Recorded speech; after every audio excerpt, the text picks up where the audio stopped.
Hello, good evening folks, how you all doing? Right, it is Thursday evening. So, the new patch, well not new patch, it's the new banner, shall I say, an event came out for Girls Frontline 2 today. So, we will be doing that. I have done my polls already because I just wanted to get it out of the way in advance and I didn't really feel like cutting that in the stream bit, so I just wanted to get it out of the way and all upgrade and whatnot, just to save a little bit of time, so. How that went is the first pity, aka the 50-50. I failed the 50-50. I had to go to 127 polls in total. And the base one was 61, which was a Vepley. So I got 2 elites, and obviously there was both on the soft pity margin or higher, so not too bad. Definitely nothing came early. And then as for the weapon, first time on the 75-25. And I believe was about 64, 65, something like that. I think it was, no wait, was it 61? I think it meant 61. It was around that 60 margin. It wasn't too bad.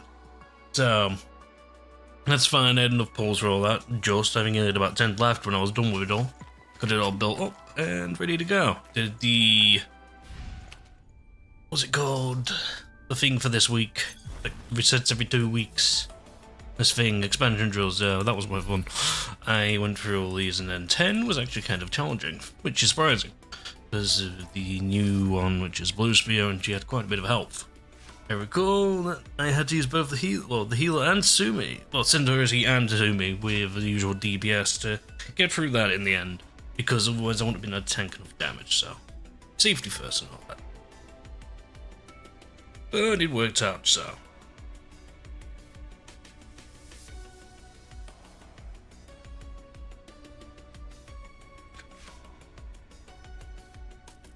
One moment.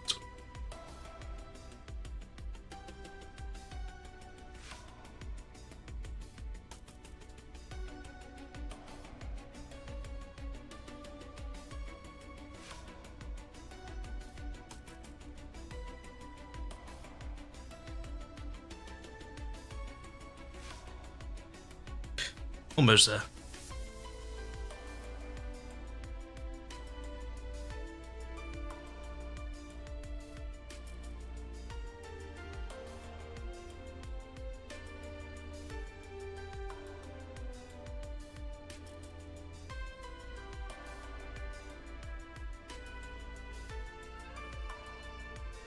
Point.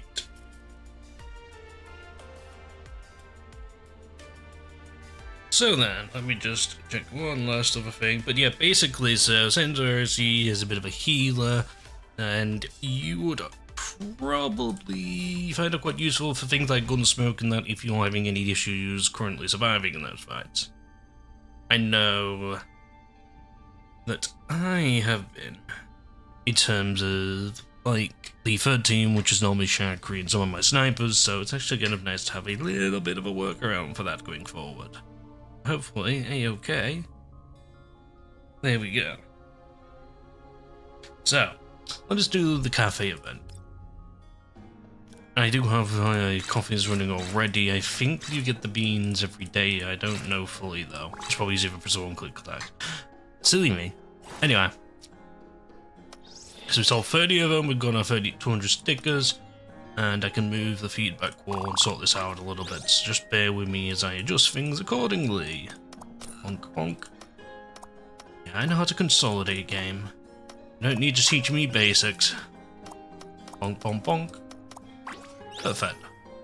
See, it's really balancing like the rates that we're getting each one, which is good, and obviously as you need to convert so many to get this 90,000 of each. So I don't know if it's going to increase or we're going to get more beans or what. Yeah, so you can see I'm out of these, so I can't do anything right now. I just need to acquire them by using the actual missions. So that's what I used them earlier when I didn't have any. Ah, battle rewards down here. Wonderful, I see it. And I'm assuming we'll get that daily even from... Was it supply mode? Let me have a look. Oh, that is supply mode. Okay. So you know what, we're going to do supply mode first so I can get this running in the background. We can do the story after, yeah?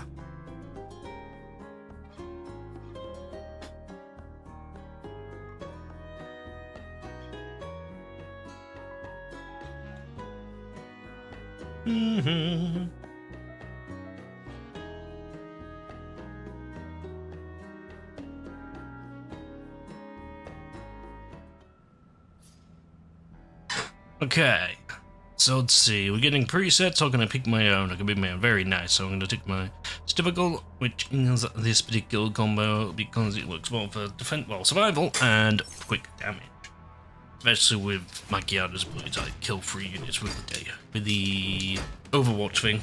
That's the word I'm looking for. So you might probably see me using too much of the new characters here. Because I'm going to just use what works. Right. Oh yeah, this is going to get cleared out quite quick too.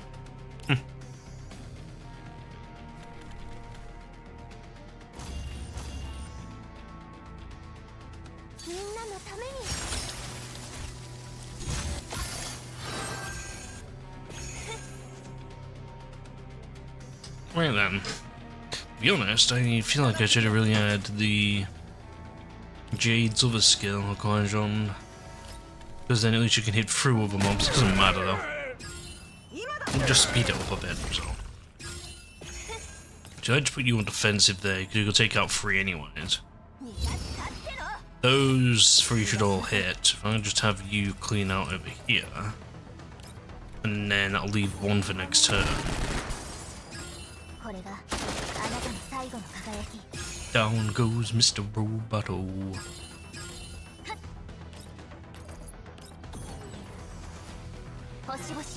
No, I think it's 2 for next turn, sorry. I missed this guy too.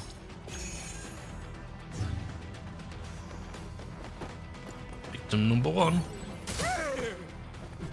Victim number 2. And 1 more. Beautiful.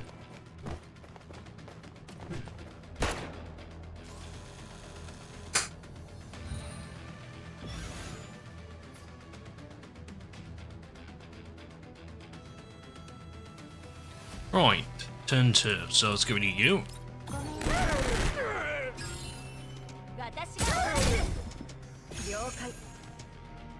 And last but not least you. G freaking G.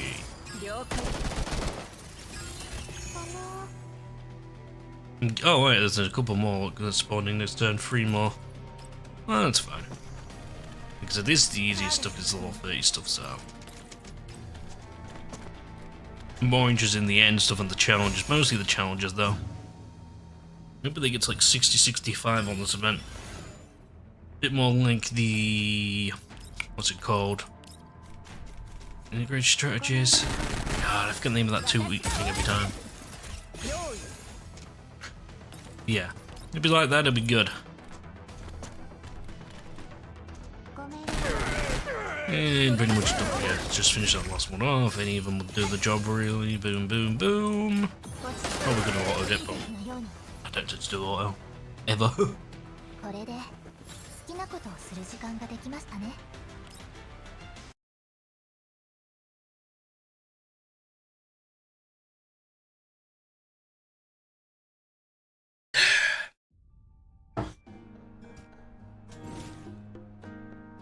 Did I miss Zucchero? Yeah, I did. I was just checking that. Well, I could have done the fancy E2, but ow. To whichever there. Cheer is very squeaky today.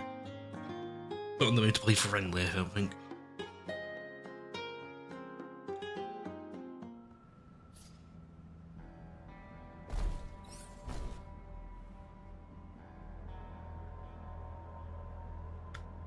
Right.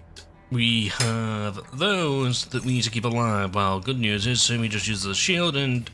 okay. Looks like we also have to defend this particular point. Right, so we don't really move here, huh?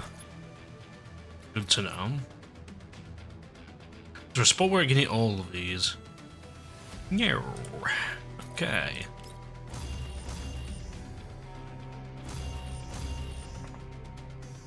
Well, let's just sit cozy. Approach me. Yeah. I think we'd actually get a proper defense where we just actually sit here. That's a rare thing indeed.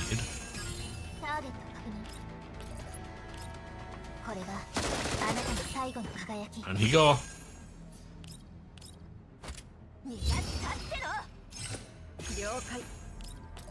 Down you go. There's a rabbit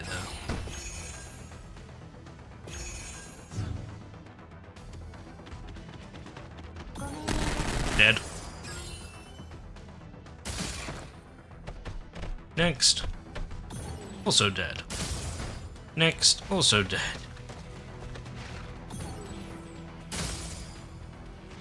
Frog gets away with it.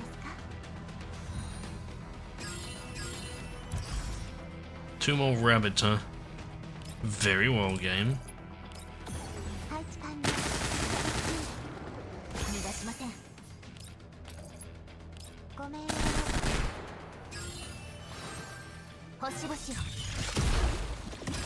It's one.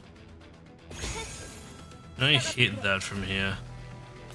Not really, no, but I can go there. It's fine. Not like I'm going too far away.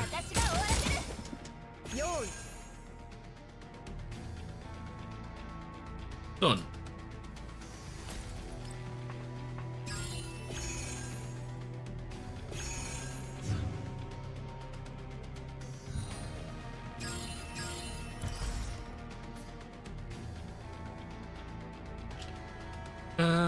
Let's see. You can't hit anything from there, right? And these are the last 4 units? Okay. Good. So, with that in mind, that doesn't actually take in the defense count, even if it's like behind walls. I see. Just something I've not noticed, because I normally know some things like Vebler's grenade does take the defense bonus into consideration. I was just double checking.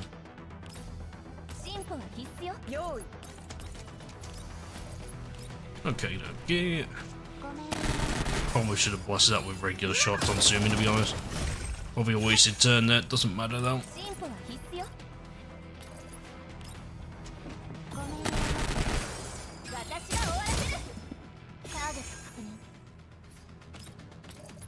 Down with you.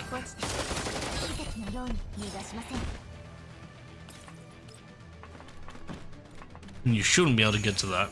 Shouldn't.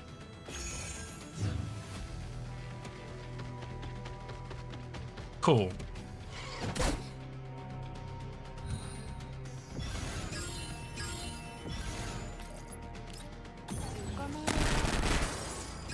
Job done.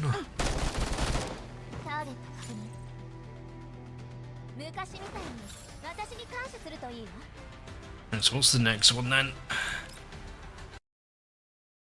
Is there a boss in this actually? In the supplies part at all? Let me have a look. If I can actually see the mission, that is. Huh. Just a random swap handle? That's fucking weird.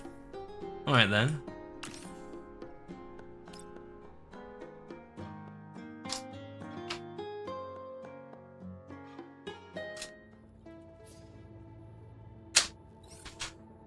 Okay, so what is this? 1, 2, 3, 4. Still, it's just a bunch of extra slots if you want to go down a different path. We do want to be on top of that. Which one is Macchiato? Perfect, you're in line for that. That's good. Heavy machine guns at the end. Collect all supply boxes entered. Okay. So basically dash down the middle. Got it. Time to be stupidly aggressive. Da-dee-da-dee-da. Trust me, it'll be fine. Right. Do I want to go that way? Yes, because I want one of you down this side, actually. And I want one on the left as well. So, I can go do that.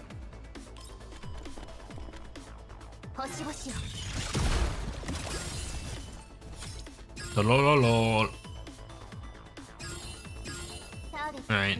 And that brings you right in front of the machine gun already. That's safe.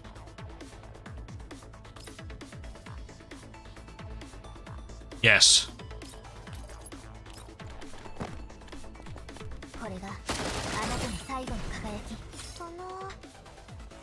Okay, so you go down that side, pop that in the middle, just to pop shields up and then we wait and see what happens.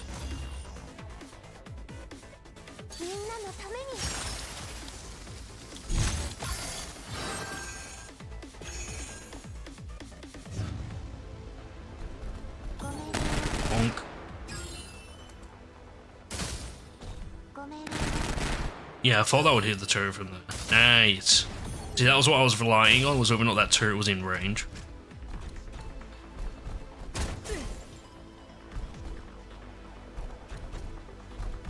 Oh, come on, the Skyfire's really gonna block that? Fuck you. You're just like, yeah, I'm gonna stand in the way so you can't go to the supply box. Who's this? Bro, get the fuck out of here.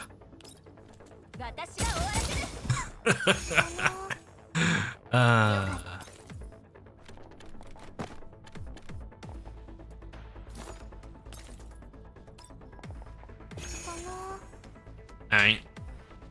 Go all the way down. Take that one out.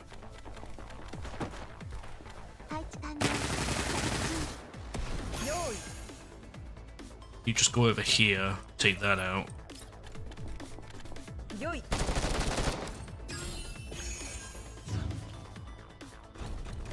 Congratulations, you fucked up.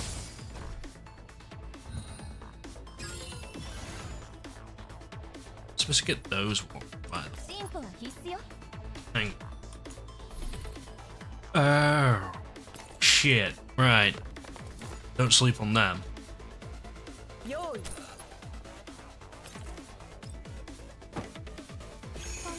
That's the first time I've seen them actually ask you to go after the boxes. I'm gonna be honest. I should read. Oh dear, dear, dear, dear.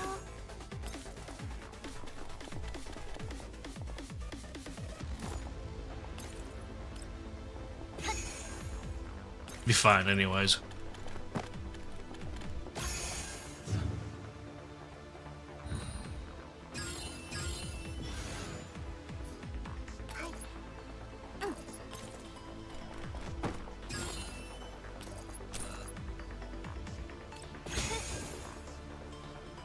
Any other boxes?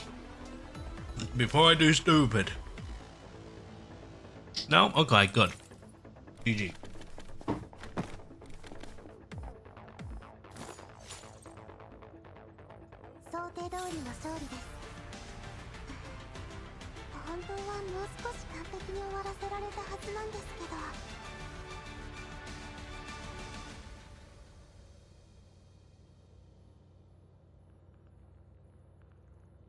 There we go.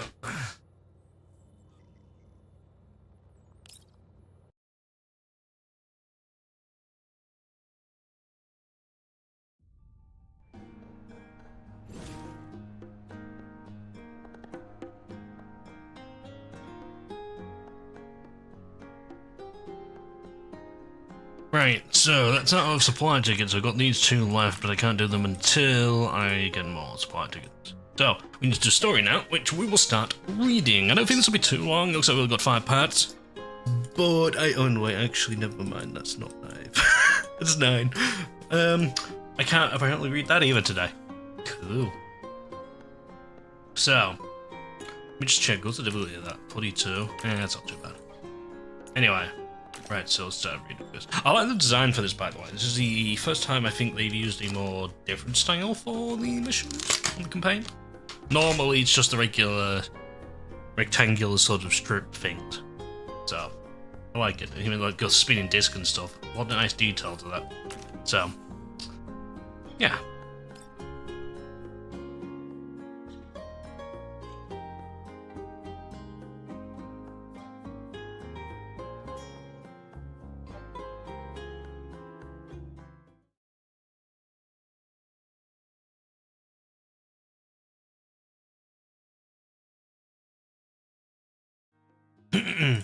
First rays of daybreak streaming through the trees that line the pavement, turning into a perfectly ordinary little cafe by the side of the street.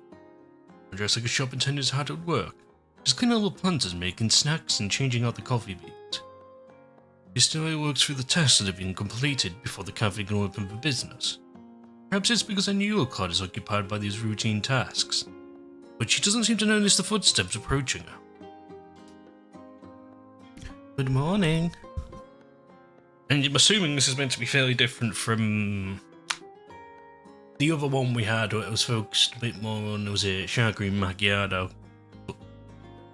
Wingfield circles around to the other side of the counter and watches to look at surprise the other girl's face with interest. Manager! Often I find you so distracted, Teresa. I apologize. I must you apologize. The point of this cafe is to help everyone live a relaxed life after all. Teresa and Springfield look up at the same time. This cafe, decorated in a retro style, has a signboard reading Zucchero at the door. This must be, definitely a lot earlier. This might be before my macchiato joint. So, obviously, about 2 minutes, I'm like, shit, got it wrong. Zucchero Cafe is not only a popular hangout for the local residents, but also a secret clearinghouse run by ex-Gryffindors to help their colleagues obtain information and seek help. After many years, the cafe has gradually put down roots and flourished, entirely due to the efforts of the dolls who run it. Springfield nods his interest and smiles. Well, being able to see you this relaxed proves that my hard work hasn't gone to waste. Of course, I'll continue doing my best from here on out, manager. I'll be counting on you. That said, they are here today. In that case, we need to worry about the security situation. Indeed, right now Zucchero is probably the safest place in the entire city. This also means we have to put all my focus into today's tasks. After all, the preparations for today must be handled with the utmost rigor. You have a point.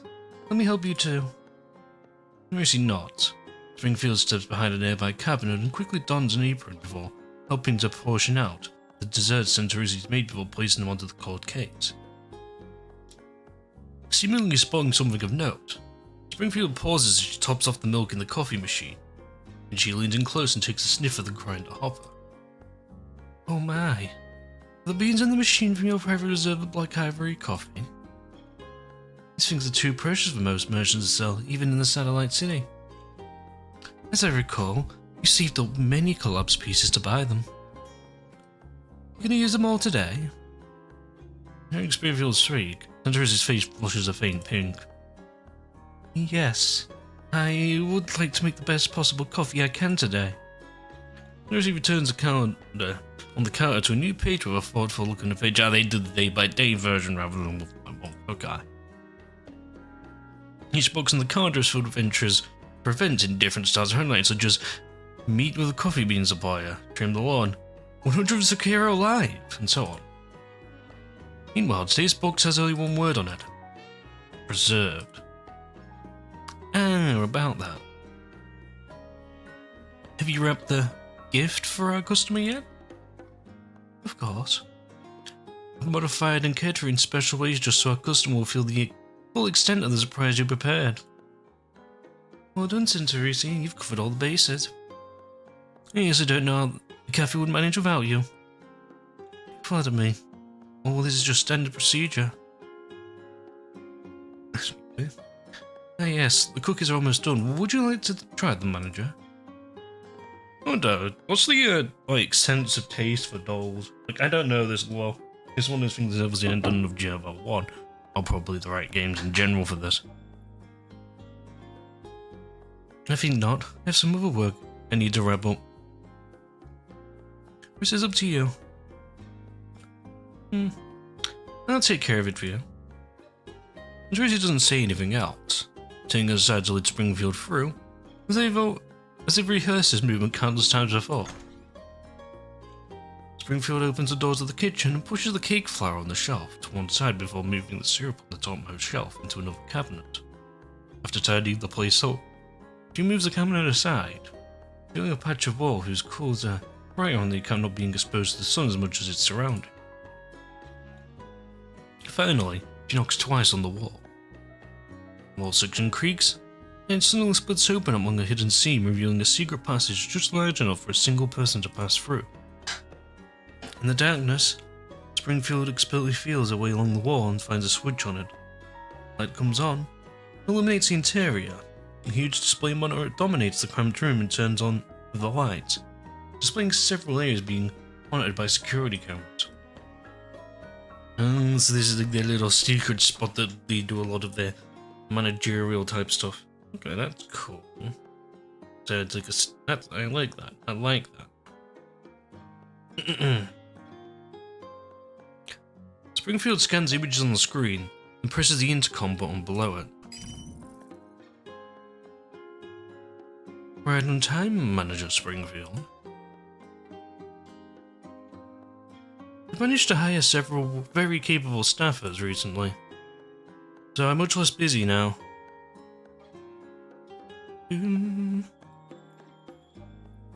So, have you gotten any new stock in lately? Stock, huh? I'm guessing it's like an intel seller or something. Of course I have. What kind do you want? I'll go with coffee beans. I like the most sweet kind. Okay, so it's just coffee. Sweet kind. One that Rigo's developed a taste for them. Also, have you received the special blend in macchiato sent over last time? Okay, so macchiato's working here. Okay. Oh yes, I have. It was delicious. With more time, I want it all. My, how we greedy. Can you believe me when your menu items are all excellent? Now then, back to business. That special guest I mentioned earlier will be visiting us today. I'd like to ensure that nothing goes wrong with this meeting.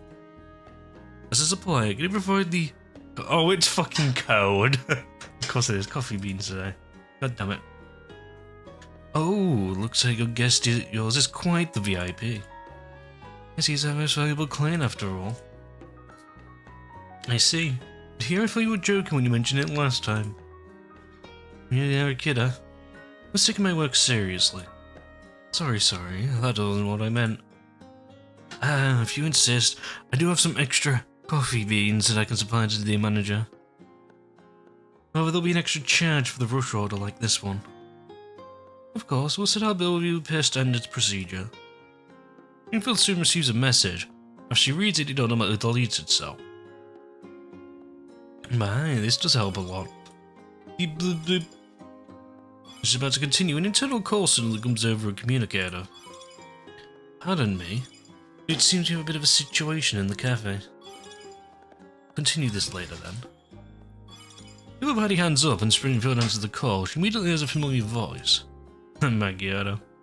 Manager was spotted several suspicious individuals approaching Zucchero. Should I deal with them? Springfield looks at the scene. Security camera shows several folks swaggering around the street, or swaggering down the street, sorry. Seems they're just troublesome guests. We'll let Chakri handle them. Did you hear that, Chakri? Is it time for Chakri's debut at the last? I should press the full thing trying to do that. I'm like through it as it went. Because my speed was going quicker than the type there.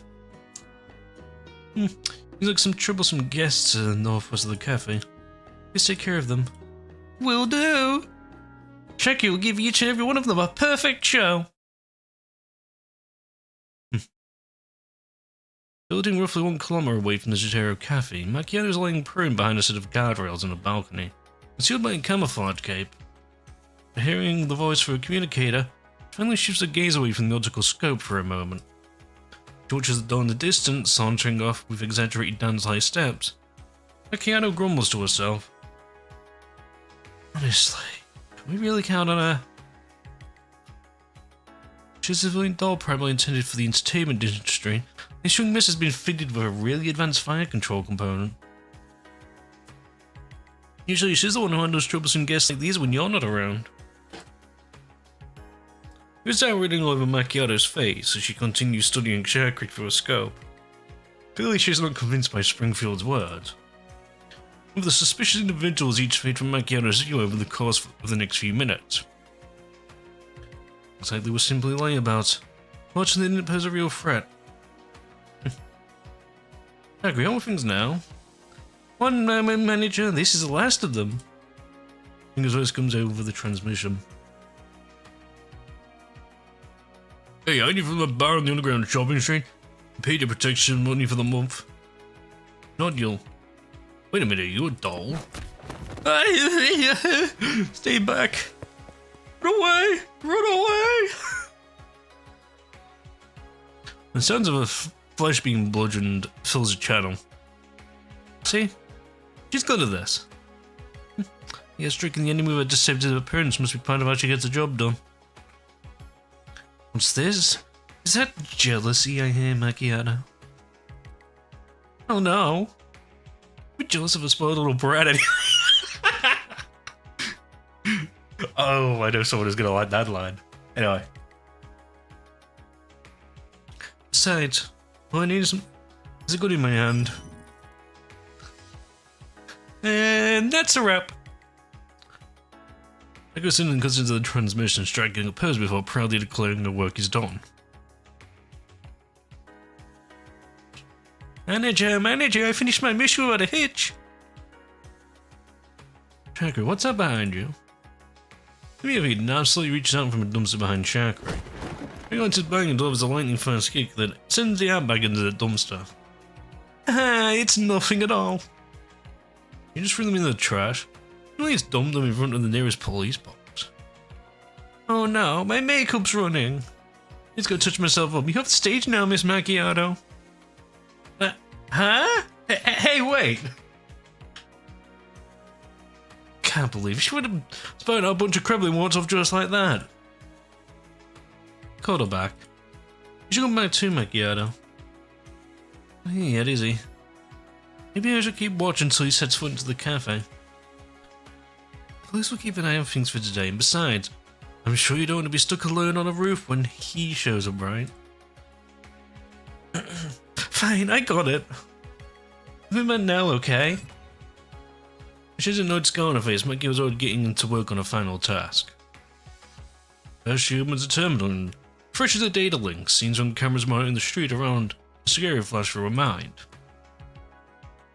Nakio's node cloud carefully passes and filters every single suspicious individual and sound, as well as windows and vehicles that would be good use to spy on them.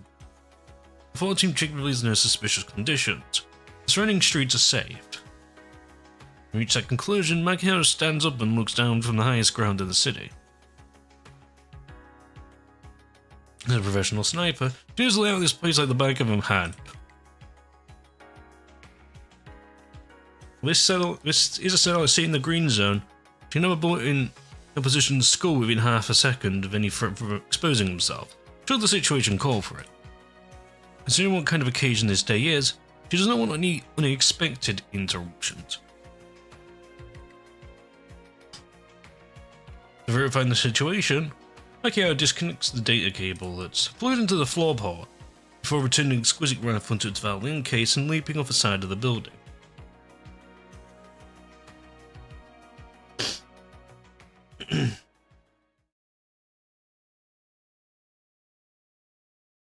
"20 minutes later, after Zucchero's door chimes rings for the last time today, 4 members of the cafe staff are finally gathered inside the cafe. Thank you, Miss Macchiato. The coffee is ready. Okay, thanks. Macchiato sips a cup and gets a whiff. The rich scent of roasted caramel wafts into her nose. She takes a sip and her tense nerves promptly relax. The bitterness is just right. The phone feels really tense. In any case, he isn't trying to mess with me and treat me like a kid. No, you can just praise Centursi. Right directly if you want to.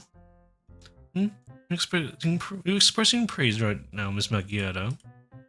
See, the person in question had no idea you were doing it at all. What a pain. Be more careful next time. You're really good at catering to everyone's taste, Centursi. This hot cocoa tastes super yummy too.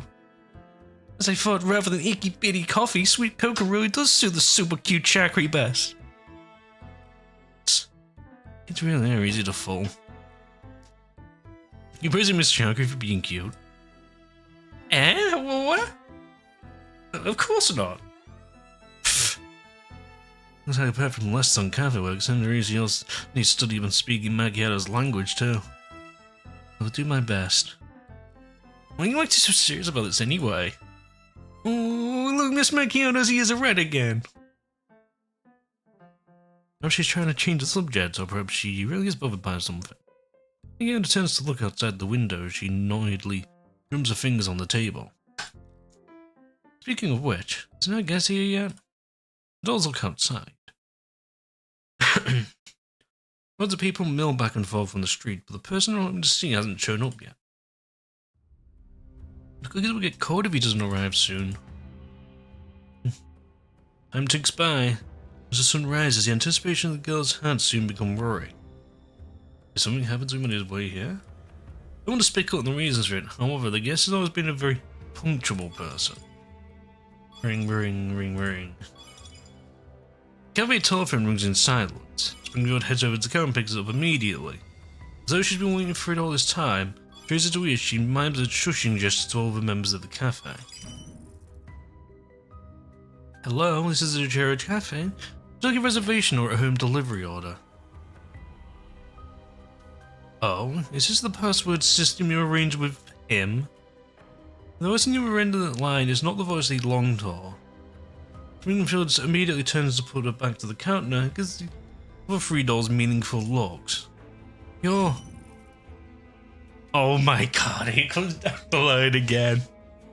It's been a while, Miss Springfield. Right then, let's dispense all the pleasantries. Does the fact that you have this congo meaning you're with him? A wise deduction. Yes, I need you to help us out right now. You won't refuse us, will you? Please get to the point. Simply put, things have gone wrong as usual and the threat level is code red. I've sent you the coordinates and a route. Whether or not he'll still be alive depends on how quickly you get here. See you later, then ladies of the Zucchero. After some silence, Dandelion hangs up. What? I guess he encountered some difficulty on his way here. I believe we need to make a delivery. Manager, we'll be using the emergency action plan? 1 moment, please. When she has rehearsed the scenario in her head and knew a cloud countless times, Springfield was assured that the point goes without a hitch. Okay, go valid on number 1 and bring as much ammo as possible. After that, you will drive everyone to the objective location. Got it. Jackery, can you ensure that our order is delivered? We've installed the relevant software already. No problem, Jackery's gone through tons of sim training. As for you, interesting? I feel we'll have to open that gift we were saving for our guest ahead of time. Apologise for that. He spent a lot of time preparing that surprise. That's fine, the gift exists because he needs it. And so I hope we maximise if we send it right when it is required. Thank you. Just in case, I'll stay in the cafe and provide remote support. If the worst should come to pass, I will activate our emergency measures. If that happens, do not return to the Zucchero. Proceed immediately to the backup safe house and meet there. Understood. Please be careful too. I will. Miss Rizzy, please take care of everyone while you're outside. Okay. Interesting.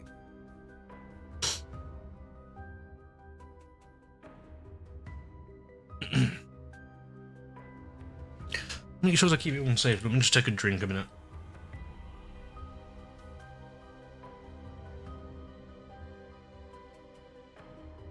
And then when you get a ton of this dialogue, my throat clamours for a drink. Anyway, in return, please wait home for our return. The Venetian blinds slowly close, hedging the sunlight outside the cafe, and the sound of the comfy door closing is drowned out by the clack clack clack of rounds being chambered. Wise which provides delicious food in times of leisure, and which predicts what is important in the times of danger. As what Zucchero is. Okay. Oh, so I was like 2 lines out anyways. Right then.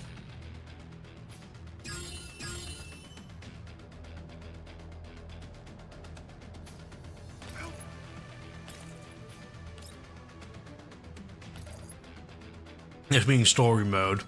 I can probably throw anything down anywhere and it'll just die. What is that? That is a fancy looking mercenary. Let me have a closer look on you.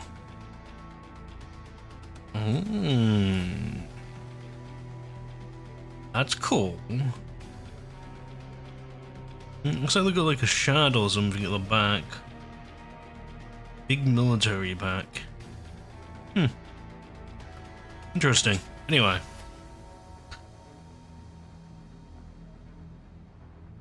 I see that super dinner gate, by the way.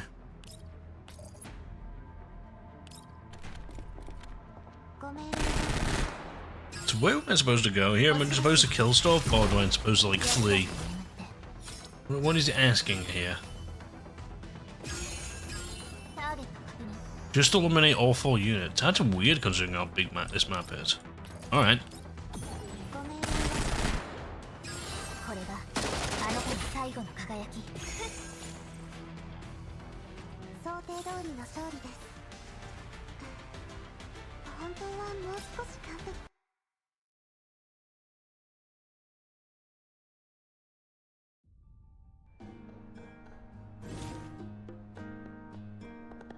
Boom, boom, boom, boom.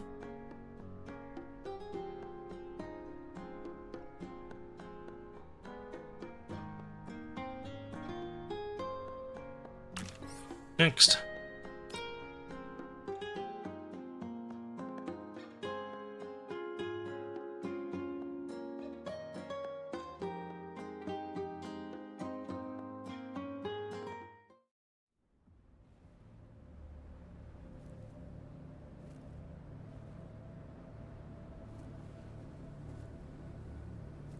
Two kilometers due west of the Intercontinental Railway transfer station.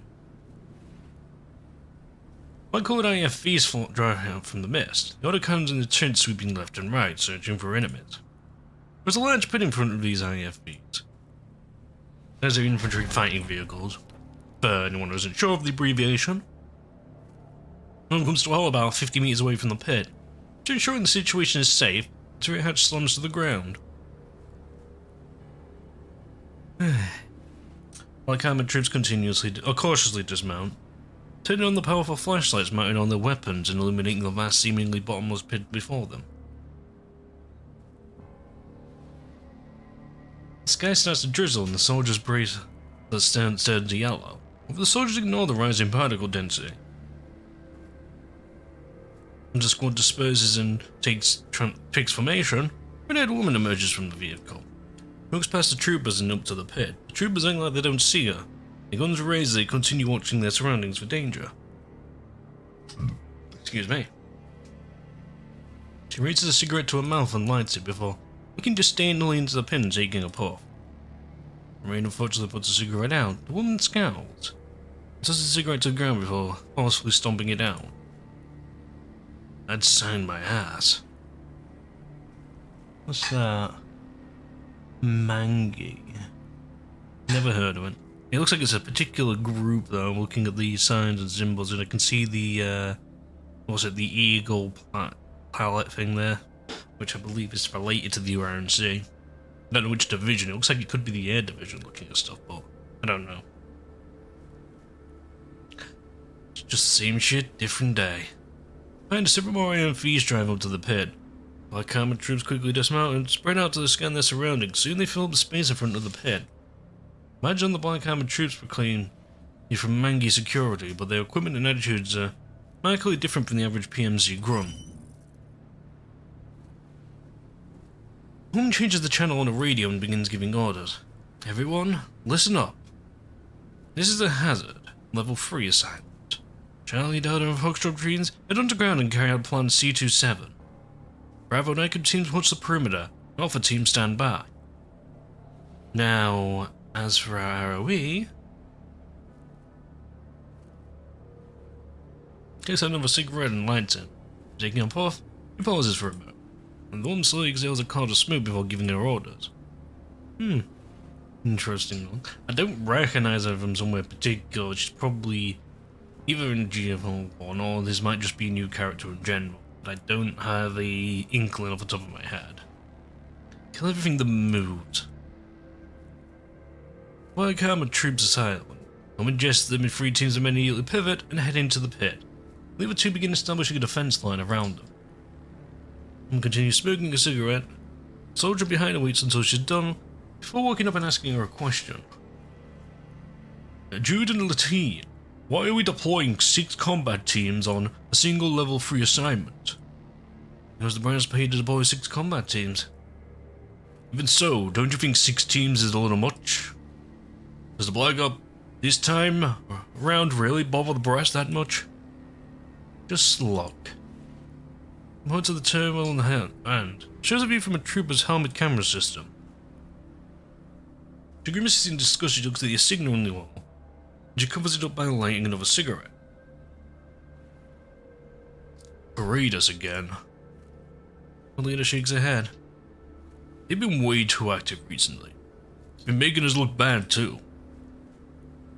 Ain't our nickname? Until this goddamn Black Op, even the rest of the Mangi security students would rather die than let us help them.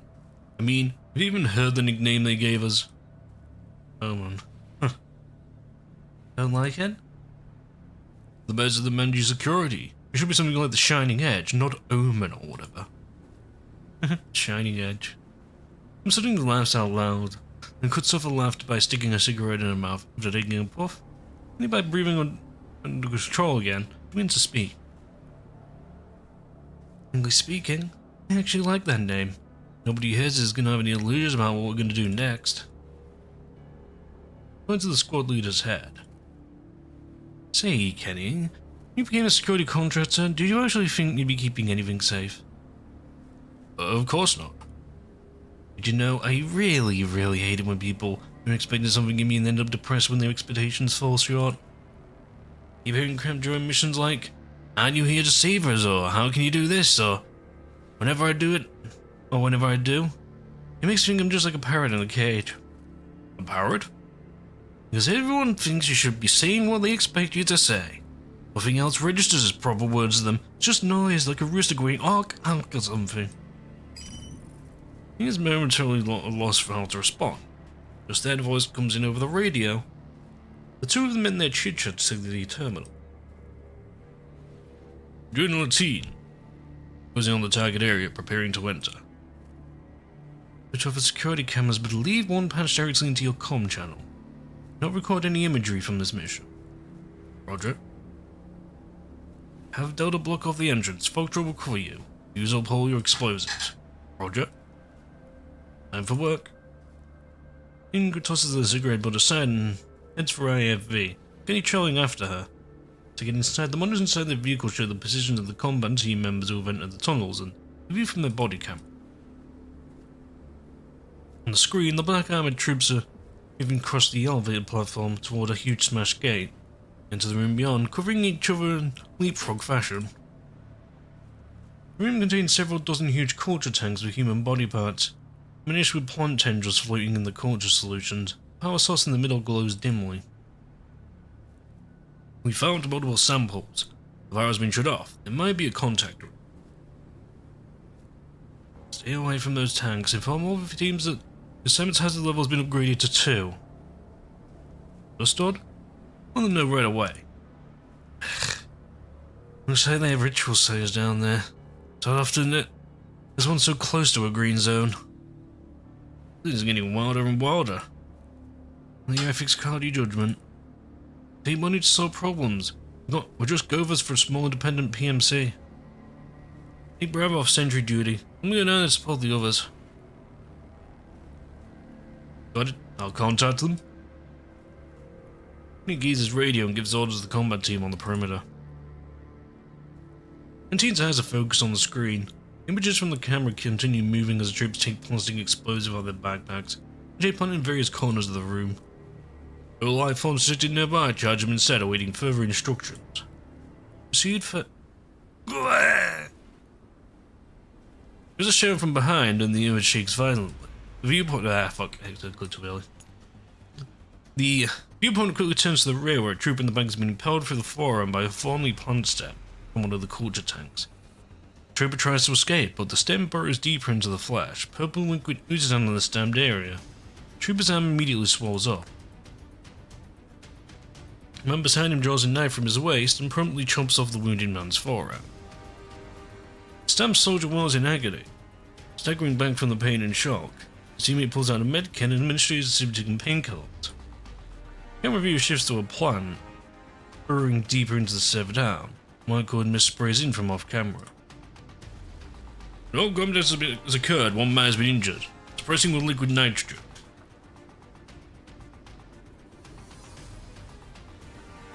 Vegetation soon freezes over. Meant to bear the weight of the forearm, it falls to the ground and splinters into many pieces. How many times do I have to tell you to not approach these tanks? Inside rubs the temples, and him up. Will do. He leans back into the chair and addresses Kenny in a mocking tone. Well, well, looky him for the low, low price of half an arm. He gets a big fat compensation paycheck. That guy was wounded and probably Maceo. Been with us close to 10 years. Is it 10 years? It's been that long already. You know, when I get sick of being an adjutant, you should take over. Go join a combat squad and get some random little injury. When the time comes, you should give me a nice little bonus, enough to retire with. Yeah, right, adjutant. I was kind enough to share their compensation with someone else. You mean you wouldn't share yours with me? Oh no. Wow, petty much. Dean pounds to express her displeasure. They've been through this routine so many times before that Kenny doesn't bother following up on the old gag with her. How many more rooms are there which need blowing? Until it indicates there are 2 more. There was a whole mess of blackout for us today. And then Dean pulls off her earpiece. He's about to speak, but she signals for him to stop. Do you hear something? I think it sounds like a helicopter. A helicopter? The squad leader removes her earpiece, listens carefully.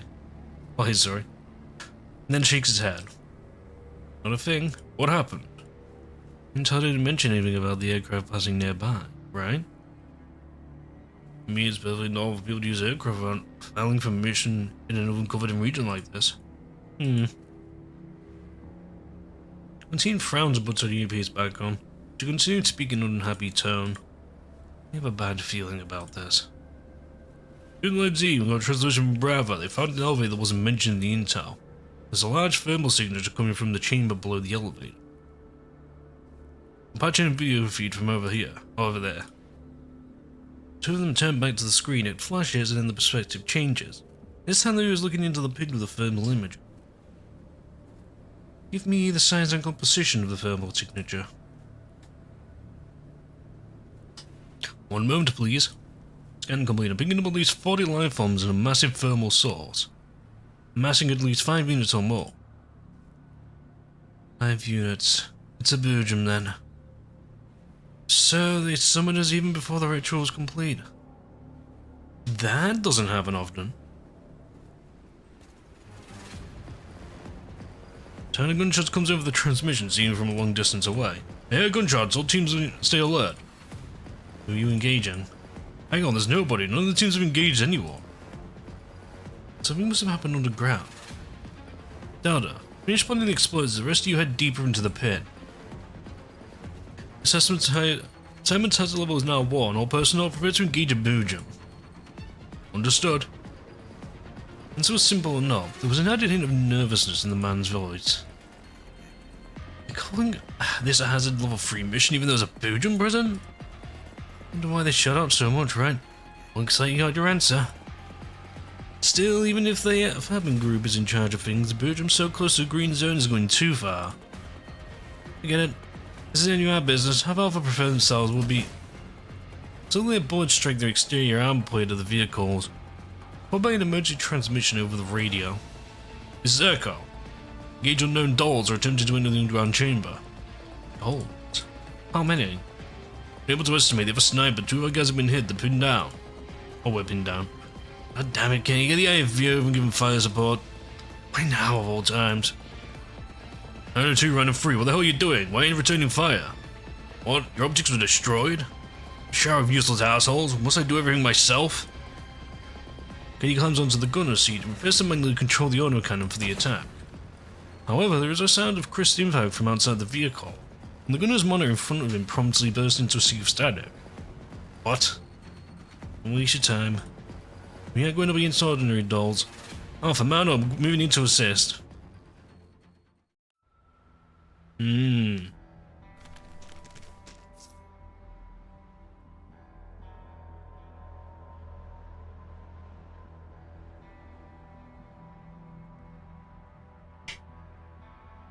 Heard in the corners with standalone centers. Since my FV's here, and they might end up being a big threat to us.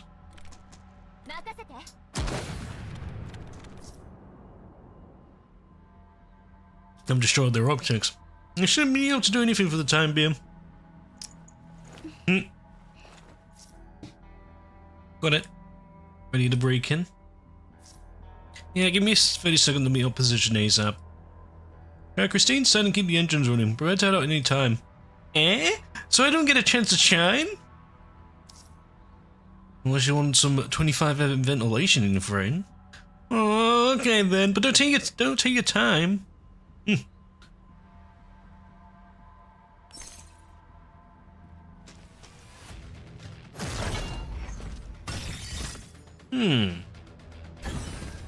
What is that? Is that a different kind of Denegate?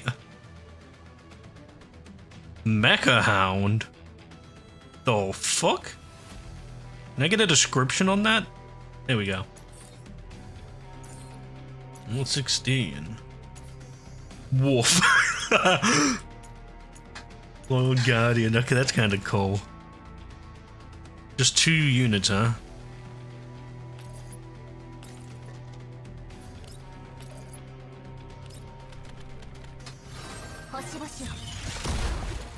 Honk. Yeah, definitely making these a lot shorter and simple, but yeah, I'm not complaining.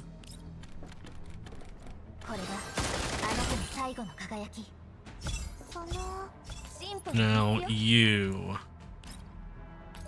2 elites, though, that would make sense, I suppose.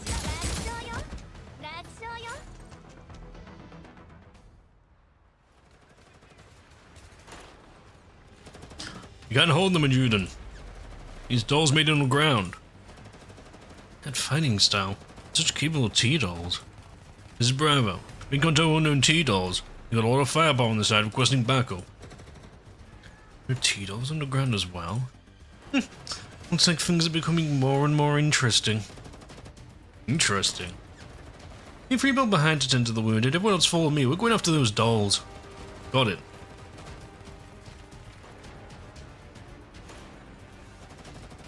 Meanwhile, on the other side of the pit. How many more enemies are there? Should be at least 50 according to the scans, right? Is there another way? You can see right now I'm just a dying it. I'm being serious here. In that case, we should be able to solve this problem handily once our reinforcements arrive, right? Reinforcements? Where are we getting reinforcements from? Just then I hear a familiar and unfamiliar voice in my earpiece. The moment I do, I know I've been tossed a lifeline. Master, do you read me? Loud and clear. Received Miss Dandeline's distress signal and now we're approaching our location. Macchiato's come too. Wait for us, Commander. Don't you dare die down there. So my number's not just up yet.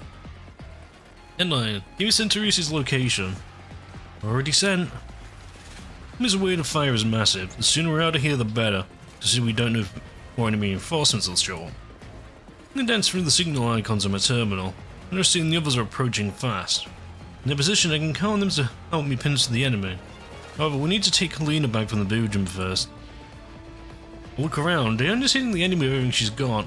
Confident in Helena she's protecting and looking at me with frightened eyes. Not much room for error, but I'm certain even after all this time, the dolls can still work well together. There's no time to hesitate. I quickly decide on my next move and give my orders. Ayan. Commander? Here's suppressive fire from you and Janky on the direction to draw their attention. Reinforcements will flank them from behind and will break out for their location. Ah, yes. But I will compute the ideal attack route for Diana Centauris and send it to him. Already done and sent. Teresa, give me a sit rep once you're in position and wait for me to go.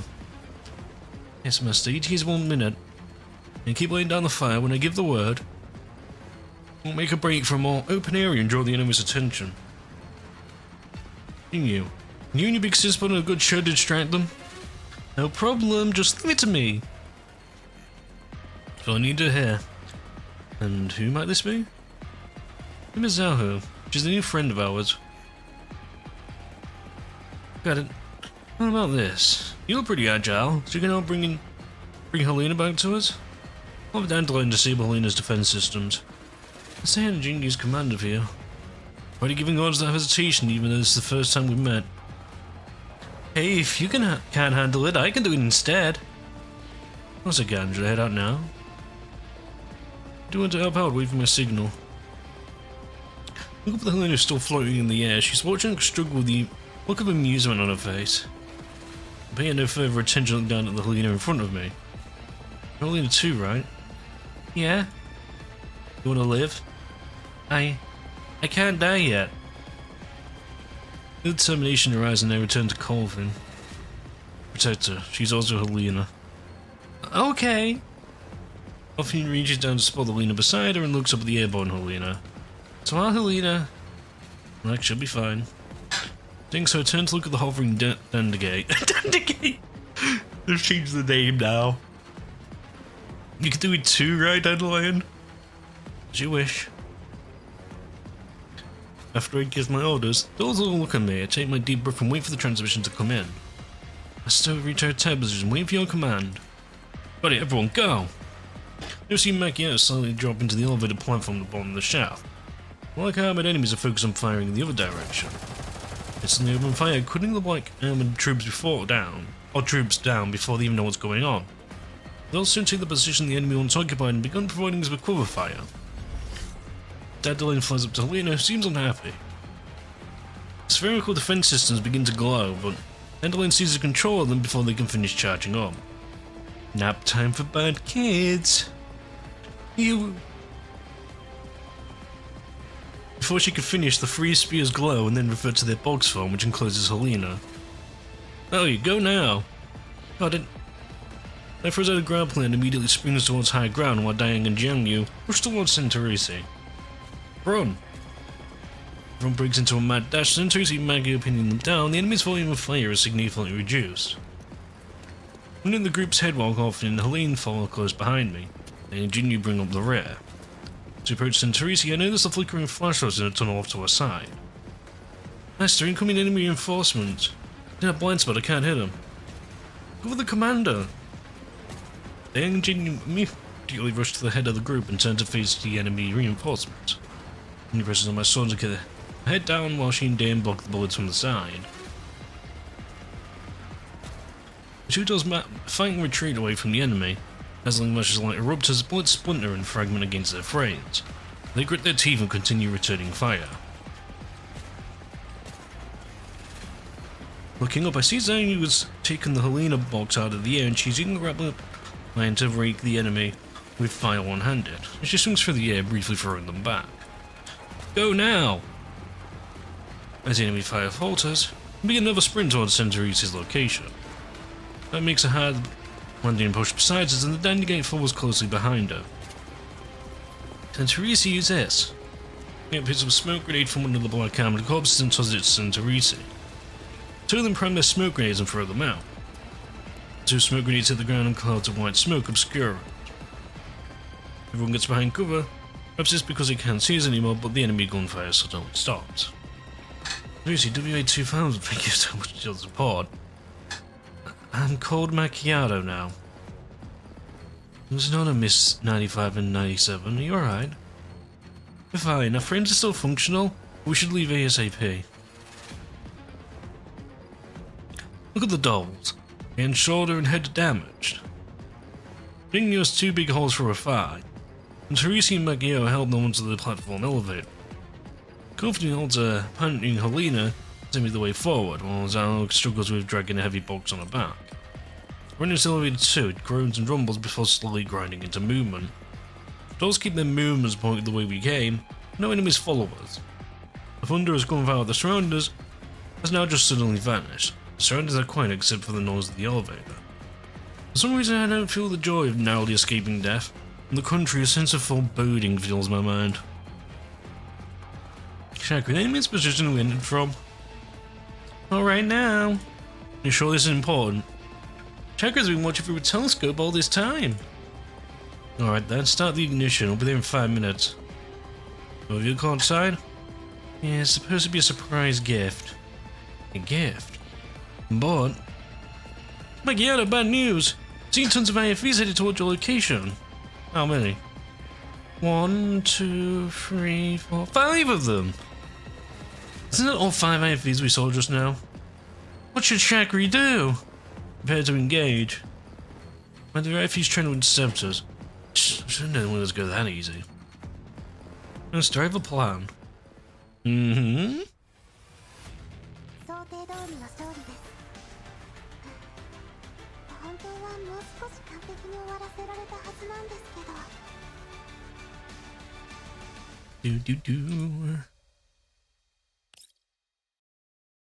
All the story is actually part of the main story, which is quite nice.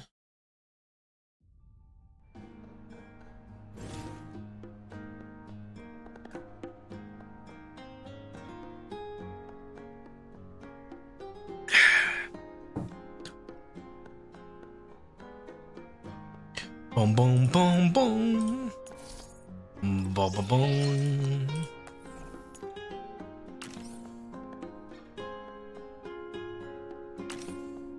Do, do, do, do. Ba-doom, ba-doom.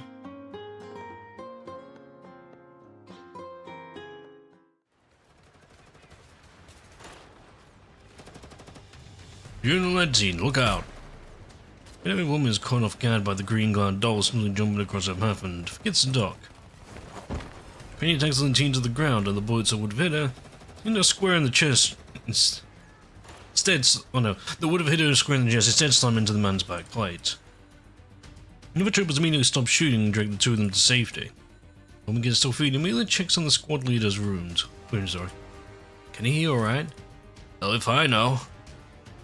He inspects the point where it's struck and finds a bullet stuck between the two of his ballistic plates. Get up already, it's not gonna get What? Okay.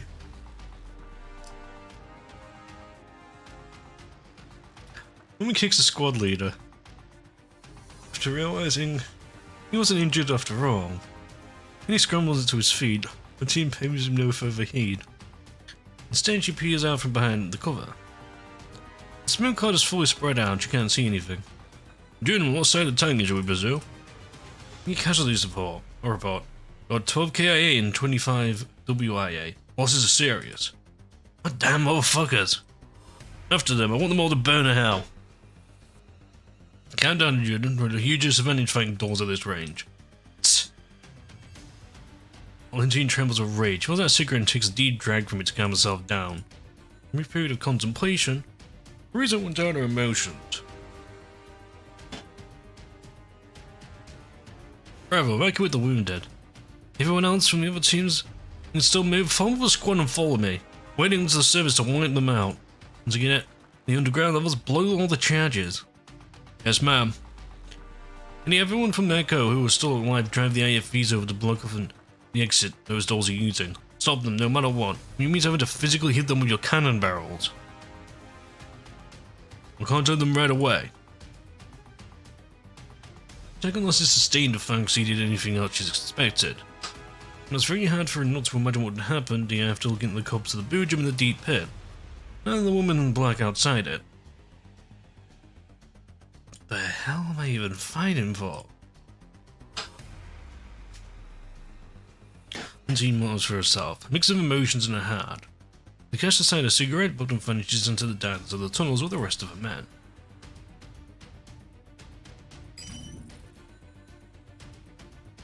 Hold on, just checking something.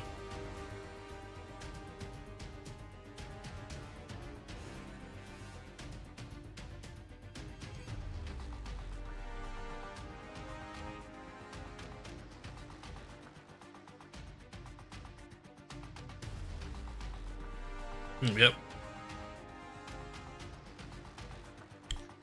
This is Rhino 4 hailing Rhino 1. We've been told back home we're heading for the tunnel entrance.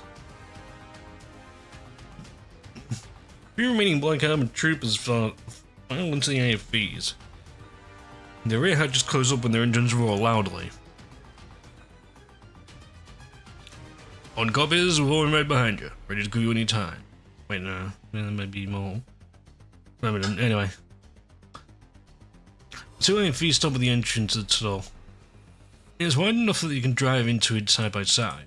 We're waiting for you. There's a pad outside the entrance. Like killing with their autocannons pointing into the opening. All their target optics are riddled with bullet holes, forcing the grids upon their hatches and visually view their surroundings. When the headlights turn on, one of the vehicle commanders signals in advance and the two lead AFVs drive into the tunnel. Rhino 4?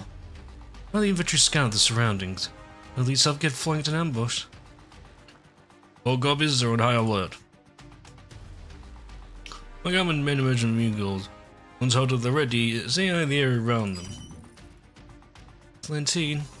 When taking the elevator up, head to the top elevator landing and intercept them. Smash them to bits. All copies of June, you heard her, pick up the pace. Copy accelerating now. V picks up speed, crushing crates and corpses underfoot. Like armored troopers notice that the crushed corpses have security written on the gear. The rapid movement soon carries them out of sight. Stopping at the end of the tunnel, the IFV's headlights cast a clear glow ahead. The elevator platform noisily makes its way up a shaft. Speaking yellow lights and alarm klaxons are constant reminders of the IFV's crew and compliment that the elevator is about to arrive. The elevator platform is stacked high with various crates, and IFV's turn the charge to cover it as it comes into everyone's view. Open fire, open fire! Roger, commencing attack. You can't see the enemy's positions, the IFV gunners pull the triggers on the hand station without hesitation. The IFV's autocannons and coaxial machine guns open up in unison. Tremendous fire of the large caliber rounds, shredding the boxes and crates on the platform to pieces. The autocannon rounds even pierce the platform itself and turn the center into Swiss cheese. Plumes of smoke from the gunfire cover the entire platform. Only after 10 odd seconds of this withering barrage, the IFVs finally cease their attack. Ceasefire, do you have any visual contact? I'm determined that there's no way I'm going to survive that. Jetblade slashes through the neck of the speaking soldier, says incredulous at the maid-material doll who appeared behind him. As from his severed card-on juggler, he was always made to stop the bleeding but fails, and he collapses limply through the turret hatch and into the vehicle's interior. Ambush! Ambush! Show me your soldiers! Medal sent from the ceiling, landing heavily on the turret. Crewman nearest to her tears apart of hustle and shoot. But she kicks his head so hard it spins a full 360 degrees back around his neck. The hell is going on? Report! An ambush! Stand back and form them now! How would they gotten out with that then? Did they go on top of it? Around the sides of the elevator shafts? I don't know. It's a hard one to say that. Don't shoot. That's one of the IFVs and wipe out the rest of the enemies. Roger that, commencing operation. So was that a grenade launcher? I think it was, right?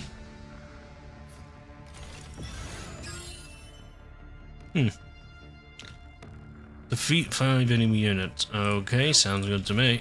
I just bonk that over here, that's 2 of them.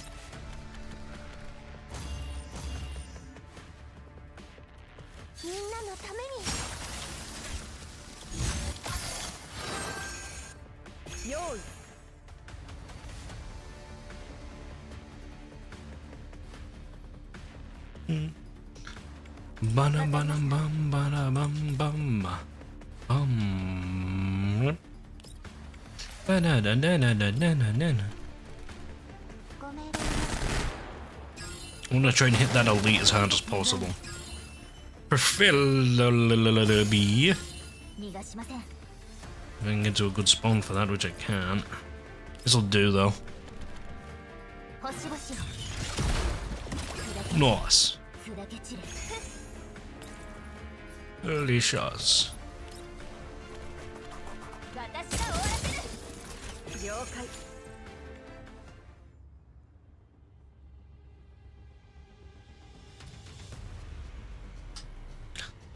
Thanks, Interisi. Those other guns would have turned us to bits if it wasn't for your warning. Climbing up to a tiny platform. Climbing up a tiny platform is a piece of cake. Those people were totally underestimating us. Just before the IFVs arrived, the dolls had already carried me and jumped up the elevator landing. We hid in a side tunnel. Meanwhile, you and Centurisi laid an ambush on the ceiling, waiting for the enemy to deliver themselves into a net. Oh, okay, nice. There's no way those enemies would have given up so easily. I can't engage our IFVs when we all arrived here. So my guess is we would have used them to head off. Oh, they would have used them to head us off, sorry. You thank yours truly for destroying their optical systems. Well, as they would have never exposed themselves like they did. Good point. A much harder time if you burn up their vehicles. Those metal boxes are a real pain. Seeing how proud my cat looks, I don't need a direction to show my approval. She can be like, huh? Still, staying here is too dangerous. Just up for the dolls to gather up so we can plan our next move. Thank you, everyone. You're a godsend. Come on, let's mount up. I'll handle the driving. Standalone, would you mind helping me download some driving software? On it. Lucy climbs into the driver's seat while the other dolls took the comps out of the vehicle before filling up the passenger compartment. Especially finished downloading the IFE driving software, just as everyone finishes taking their places. As she begins to reverse, however, this explosion comes from deep within the underground complex. Damn it, they're trying to blow up the place. Oh, we have to get out of here. Yes, mister. See floors your side on the IFE and it lurches forward. The tunnel behind the IFE begins to disintegrate in its wake and chunks of debris fall from the ceiling like stone rain. Rhino 4, come in, Rhino 4. Echo team, do you copy? I think they're all dead. Son of a bitch! All marine Iranians, listen up. Seal off the tunnel exit. Tunnel's collapsing faster and faster, but Sender's is already driving as fast as the IFE can go. From a perch inside the turret, Makiota spots more IFEs waiting to ambush us. There's no way we can slow down now. Check out the tunnel exit right now, we need backup. Do a plan 1, weapons free, weapons free. Eh? Is this time for Sugar's exciting performance at last? Yay! I slam into a wall of lead from the IFEs outside the tunnel, forcing Makiota to duck back into the side of the turret. Front, bullets, cannon shells, and all manner of ordnance throw up endless rain of sparks. They ricochet off the IFE's armor. Behind us, the collapsing tunnel surges forward to consume us all. Suddenly a tremor of rolling blades shakes from the air from behind the IFEs are outside the tunnel. A helicopter armed with rocket pods has just arrived in attack position. There's a chopper! There's an attack chopper out there! What? Hang on, we're almost there. Blind-clad soldiers are running through the wilderness at top speed. The exit behind them belches the flame from the demolition charge as they sprint toward the other. Quick! Shoot it! Shoot it! Oh my god, that is some art. Oh, I love it. The IFE's turrets begin swiveling, but it's too late for them. The helicopter hovers in mid-air. A void from rocket pods turns the IFEs into burning wreckage. Tree from inside the tunnel rolls out in the open air and lashes the flaming wrecks aside. Charred by explosions which completely destroy the tunnel in its wake. As the flames chase it, the IFE carries on toward a small hill in the distance while spewing black smoke. The helicopter gracefully banks to the side and flies past us, leading down the hill where we're headed. As we get there, Centaurus puts on the brakes and I emerge from the IFE. I can barely open my eyes because of the downwash and grit, but I do manage to see it still shocks me to the core. I think it'll be more familiar to me than the blind helicopter before me. Except perhaps for the worn, but still legible insignia on the side, the shield of G&K. Kid on the chopper. Anyway, I had to make the joke. It's this chopper. No time to admire it. Well, the dolls bump the IFE's hatches and begin climbing towards it. The dolls push the leader and the box into the cabin. In the distance, the black armored troopers have also gotten to the high ground of their own. The woman who leads them anxiously gazes at the helicopter in the distance. God damn it, we'll never be able to catch up with them. Kenny, do you have any rocket launchers? We do. I'm gonna chop her down. Give me a pair of binos. Takes the binocular out of one of Anne's men and looks through them at the helicopter. Range is 260 meters, fire when ready. Oh, through the binoculars, she sees the dolls pulling a human into the cabin. We take a seat on the lip of the passenger compartment. I turn up some magnification of binoculars, but when she sees the man's face, she suddenly freezes. Isn't he from Frankfurt? He changes her mind and gives another order. Cease fire. Huh? However, the squad leader has already pulled the trigger. A rocket streaks out towards the helicopter.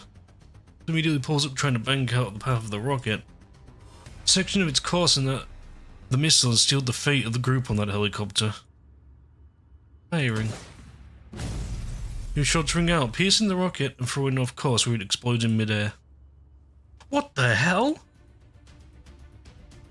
The shockwave from the wrong explosion shakes the helicopter, but the pilot soon levels it out.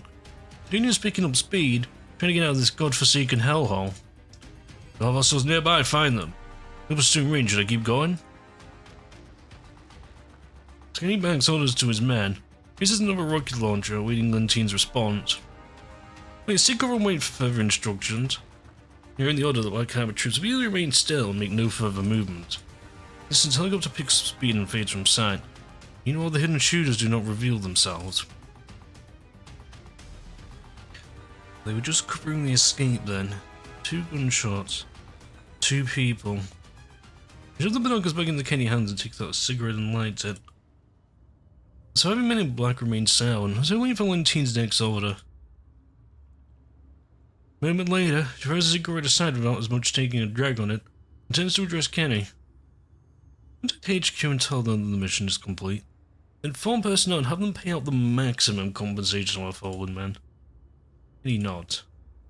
Write your combat report, attribute all our personnel and material losses to the battle with the Boojum. Do not mention anything about the battle with these dolls. What? And find the most reliable underground broker you can. I need information. Lots of information. With that, Lentine heads into the distance, ignoring Kenny's question. The sounds of the world begin to fade away as she loses herself in thought. There is only one thought left in her mind. Why? Why? Why? Why? From that thought, she sets out on a mission of her own.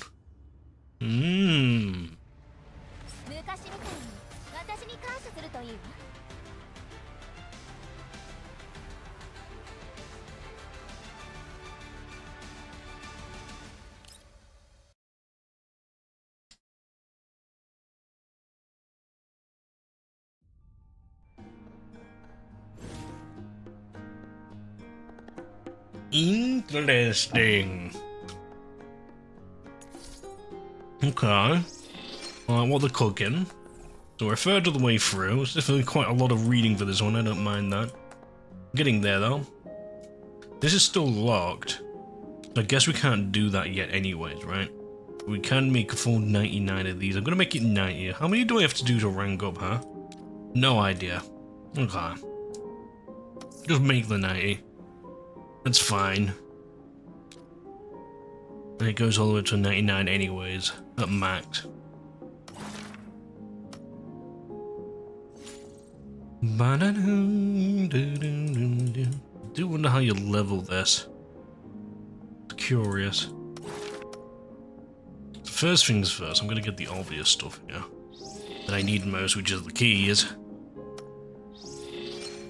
And then I'll start working through some of this other stuff like the sticks and the gifts, and then I'll eventually get the pulls later because I don't need them particularly right now. Oh well, there's all the info cores actually, that's 6 of them, nice. Anyway.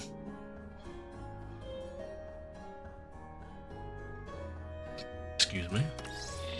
Ooh, combat records, thank you Dan. Nice.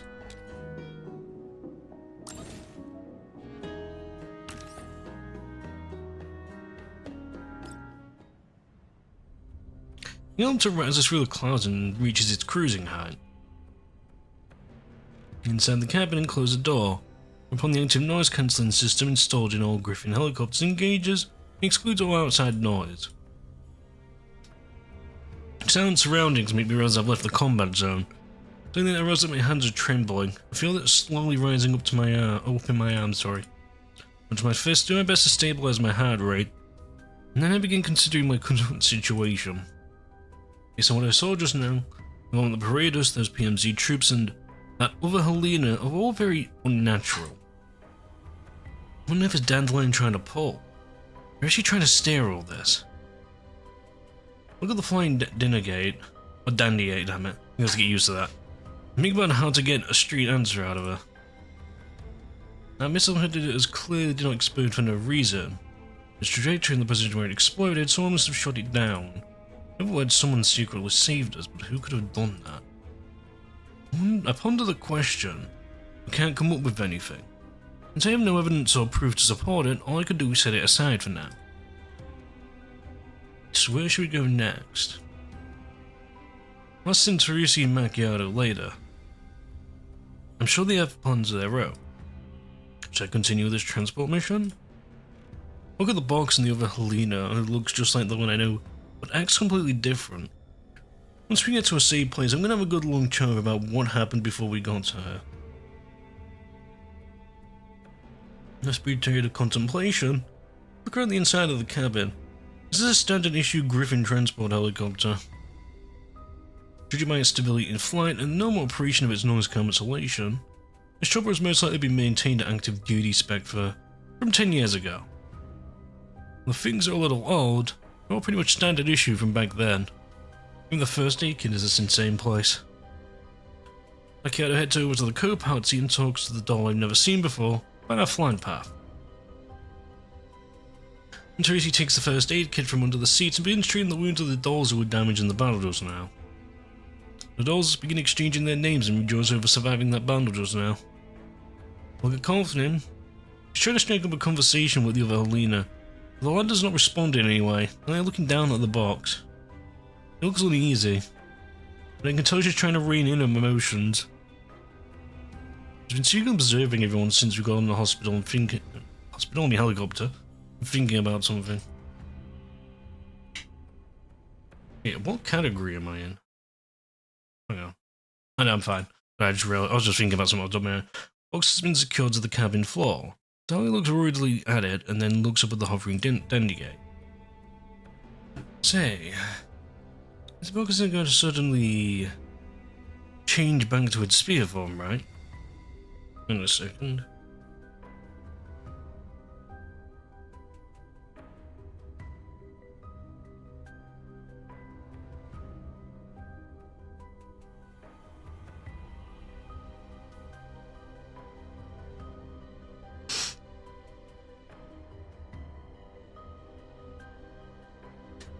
Would you assume the direct control over the box's authorizations?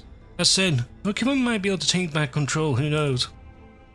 On hearing this, the girl suddenly looks up and addresses the Dandygate in an earnest voice. She is already gone. I can no longer sense you lurking unclean. So she's gone. Dandygate flies in front of the girl's face. It's more like focusing on her, but the face reflected in its glossy depths does not change. There's no more danger then. Look here. She's left her burden behind. The box cannot be opened for now. Why? I'm afraid she will replace you. Or she will replace you, sorry. Do not do that if you do not want her to die. Seeing that, the girl was ahead once again and remained silent, no longer listening to Dandelion's teasing. Aside, I look away from the conversation to the dolls. He's already finished binding Diane's wounds, so I approach him and ask about their condition. Diane, you alright? I'd have to worry, Commander. Merely flesh wound. Yep. A band-aid or two and we'll just fine. We'll be just fine. Jesus. My English is terrible tonight. Diane's injuries aren't particularly bad, and Diane has suffered a penetration injury. Referred to a leg, so it's injuries in years before and begins administering first aid. It extracts the bone in its fragments, fills the wound channel with packing epoxy, and applies a sim skin patch over the entry and exit wound. Daniel lingers up her leg, and not happily to Centrusi in gratitude. Oh, music drop. That was weird. Centrusi has finished first aid for them. Ah, there we go. It's the camera music, not the, warning music. So to ask the question that's been on my mind. So, what's the deal with this helicopter? Head of slow in the uptake, aren't you, Commander? Can you tell this is a present your subordinate has prepared for you? I think it shifts its position directly over my head. I tried to look up, but I can't see her. Is that true? Then I put the tools back into the first aid kit. He looks at me with a smile. Indeed. I heard that you were working in the L zones all this time. So the manager and everyone who's Zucchero decided to shape in and get this for you. Plenty are presented to you when you came to Satellite City. The situation was urgent, we need to get there ASAP. So we had to give it to you in this way. Do you like it, Master? My. Sudden surge of emotions leaves me unsure what to say next. As a sergeant assaults my brain and I look around. I feel like I've gone back 10 years in time. After seeing the box on the ground and Alina beside me, I realize I'm no longer in the past. Thank you, everyone. Don't forget to thank Springfield. It took a lot of effort to acquire this transport helicopter. Macchiato finishes talking with the pilot. He heads up from the pilot's cabin and takes a seat opposite beside me. Did she? Your name is now Macchiato. That's my name now. Make sure you remember it. I will, Macchiato. In Springfield with you two? Yes, manager is waiting for us in GFL2. GFL2 is one of the satellite cities on the escort route. Look over the dandy gate. He pretends he didn't notice me looking. Should be safe now. Would you like to contact the manager? Ah yes, we should. Please put me through. Basically, just as the transmission breaks, he punches the signal into my earpiece. Didn't hear a familiar voice for it. Oh my, Commander. It's been a while since we last spoke. Yes, it has. Sorry for making you go to all the trouble. No need to stand on ceremony, Commander. Things going well on your end? I guess not. You're as funny as ever, Commander. Judging by the fact that you're speaking to me over this channel, I take you've already received your present. Yes, although I have no idea how you managed to get hold onto it for so long. Definitely a big gift though, and it's definitely appreciated. That's good to hear. I made preparations to receive you at the cafe.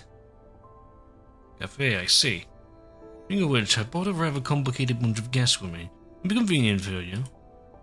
Mr. Nine has already told me the details of the situation. As for those Helenas, I'll need special care. I may need to make some preparations before coming to the cafe. Preparation, you say? I understand. Ah yes. Regarding the Elmo, I've explained the situation to Miss Mailing and asked her not to worry. You don't need to worry about the rest. I've already told the staff members what to do. Just get some rest along the way. Do you have any problems come up when you arrive at Zucchero? Well, that's Springfield for you. Shall you take into account all the things that were worrying me? I nod, and end the call after thanking her. Taking the mule inside the window, my fatigue suddenly washes over me. How the sense of security I felt from knowing that I was surrounded by my dolls led me to relax unconsciously. I get to my seat and close my eyes, allowing my consciousness to drift into the depths of my mind. Commander. An indistinct voice speaks into my ear. It sounds like Alina. I force my heavy-lidded eyes to open and focus on the sight on the white-haired girl before me. It seems to be a film of condensation under my field of vision. Alina? Commander, we've arrived. A slight stiff joint. I hadn't been expecting to be sleeping so soundly. I look around. Alina's the only one here. Everyone else is gone. Where's everybody? Commander. He burst into tears. Hey there, don't cry, what happened? I fumbled a little as I tried to wipe my tears, but she ends up grabbing my wrist instead. Never mind, I'd hope it's so strong. Can't break free of her grip. Commander, save me. Helena's deceived. Lies. Don't worry, nothing else. You saved my eyesight. You might help, then you'll have to tell me everything, okay? I'm still starving, but she nods. When the pupils dilate and the strength fades from my hand, there's the opportunity to regain control over my wrist. Right after that, my miss falls in from outside the helicopter. Helena begins muttering to herself, as though she's been summoned by something. Helena won't. I'm not traitor.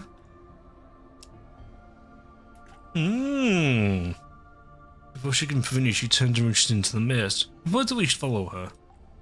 As I miss Claire's, I'm going to this is weird, but very interesting. I grant a holiday, I see a seemingly endless expanse of affilium before me, seeing as I weren't looking forward toward the flowers. This sounded referential to the stuff from the start. Wasn't like a lot of that white crystally stuff that was like going on? And like I think there was a bunch of like aliens or something in that, but like the intro. So obviously there's many of them, you gathered that. Blooms bloom and petals fall like rain. This beautiful scene is indescribably eerie. Lena? The voice shatters the sounds of the sounds of the Helenas as one instantly turned back to me with vacant eyes. Only one of them has a sad look on her face. I should not have come here. And leave with me and we'll go together. Lena shakes her head. My destiny is here. Destiny? To hell with destiny. Thought flashes through my head. For some reason, I feel like if I let go of Helena, I'll lose her forever. You were kind, Commander. I don't know if you say it. I go on my pace until I reach Helena. I need to get out of this creepy place. I'll physically drag her away if I have to. Over no matter how much strength I use, Helena refuses to budge. A kind die. But you must live. Lena picks up an affilium beside her. A soft lovely flow instantly transformed into a sharp blade that gleams coldly, and she stabs it into my heart with hesitation. Without hesitation. I can't dodge the blade, but my chest doesn't hurt, it just feels cold. Lena weeps and my consciousness grows hazy. I bottled them right, like I'd been electrocuted. After gasping heavily for several seconds, I noticed a landing gaze perched on my chest. That must have been where the coldness came from. You dreaming? I'm seeing I'm getting up. I had to get hops on my chest and takes to the air. Turn to go in the corner, in the box and quietly sigh. I'm like a nightmare. If it was too tense, I'm okay now. The flies so grow on my head before descending before my face again. Fucking dead man. Oh, sick.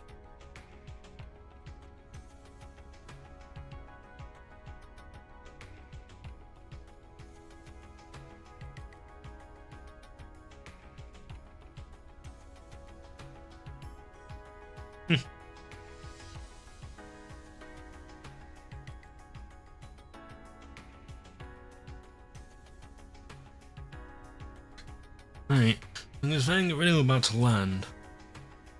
Look outside the window again, the helicopter is approaching the city. Dollar Mercado calls Shakri speaking to the communicator. It seems she's talking into the local air traffic controllers. Looking down, I noticed that despite us heading straight for the city, he had a fence in placement on top of the walls in our trackers. As though we're old friends. It takes me by surprise. Implies that the helicopter has been legally registered and that permission to use the city's airspace, the cost of obtaining such permission, might actually be greater than the price of the helicopter itself. The helicopter slowly descends to near the city, so we're touching down on a small helipad near the city walls.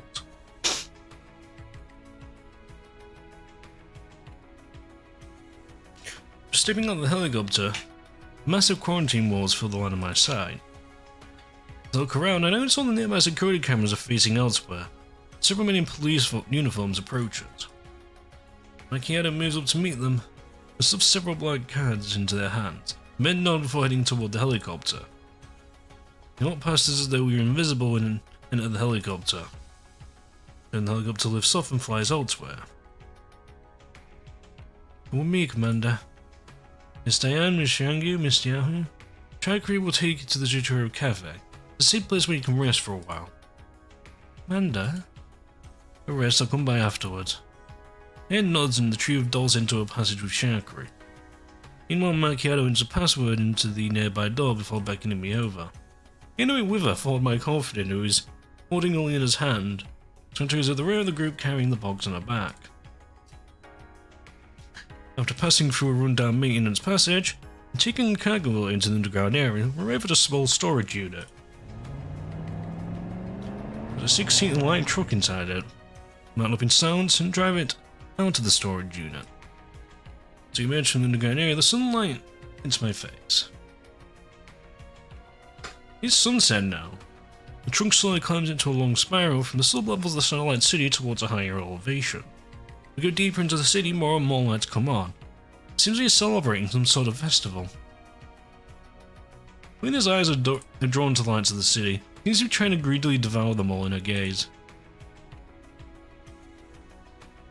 Well, this must be fresh and new to her. I can practically this sense of excitement and eagerness boiling in her heart. When she looks back inside the truck and sees the box on the floorboards, her eyes go dull again. She notices I'm looking and turns to look me in the eye. On my part, I do not shy away from meeting her gaze. In her moment, she wants to say something, but then she hesitates. Instead, she looks away, or turns away, looking neither at the city or the box but at her feet. And she seems to be waxing thoughtful. An hour and two more changes of vehicles later, my car drives into a skyscraper, upon we dismount and get into an elevator. This door open, we're greeted by a bright yet completely sealed room. Springfield is there. Clearly, she has been waiting for us for quite a while. Welcome, Commander. Did you enjoy your trip? Hey, I thought we'd run into a blockade and be subjected to a thrilling car chase. Looks like I was overthinking things. It would be terribly rude to subject you to something like that after you came all the way to CHE02. There we go. Well, that's a reliable cafe manager for you. Speaking of which, this isn't Zucchero, is it? Look around, we appear in a very high-spec safe house. There's all kinds of comms equipment and weaponry. Even the walls are being reinforced with ballistic armor plating. Of course, this is one of our hiding places. And it used to be a high-end apartment. I've renovated the interior, so it should be quite secure against internal and external threats. But considering how important this little miss might be, but it'll be best to put everyone up here. Well done, Springfield, you really did think of everything. Looks like I made the right choice in picking you as our first stop.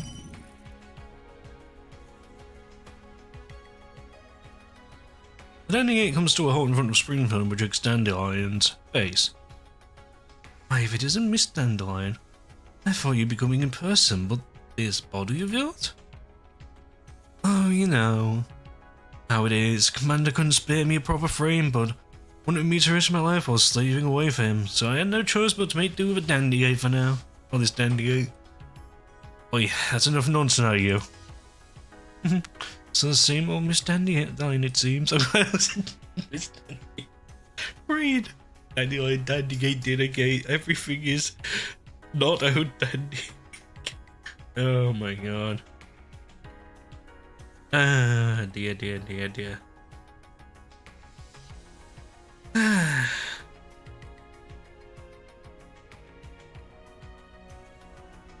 Anyway, please help me charge up this dandy gate. I must be on its last legs after a whole day of flying around. I will take a rest myself. I'll leave the rest to you guys. The gate flies above Springfield, and with a snap it powers down and falls into her hand. We realize a war socket and moves the dandy gate into it, and she dusts off her hands before smiling at us. There's a room for everyone here. Let's all relax and take a break, yes? Everyone walks up to the girl. Now, as for you, Miss Helena, if you don't mind, would you allow us to lend you a hand? The girl doesn't answer, and Corvin directs a pleading gaze at me. It's fine, let them handle it. You should get some rest too, we'll meet in the hall later. So after hearing me speak, that Corvin lets go of Helena's hand. And Arisi leads Corvin into one of the rooms and escorts her inside. Springfield smiles and holds a hand out to Helena too. That trigger on. Hang on. Anyway. Eventually nods after hesitating for a moment. Springfield that turned away. Then turns away to say a few things to Arisi before the two of them lead Helena into another room. Before they leave, Springfield turns to speak to me.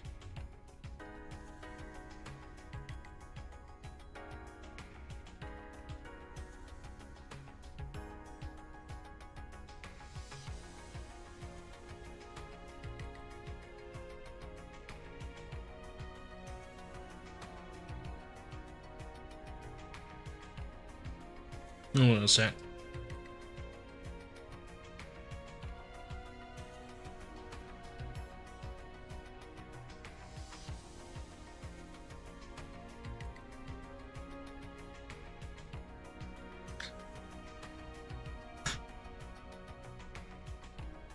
Real Tendwayne says a few things answer as he brought the two of them later lean into the center room.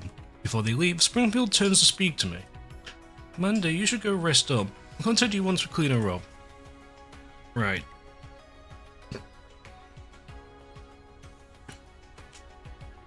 When the Springfield and company leave, the other people left are me and Macchiato.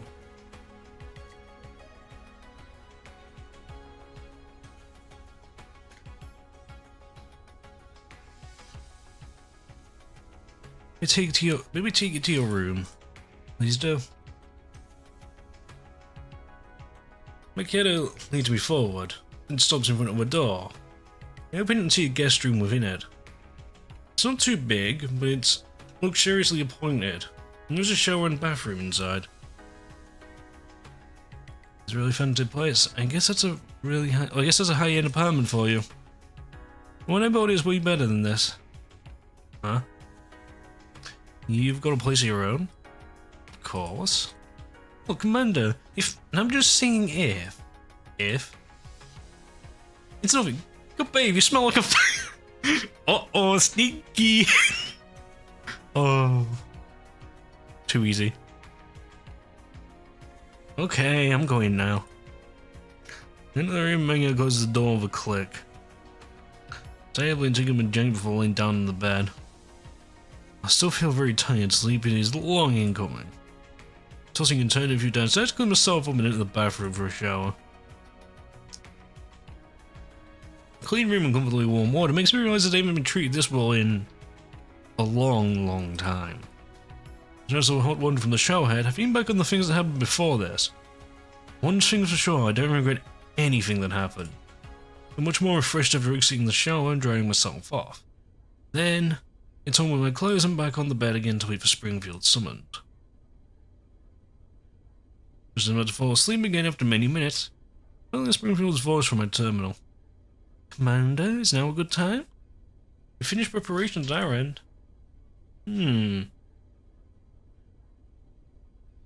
Interesting.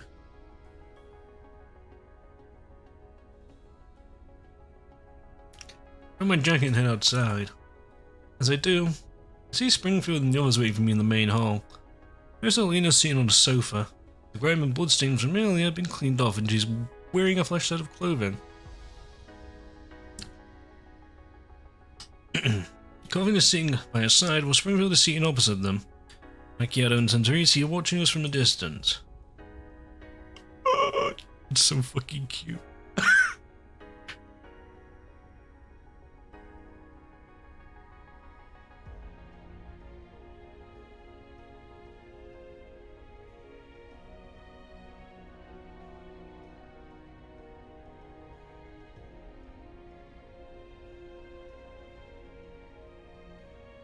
One sec.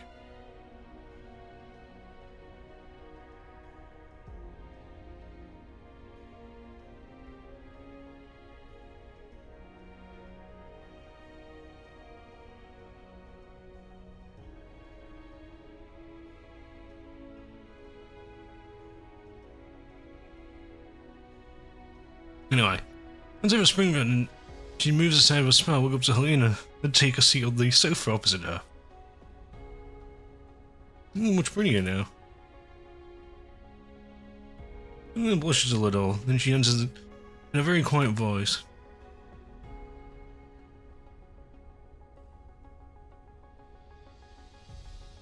Nice ladies help me wash up.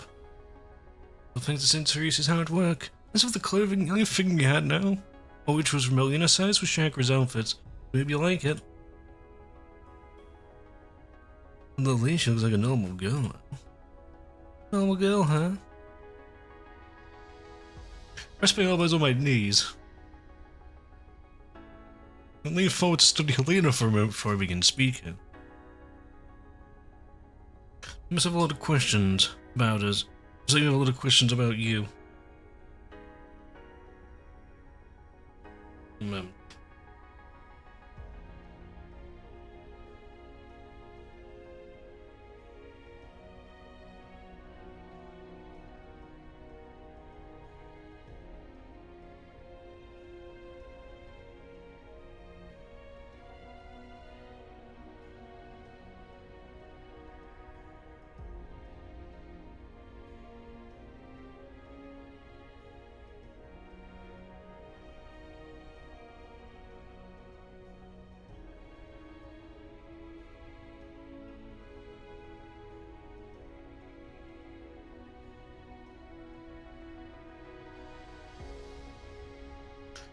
So everything that happened just now must have come as a huge shock to you. It's over now. So let's sit down and have a good chat. Wasn't much of a shock. Really now. Well, it wasn't much compared to what happened in the past. The old frown just looks up at me. What am I going to do about flinching? And she decides to take the initiative. Who are you people anyway? Huh?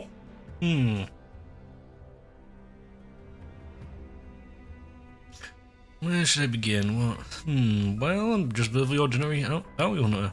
These dolls are all my ex-subordinates. All kind of friendly dolls, but I guess you already knew that.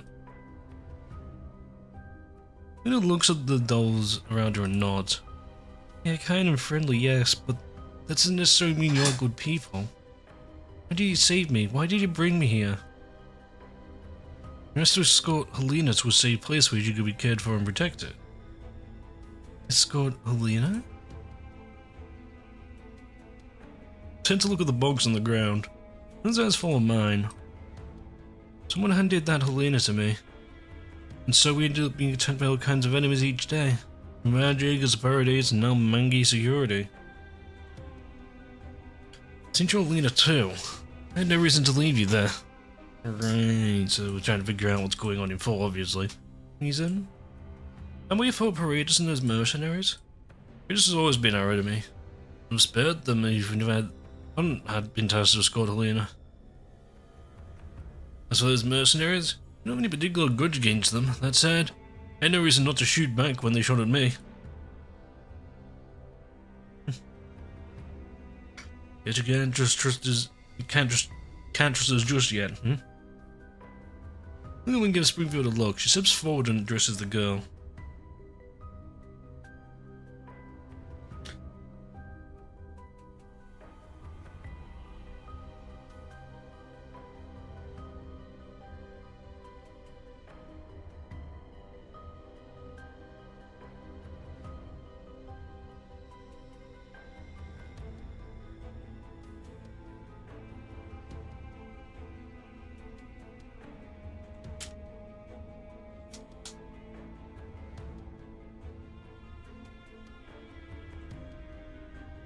I look and give Springfield a look. She steps forward and addresses the girl.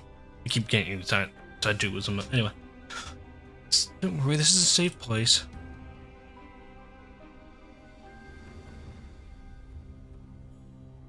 I can guarantee that those Niders, Unitates, and Mangi security people will not find you here.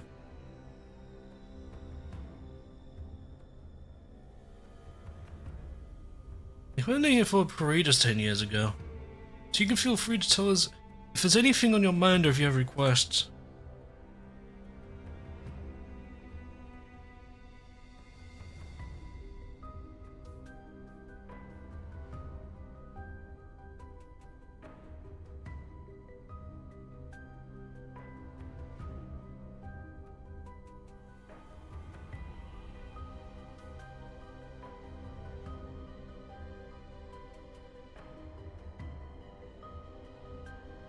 Roman?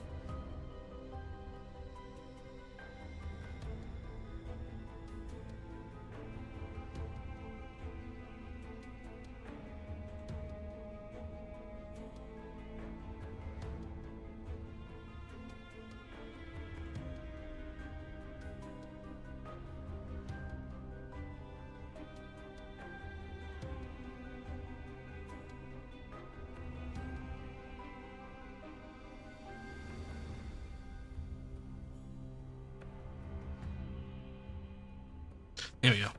Selena, can I call you that? Was there any other particular way you want us to address you? We're two Miss Helenas after all. It would be best to make a distinction if you're going to stay with the commander. There's no need for that. I'll be disturbing you for long. Do you mean you're going to leave soon?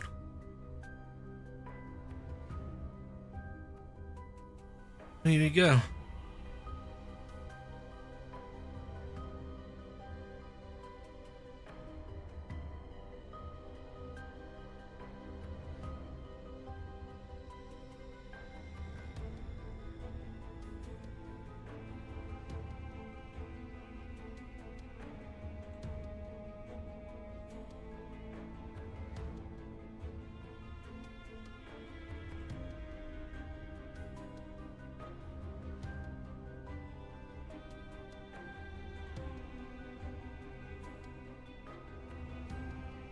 Very grateful to you for saving me, but I'll take care of the rest myself.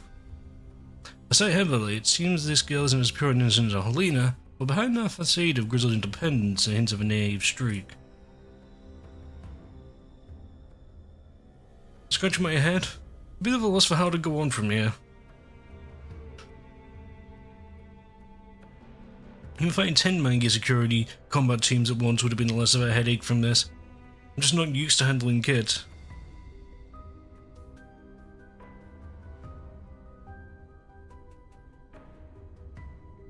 I think for a moment it decided not to be around the budget. It's probably time to get straight to the point.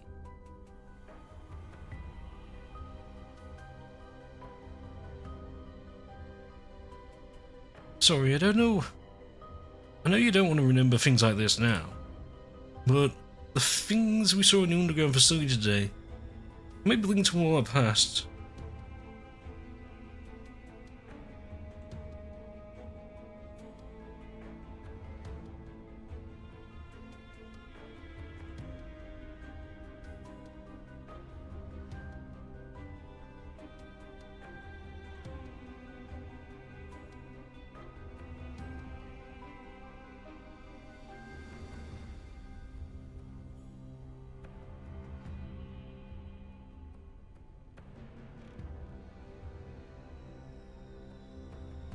Things we saw in the underground maybe linked to our past, and I want to sort that matter out.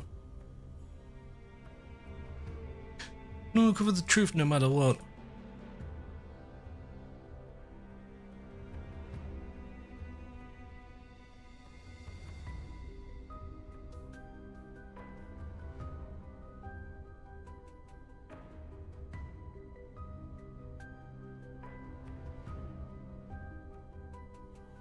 Eric.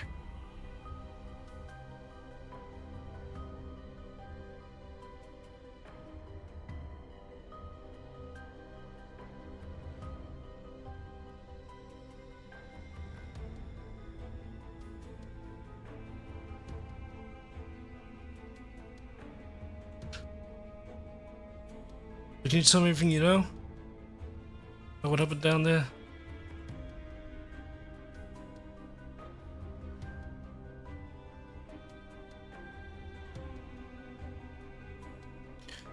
A village full of people would end up being sent to use a test subject. Well, there was a regiment of knighted down there.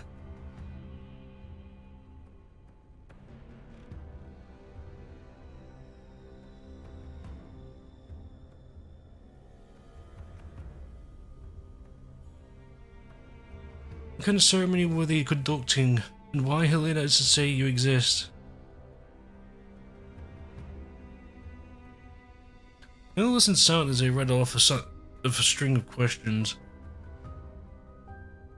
She listens earnestly, but shows no indication to answer them. The wrong sound, she speaks at last. Look any further into this. What do you mean? Keep investigating? You end up like those people in the tanks. You end up dead because of me. I think we should keep investigating though. I'm dead because of you. Is that why you don't want to stay here? Because we're rude about that?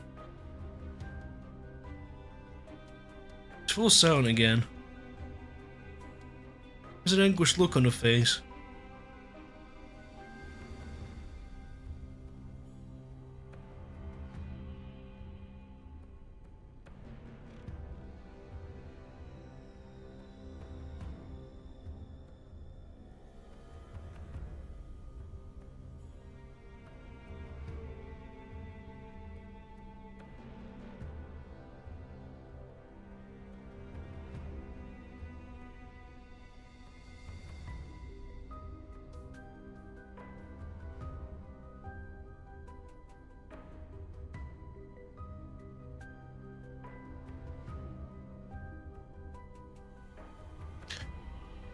Oh. Just look on her face, one seems very... She's okay then, kind of compared to the Helena's been just with the whole time.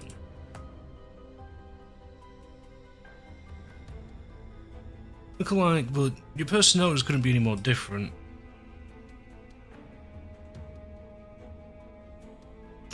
She meets my gaze, then practically shouts what she's thinking. I don't know how powerful they are. You won't be able to get out easily if you're mixed up in this. When Ellen Paredes was involved in the matter, then there was no way I could just stand idly by. What do you understand?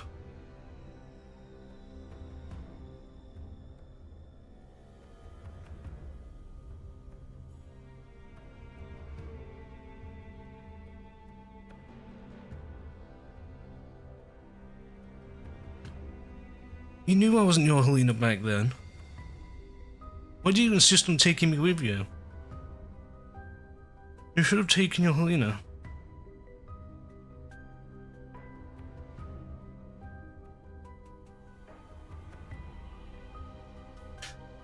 I told you before, right? Your Helena too, so I had no reason to abandon you there. And if you aren't Helena, there's no way I'd leave a child in a place like that.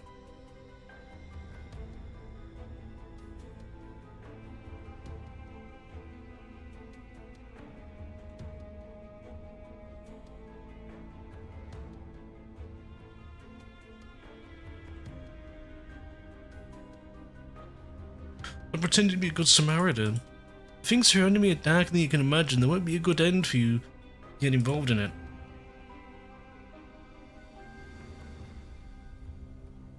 Too many people have already died because of me. I can't have any more.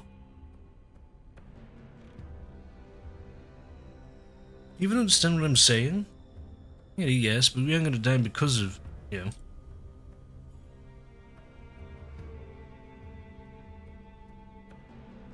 You kill those villagers, and neither do you kill those state six agents.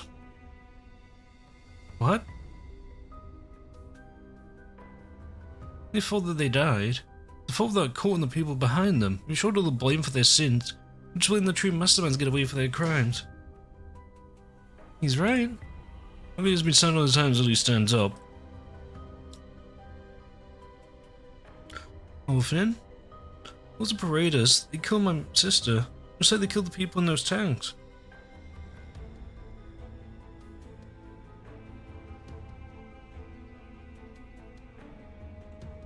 They need a reason or motivation to hurt others. They do it because they want to. I can't accept what you're saying. It's simply you've been taking blame for hurting others, but it's clear those coolers at fault.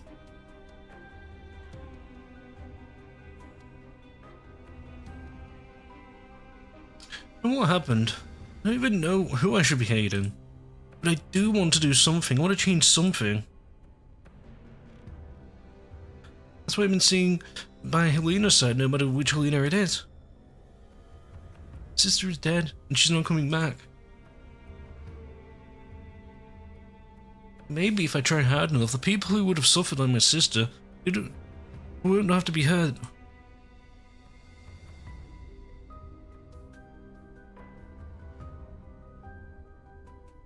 So I wouldn't be saying this to you. And the room goes silent. Saying a piece, calmly sits back down and says no more.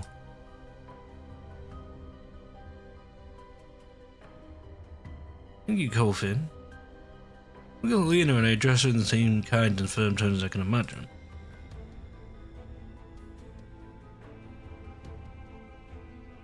I know we won't solve everything, or any way would stop tragedies like that from happening again. I'm sure you understand that.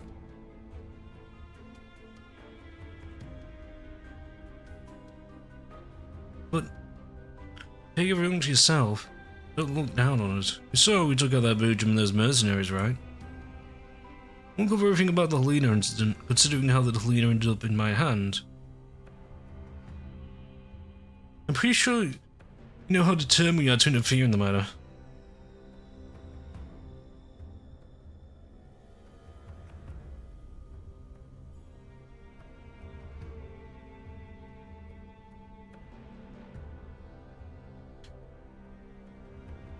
I'm getting a D68 by its lip.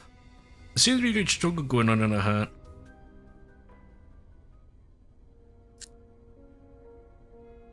You from State Sec 2?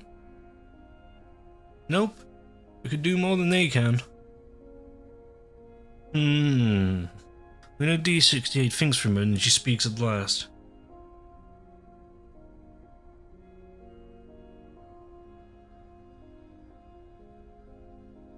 And if you want to know, then I'll tell you.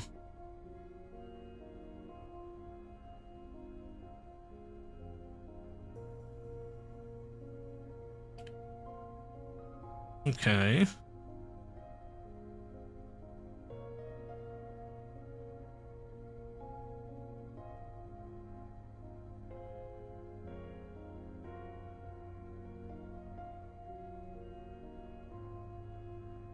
No really limits to what happened in the village. Not only units called me Lord, this villagers looked to me as a miracle, created by God.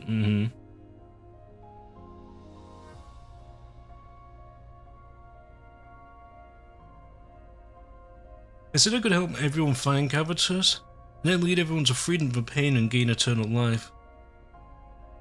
You know what Cavitus is? No, I don't. But I heard it's what everyone's been searching for. In order to find this Cavitus, they put me on those instruments and did all kinds of experiments on me. Experiments. More bloody experiments. And those predators bound to have a single original bone in their bodies. Commander? Pardon me. What happened after that? After that, I learned that it was all fake. The villagers who were bathed in that so-called grace, they all became monsters. Nothing looks at me.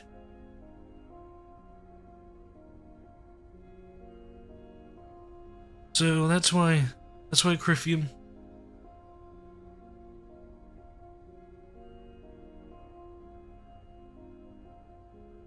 One sec.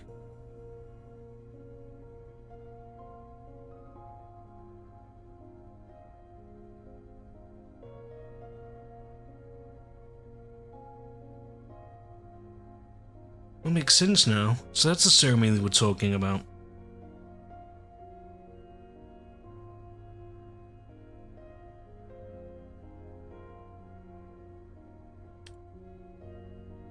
I control those monsters and turn them into Boojums you were talking about, but I could hear the wailing and lamenting in their hearts. The ceremony made them obedient to me, but all I could do was give orders as that woman dressed in black commanded me. I don't want to do this anymore. There's nothing I could do except pray each day a miracle would happen. Then someone actually came to save me, as though they weren't answering my prayers. A group of people said the same thing as you came to the underground complex. They said they were state psych agents, and they were going to save me.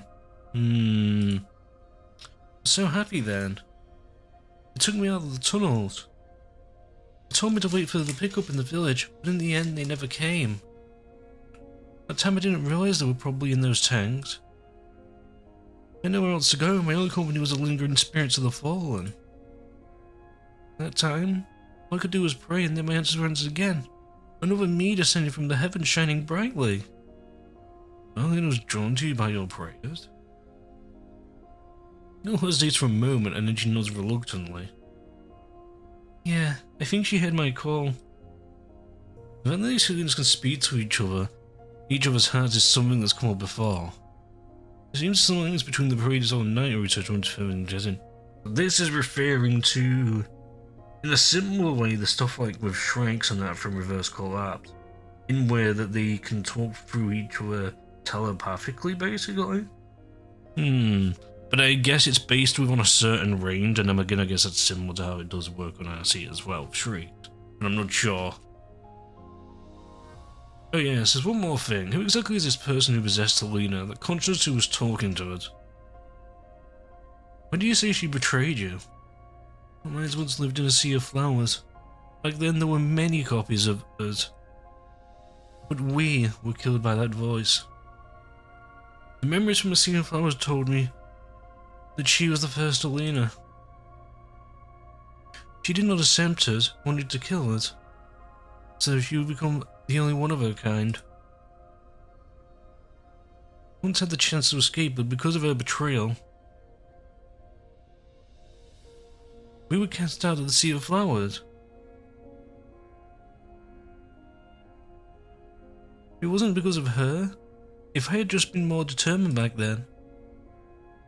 When it clenches a fist and she scrunches up her face, tears begin to well up in the corners of her eyes. I understand. When you've said enough for today, go get some rest. The questions have been answered. What it indicates what happened before, it's essentially the same as what I theorized. Raiders took over a village, tricked its inhabitants to following their damn cult. Used them as test subjects to fuse them with plants, which they later combined into a Boojum, and tried to use Helenas who could hear psychic messages to control them. Ugh.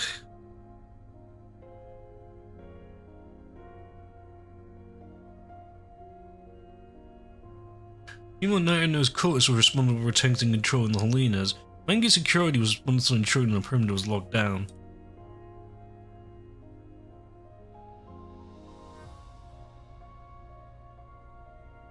Second. Here we go. This was a comprehensive magical experiment set up. I don't know what the aim of the experiments is. It's perfectly in keeping with Parader's way of doing things.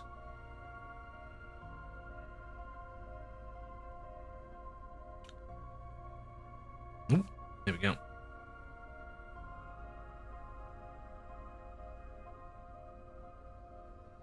That also makes me certain that those masters haven't been completely stamped out yet.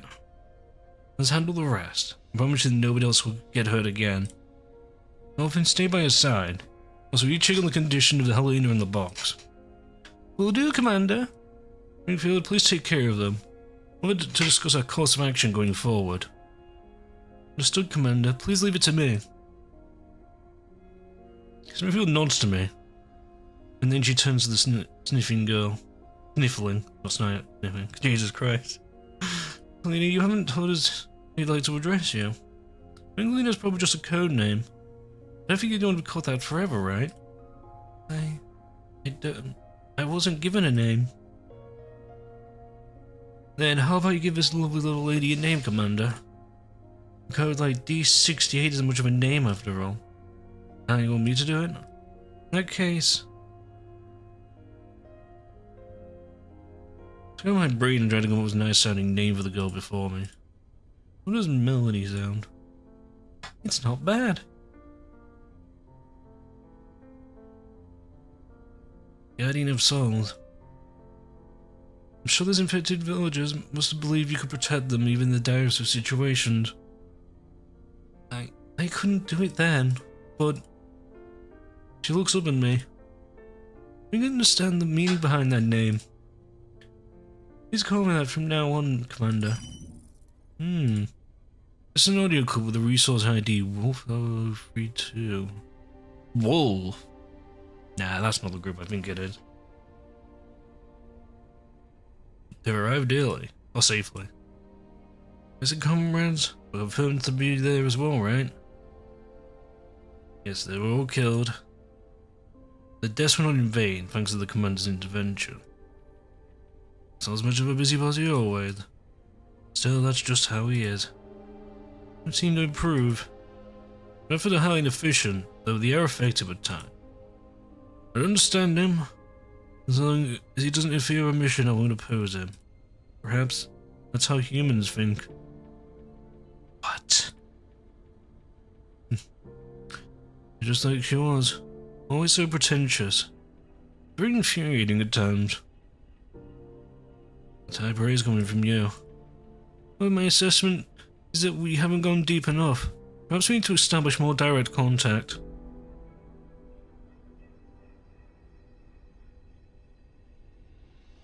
Very well. Since you're the leader now, I'll be without question our consideration for the mission's efficiency. Now don't forget our original objective. Over. Why do I recognize a name? Damn it. I'm gonna put that in a notepad. Give me a sec. I feel like that is related to William, but I could be wrong. Anyway.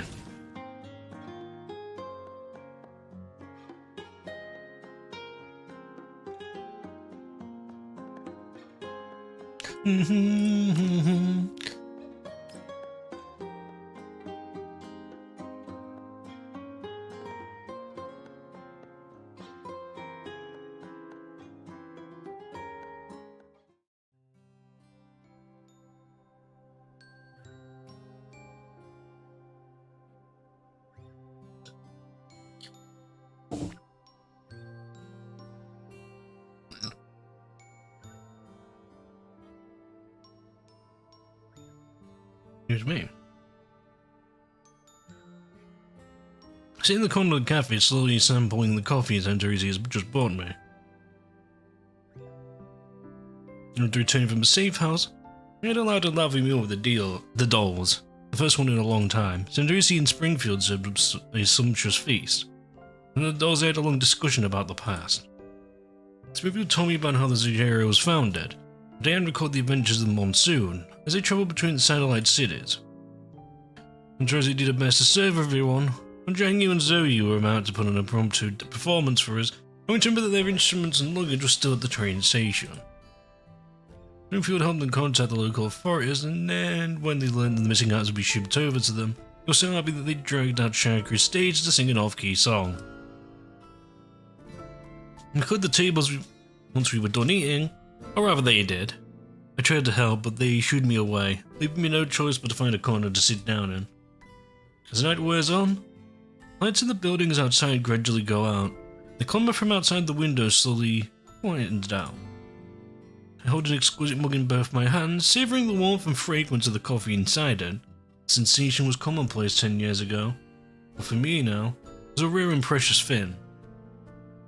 After all, this is the first time I reunite with my dolls after so long. My heart fills with mixed feelings as I watch them hard at work. Well, it's been a long time since it happened. I can still clearly remember the looks on everyone's faces when I announced that I was quitting Griffin. The confusion, the shock, the worry and the protests. At the time I was utterly powerless. Couldn't even give them a sensible explanation for what I've done. Makes me feel even more guilty is the fact that even after all this had happened, after meeting everyone again, not a single one of the dolls has come over to ask this question. Why did you leave, Commander?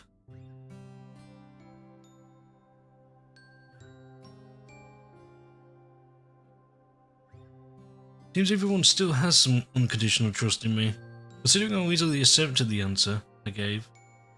One that couldn't even convince myself. In that case, what right do I have to stand in front of everyone like this now, acting as though nothing had happened? Springfield helps Rosie return the dishes in the cabinet and glances toward me. Apparently she noticed the complicated look on my face, because she undoes her apron and walks over to the table while sitting down opposite me. What's wrong, Commander? You seem uncomfortable. Yeah. I feel a little conflicted. Is it because of Melanie? Ah, yeah. Well, that's part of it. As for the rest, people continued watching me and I can't continue speaking for a while. Would you mind if I ventured a guess? Go ahead. It feels like you're avoiding us just a little. Didn't seem much while you're eating either. Is there something you wanted to say just now but couldn't? Hey. Take a deep breath, try to gather up the courage to get the words out. I'm sorry. It's just been far too long in coming. I should have said it in front of everyone. I finally managed to build up the courage to face my past. You wasn't giving me the chance to say it. Oh, sorry. I'm apologizing, Commander.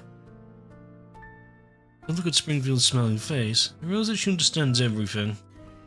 And the fact that she's asking this question despite knowing the answer is strangely calming. I try to gather my thoughts and see what had been keeping in my heart all this time. I'm sorry for leaving, and I'm sorry for that damn agreement. I pause, and after thinking for a bit, I continue speaking. Well, I felt that signing the agreement and leaving Griffin back then was the only choice that I could make. I knew it might not have been the best choice, but if it meant everyone could be safe, we'd have a future, it was a price I would gladly pay. Everyone keeps watching me, waiting for me to continue. You know, it felt kind of relief when I first came to the Yellow Zone. Is this a sign of how useless I am? Young enough to think that this was the way to give everyone a better future, and they could escape from those inconvenient realities that I didn't want to face. I knew I was wrong, of course. I couldn't muster up the courage I used to have in order to fight for what I knew was right. The people died. I'm still alive. The reason why I survived is because the countless dolls gave their lives for me. Does their sacrifices even mean anything? I haven't found the answer to that yet. So, I drifted through this chaotic world for the past 10 years, trying to find an answer to put my heart at ease, to prove that I haven't chosen wrongly. But the more I looked, the more lost I felt. I thought that turning my back on war would now no longer be used, or that giving up what power I had would give everyone peace. It was all pointless in the end. Oh yes. No longer being used, that's because I was no longer of use at all. And even after giving up my rank and position, the mere fact that you associated with me put you all in danger. In that case, what was the point in giving it all up in the first place? You heard what I told Melanie just now. Even though I killed Wally in my own hands back then, Paradise is still going strong, still using innocent people for their inhumane experiments. As for me, I give up everything, what's the power to change anything? You know, back in the day we used to be able to send jobbers wherever to deploy like 25 T-dolls at once. Even did it for the sake of a certain senior of mine. Nowadays, I've got to scrounge up screws to turn them into nuts and bolts. Seeing all this, I went to ask myself, hey, what the hell were you even doing? You made your choice, but you keep second guessing yourself. Does someone like this even deserve to be called Commander? I think you're a UNC big shot who can get elected just by keeping a low profile. In the past, I saw the strength to change something, but now, all I can do is endanger you for the sake of putting up some petty resistance. And that is the only thing I can do. All the things I've kept on my heart for all this time. Everyone keeps listening until there's nothing more to listen to. I raise my mug and take a drink to mask my loss of control. Springfield waits for me to calm down before she slowly begins to speak.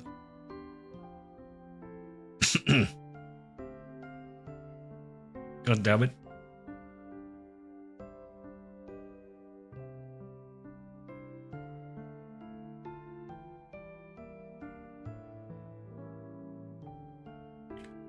I don't think you're running away from anything.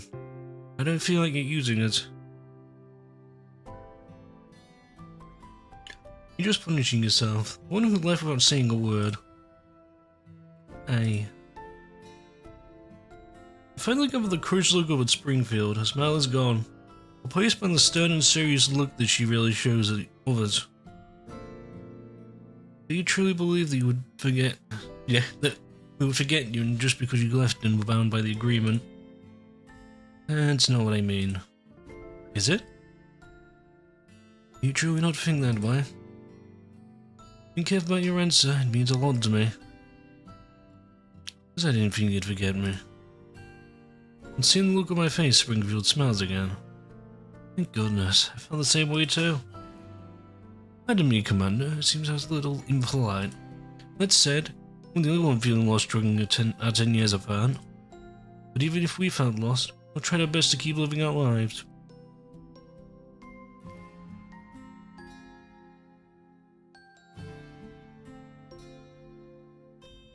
You lived on, waiting for the day to come when we'll meet again.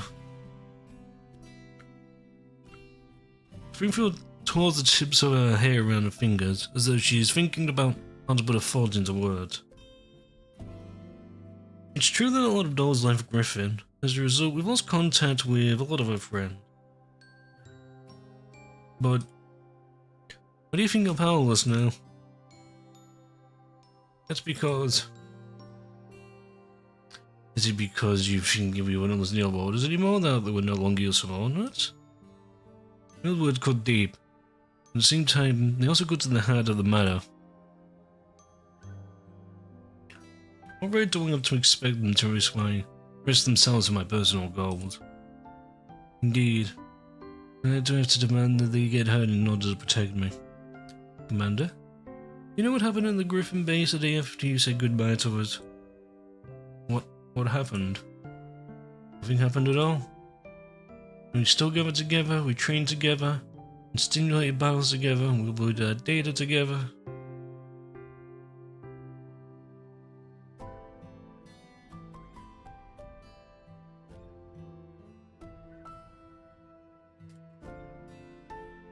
All the squads were like that.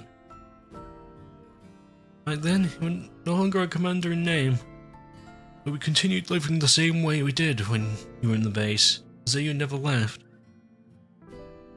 And the next day came, the day after that. Those days lasted a very long time, until Miss Kalina came to the base and told us it was time we took our first steps of our own.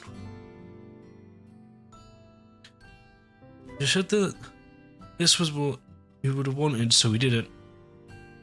In the past, you said you'd be nothing without us. The reverse is also true. You wouldn't raise up the way you had. Wouldn't be your present selves either.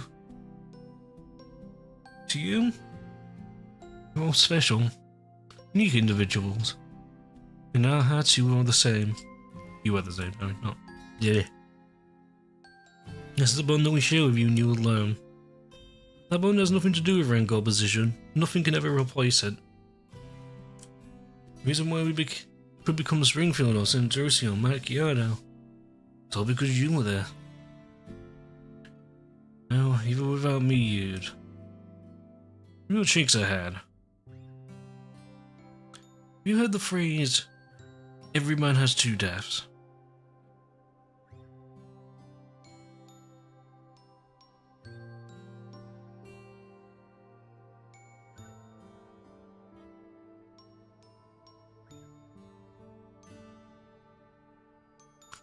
I think so.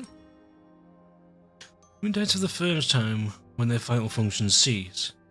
Then for the second time when they are completely forgotten. Damn.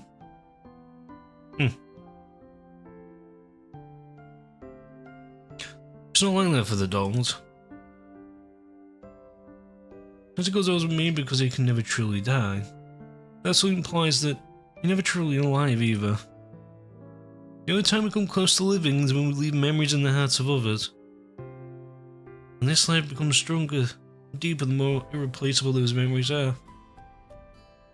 Without you, maybe the dolls we could see walking around anywhere on the street.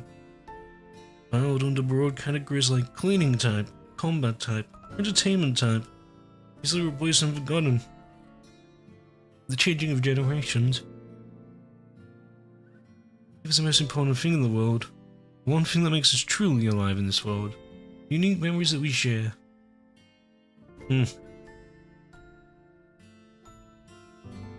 This is good.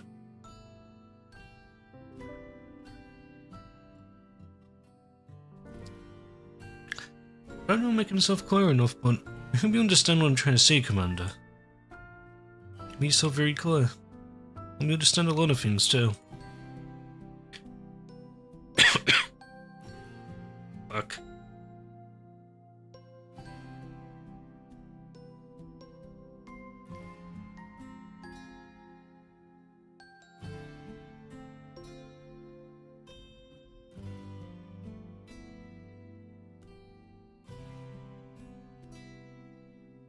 And say this, if you choose to help me, lose everything. Perhaps even the Zucchero, the important chat and soul may no longer exist.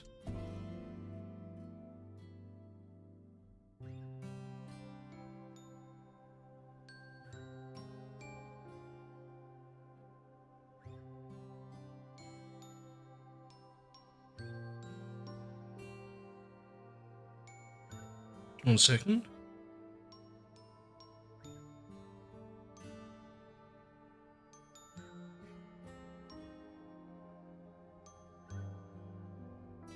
But I must say this, if you choose to help me, you'll lose everything. Perhaps even this Zucchero that you poured your heart and soul in may no longer exist. Alright with that?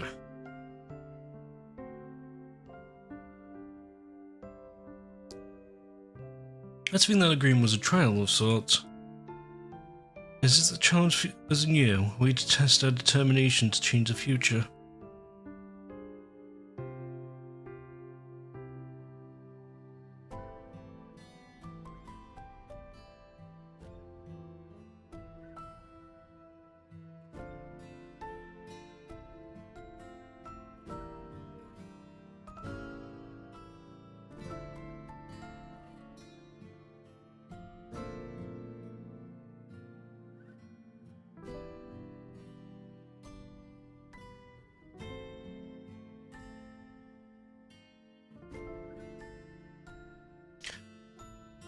I'm ready. Well, our friends are ready. You ready, Commander? You ready to make your mind up to bring about change?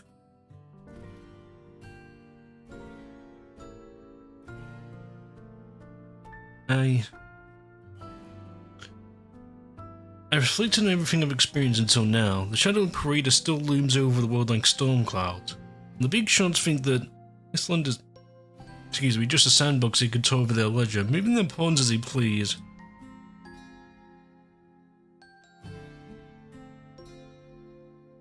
In that case, since I can't change anything through playing by the rules, I'll just flip the table and make my own set of rules.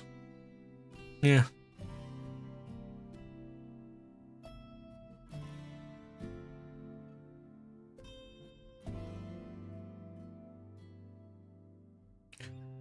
There's still many unknown variables in play. In the end, I decided to use that simple word to make my promise to Springfield. Meanwhile, the dandy that's been floating lazily in the air slowly drifts over.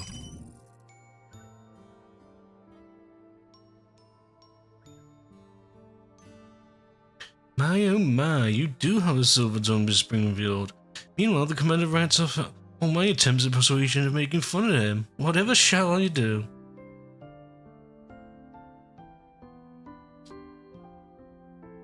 That's because you really are making fun of me. Oh, how you've wronged me, Miss Springfield. I call my justice in my stead. Miss Dandelion is helping you in her own way, Commander. Also, it was thanks to Miss Dandelion's arrangements and timely communication that we were so successful in getting you to the cafe. That's so. All things in the safe house. That midget doll has finished checking the box. Vital signs of the little miss inside are deteriorating. She's not in danger yet, she's probably going to experience organ failure like before.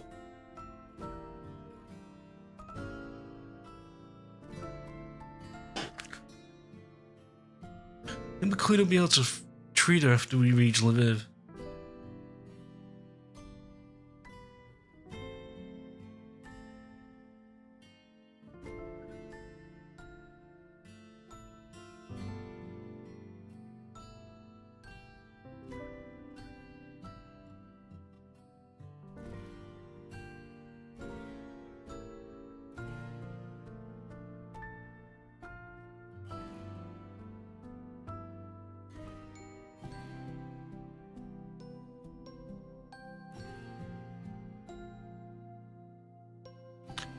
Clean up a tree after we reach Lviv. Yep. As for the other little lady, she's sleeping very soundly. It looks like she hasn't had a good rest in a long time.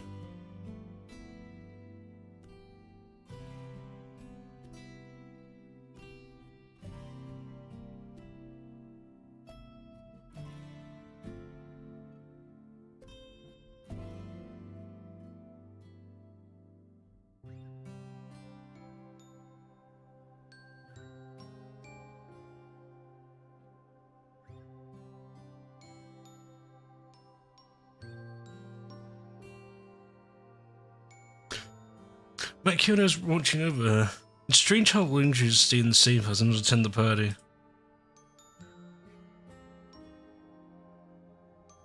And then Makiona's been thinking about the commander all this time.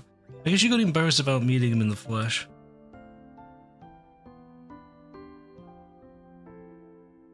Is that so? She's playing it so coy. All the information you gathered earlier. I'm working on it. What do you think I've been doing all this time?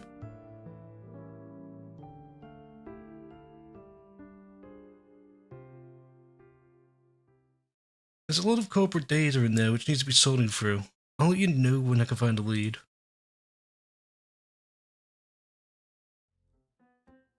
After the doors clear the table, cemetery serves will be a smorgasbord of snacks and drinks.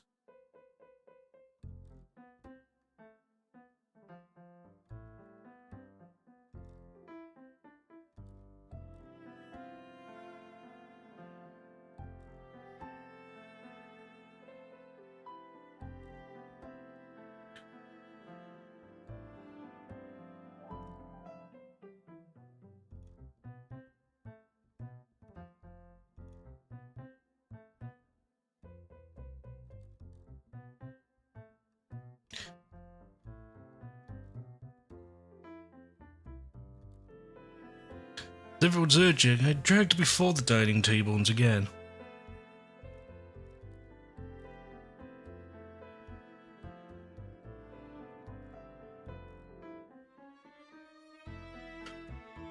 I feel much more relaxed after Tokyo Springfield. My conversation with the other dolls flows much more naturally now.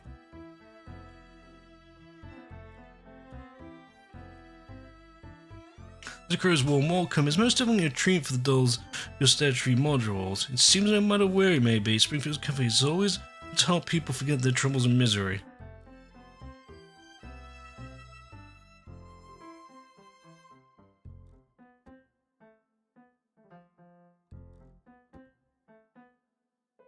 After Zhao clears the last palette of cookies, the curtain falls on the enjoyable little gathering.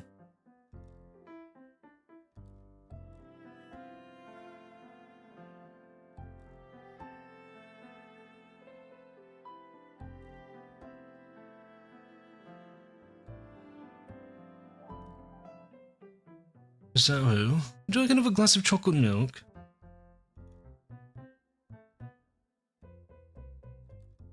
Intrusi appeared behind the bar once again, upholding her reputation as a Zucchero star employee.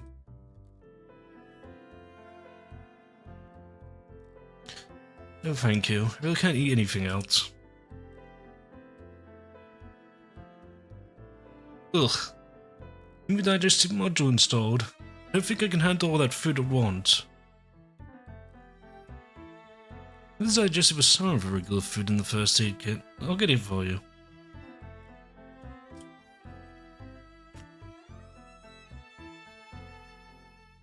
The cases in the past where Michelle created too many snacks before were shown had to use them to get her body back to its normal shape. Hey, you don't go eating my dairy Lord drink in public.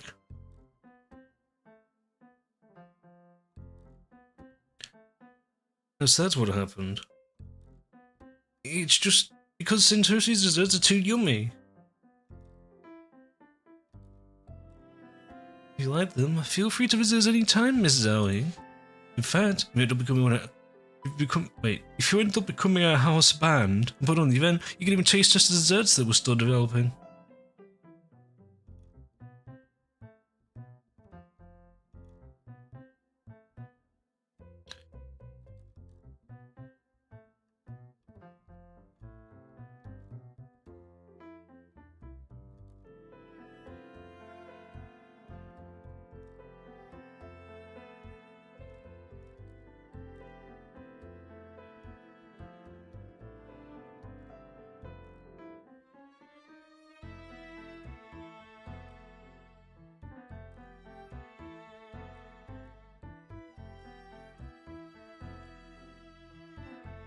Sounds delicious, big sis. Let's come by and get a good meal if we get the chance.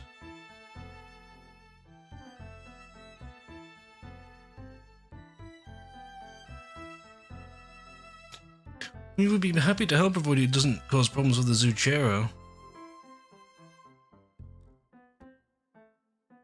It's a deal then.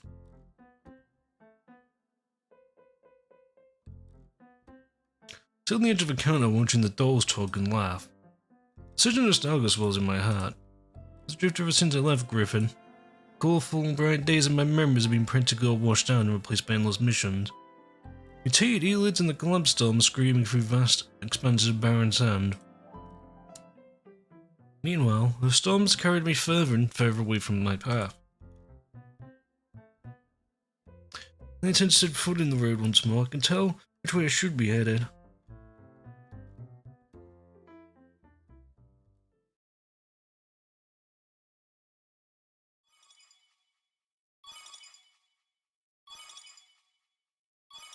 As my man wanders, the phone on the counter rings.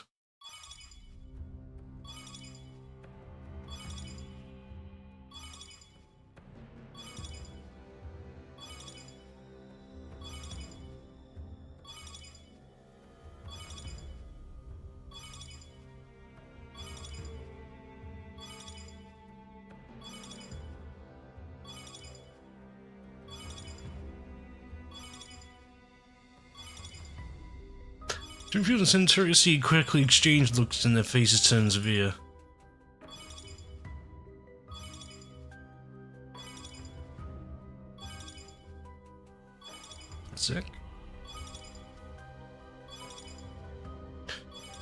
There shouldn't be anyone calling at a time like this. Do you want me to pick up?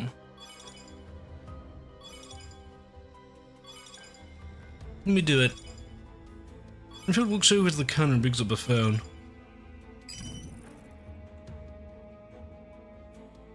Hello, this is Zucchero. May I know? Manager Springfield, you asked me for coffee beans earlier. What exactly are they being used for? You shouldn't be using this item, it's not safe. We're being watched. How much time do we have? 1 day. I try my best, but the opposition is far beyond me.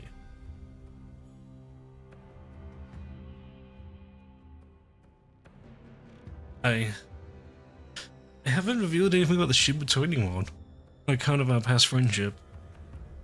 Therefore, I hope you'll get rid of the shipment ASAP to avoid causing more trouble. Understand? Everybody hands up. The cafe is sound and the doors all at Springfield. What's going on?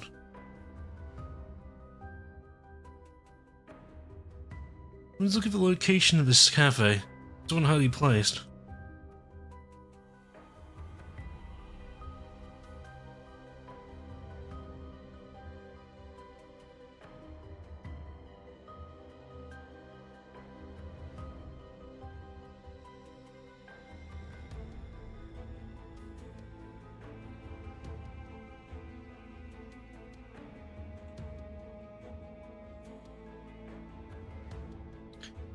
Meant the location may have been exposed. Sorry, I got you caught up on all this.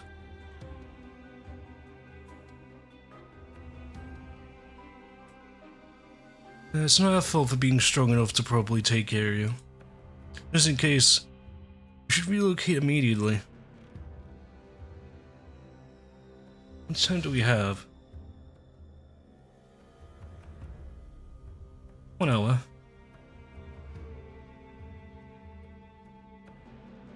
And so Springfield turns to the other dolls.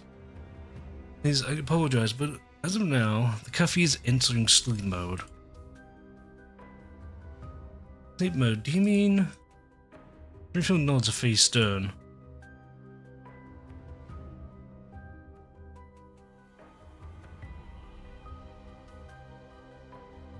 Please lock the main door and close the blinds. Ensure all exits secure.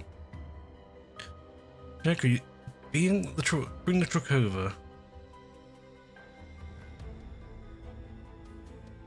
We'll be covering the safe house.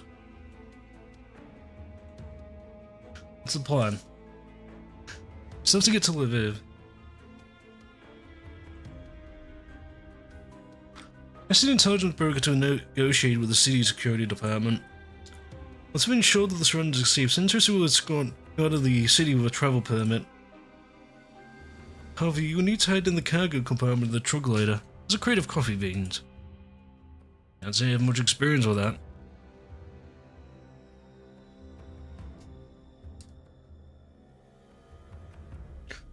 Our play is only half serious. Springfield chuckles and relaxes a little. Have Macchio to bring the girls over to meet you at the landing pad. The helicopter's been fueled up. It has takeoff clearance. So your upcoming journey ought to be quicker.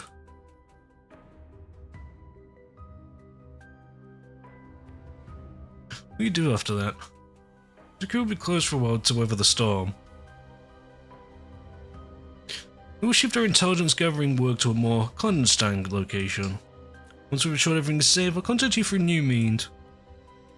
I'll just ensure clear communication. Sensors will be traveling with you. She'll be following me. She'll be very helpful in combat and daily life. In addition, she's very familiar with the Zucchero's intelligence networks. I'm sure she will be very helpful by your side. Springfield's approving gaze made me realize that they've planned this a lot ahead of time. I didn't think on my ascent to Springfield's plan. There's the monsoon. What do you intend to do now? If you don't mind, we would like to serve under the commander again. Mr. Underline said you're in great need of fighting strength now, am I correct?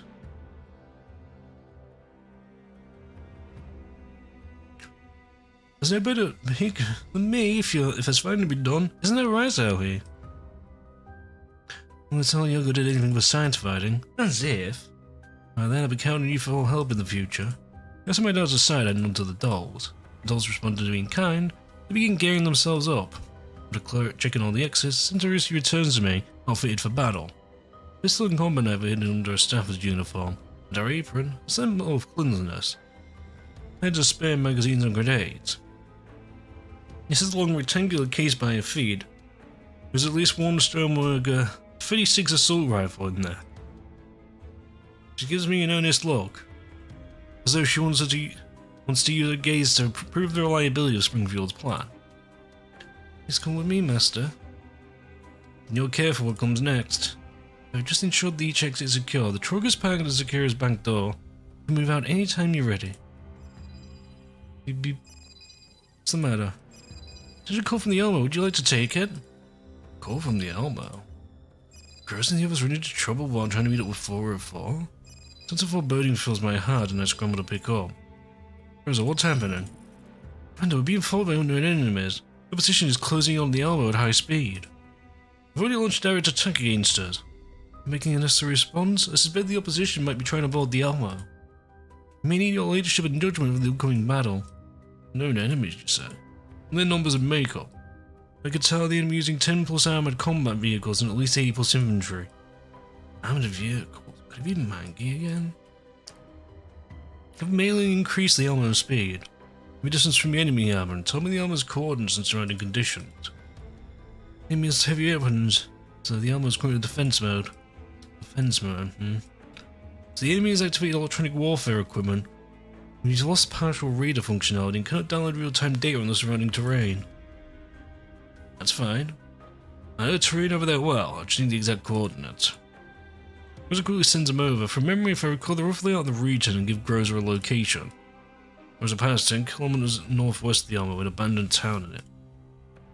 Anyone wants to board the Elmo, they'll want to shrink their perimeter. Until surrounded, there'll be no escape. Therefore, you must find a terrain that will disrupt their plan and encircle you.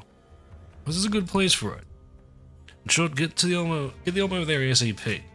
To me, you'll be disabling defense mode and breaking for the barricade. If we do that, the Elmo might sustain severe damage. And board the Elmo would be more dangerous than that. Understood? Respond to Rosa's questions. Think as hard as I can about how to handle what is to come.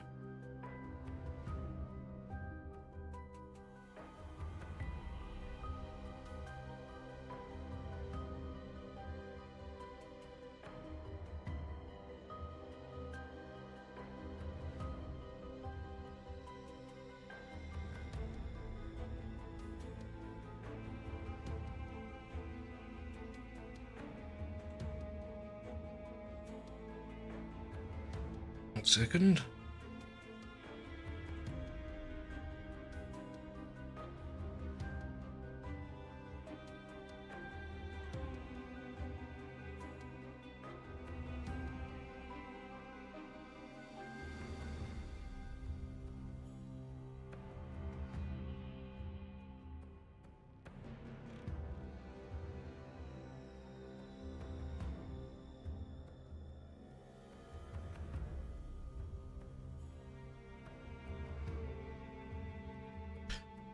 If picking up 404 didn't go as well as planned, over a dozen enemies in IFVs is by no means a small amount, and Groza will probably have a hard time dealing with them by herself.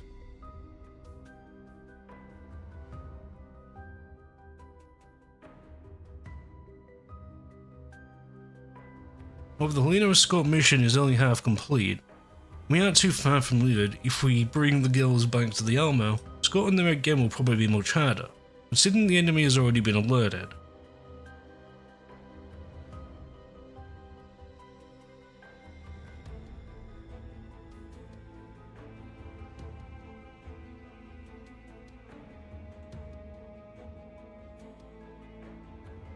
Seems to have seen through my worries, because she turns to me from where she's standing off to the side and speaks.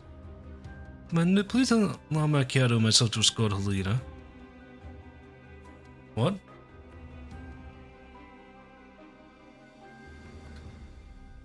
plotting a course just now. The route to from here is covered by Zucchero's intelligence network.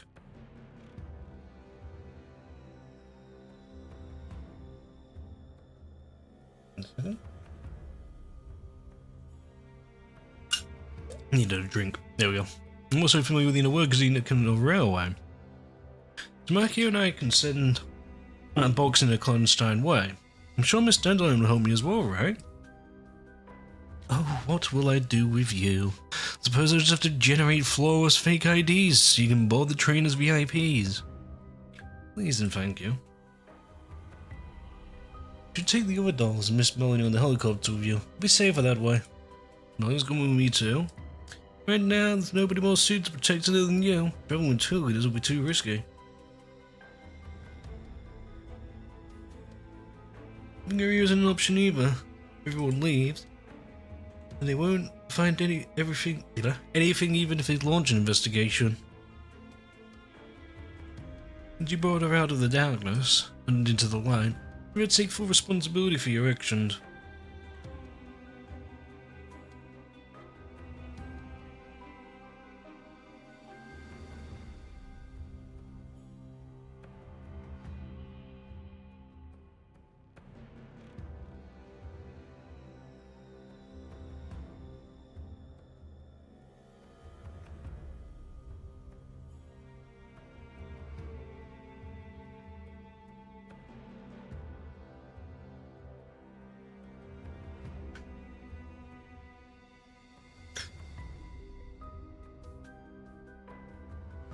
It's everybody decided contact girls to get informed of my plan.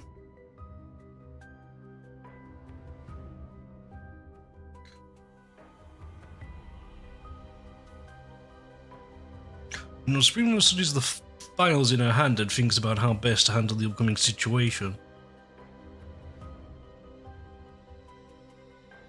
Chakri, take the truck and bring everyone to the landing pad outside the city.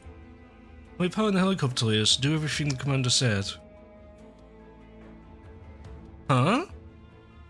But what are you, manager? Madame Macchiato. Prepared to send Alina over.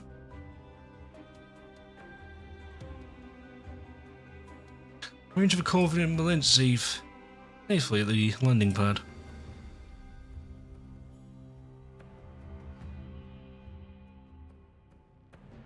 Who's manager?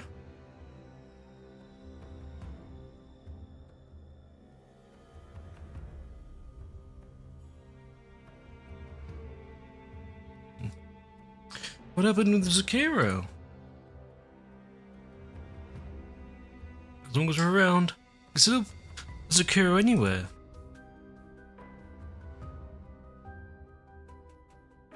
Don't worry, I'll come and find you at the Alma once the mission is over.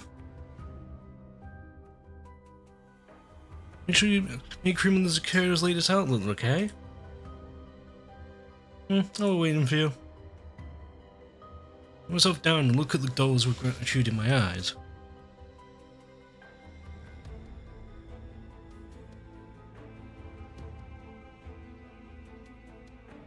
I feel a sense of security that confidence has returned to me. Thank you, I'm glad you're all here.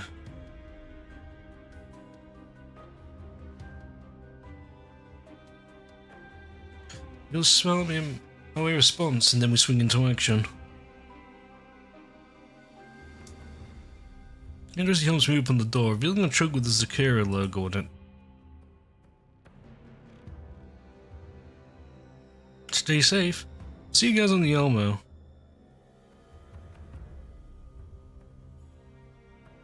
All the best. Meet up on the truck, leaving Springfield behind. So, as the rear door slowly closed, I take one last look at this place and the safe files which assaulted me. Even for just a moment, and as the truck's engine revved up, I disappeared into the coffee-scented darkness. I smelled coffee around me on these beans.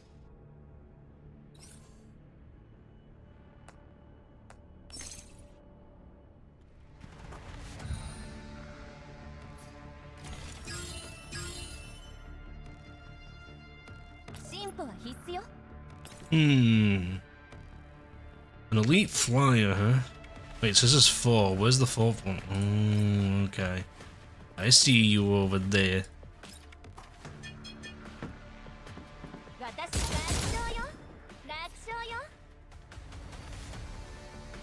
Okay, this is fine. Oh, let me up. Thank you. I want to hit that. Can I hit that? How much does it hit for? Full. Okay. Yeah, it is a basic story, so.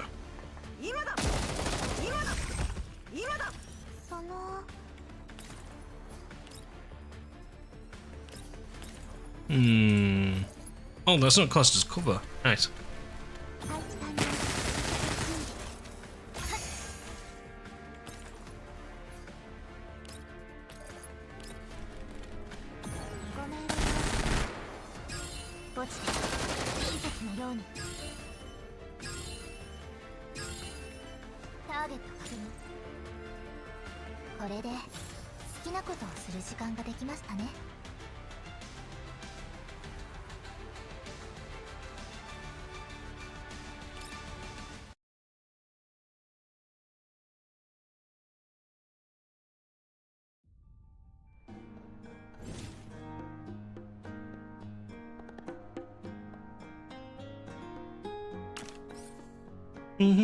Singstons, huh? What the hell?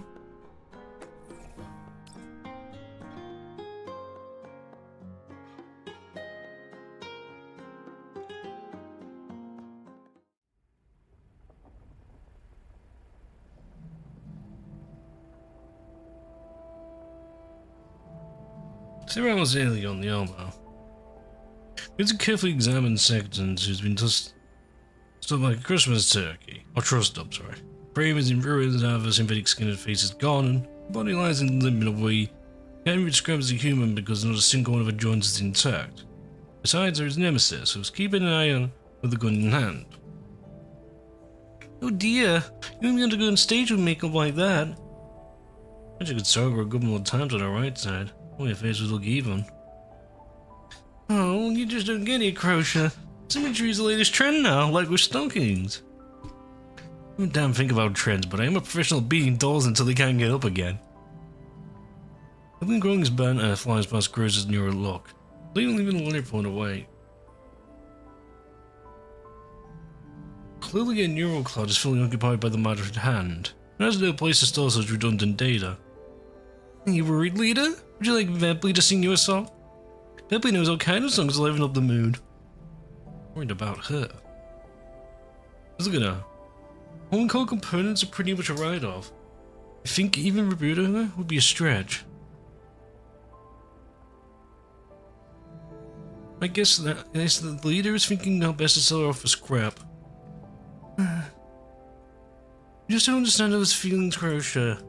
As an idol, Vampy has to be sensitive all the time to get anything of the fans' feelings. Therefore, I'm sure leader must be worried about things then. Want to tell Vampy about your worries? All the almost fighters are gathered in that repair bay. We're just gazing at everyone's uncertain.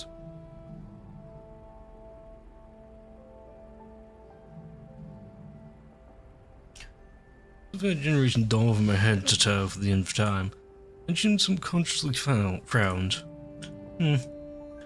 Body should not be able to pose a direct threat to us given the circumstances.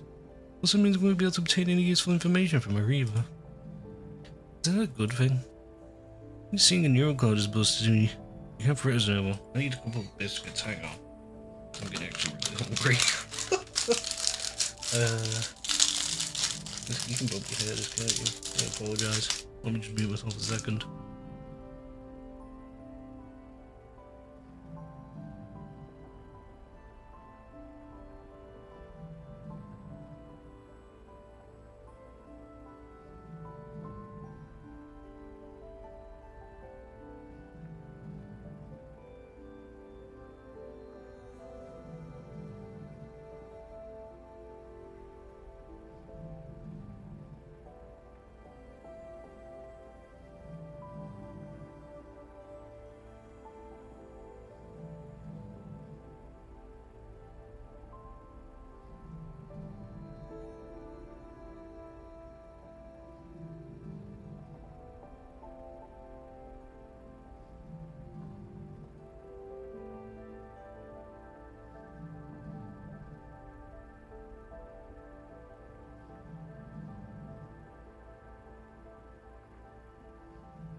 Yeah, there we go, sorry about. Just managed to call to her feet, there's no way she can fight with one leg. I've seen tons of types scrambled nose islands in the past. Goes the shakes her head. Since the commander entrusted command of the Alamo to me,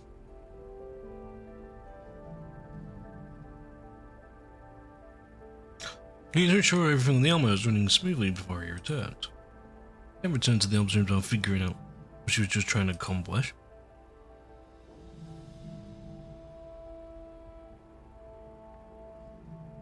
Arthur examined Sungson's body again, and the same no matter how many times she checks. In fact, some of the more downed modules are beginning to crackle and spark. Only neurocord wasn't so badly damaged. Able to recover her memories through safe means.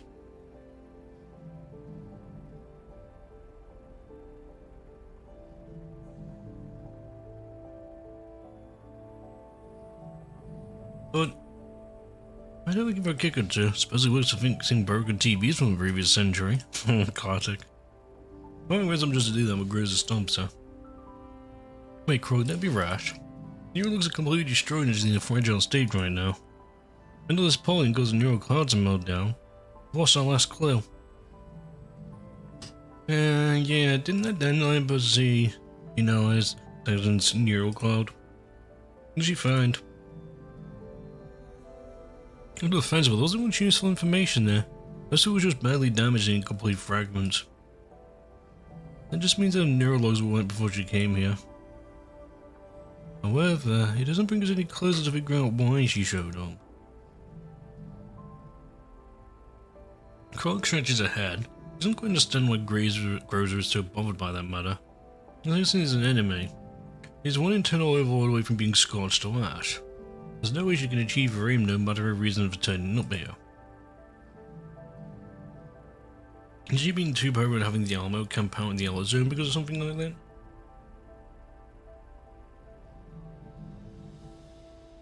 No, leader, she's not thinking so much about things.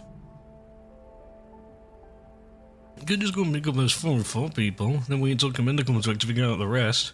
Wouldn't that work? Like, if you're really worried, you could just dismount all limbs, toss someone into component parts to the point where not even Malin could piece them together again. No, that's not what's bothering me. This does not continue. It doesn't have no idea what the commander's been through in the past, but how did she, as a former subordinate, end up meeting with the commander again? Indeed, why has she been reunited with the commander? Why had it been her specifically? I haven't considered that question in detail. However, she doesn't dare to carefully examine the reason for it. The commander simply hides behind his identity as a part owner of the yellow zones, bringing that unspeakable past of it. Until the corpse storms in endless expanses of sand, never speaking of it again. And she can continue staying by the commander's side and protect him without a second thought, until the commander no longer needs her. Now the paraders has risen up again, standing in the commander's path again. She knows there is no way he will simply ignore them. When the commander has been drawn into some conspiracy or has actively chosen to intervene on this matter, everything she's been desperately trying to protect for the past 10 years, will be wiped away in the blink of an eye. When that time comes, we're not able to serve as his student any longer. We even end up becoming a useless burden, or perhaps a ticking time bomb. He even knows Nixon's prison here is because of her. Leader? Were you spacing out? What do you think of you? Been all minutes ever since you came back from the red zone. Time for family to take the stage. I'll sing a love song for you, leader. I'm just testing it out of nowhere. Figured. Oh my god. Whoa, can't say that TM word. You'll love to see it. Oh, that's good.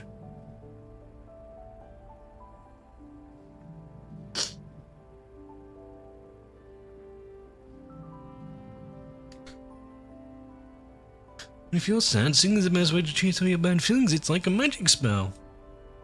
Oh, no, it's an anime and cartoons. The two of them go back and forth. Rosa vaguely shakes her head as she's trying to calm herself.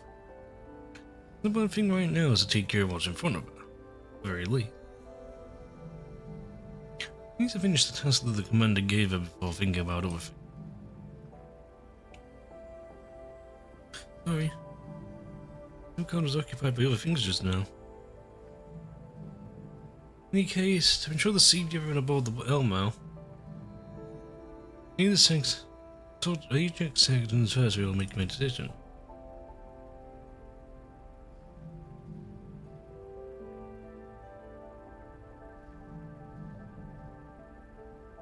Holy shrugs. She doesn't fully agree with Grose's point of view. Trust the leader enough not to process it any further.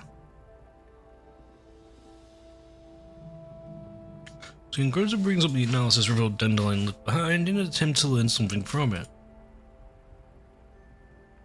Well, she's read into it so many times, and all she can do now is extract even the smallest scraps of information from any place she can.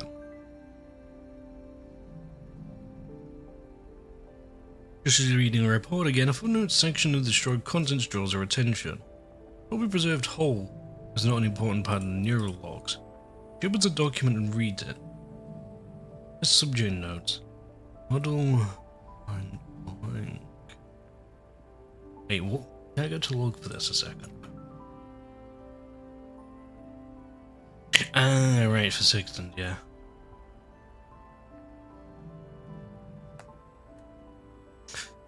Right.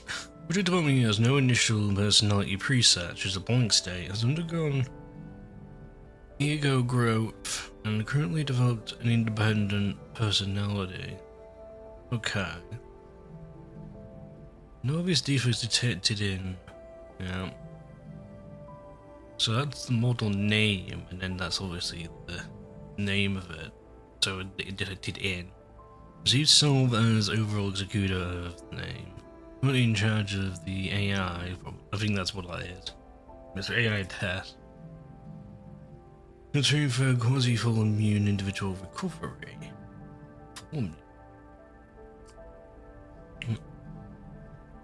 Performance is excellent compared to other products of the same garb, as there's a sign of human-like thought process. Initial observation is just satisfaction of the criteria for the experiment. Okay. The person who handles him was very cautious, even if I wouldn't know like this instance, base layer was probably a scroll. So Grizz was getting some valuable clues from that.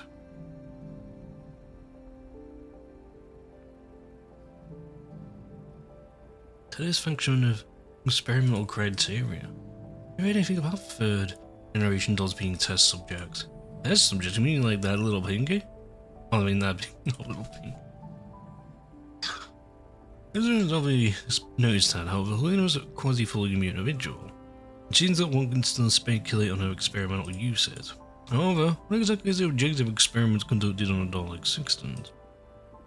Seemingly interested in Groza's discovery, we tries to make sense of the message that Groza is doing. Naturally, she has no idea what it's talking about. The hell? It doesn't make any sense. Your brain power is so weird. Why did she piss me off so much? Still, as we know there's something that is in the neurologs, might also be some other things like this in a deeper place. What are the conditions? We're about to analyze it further, right?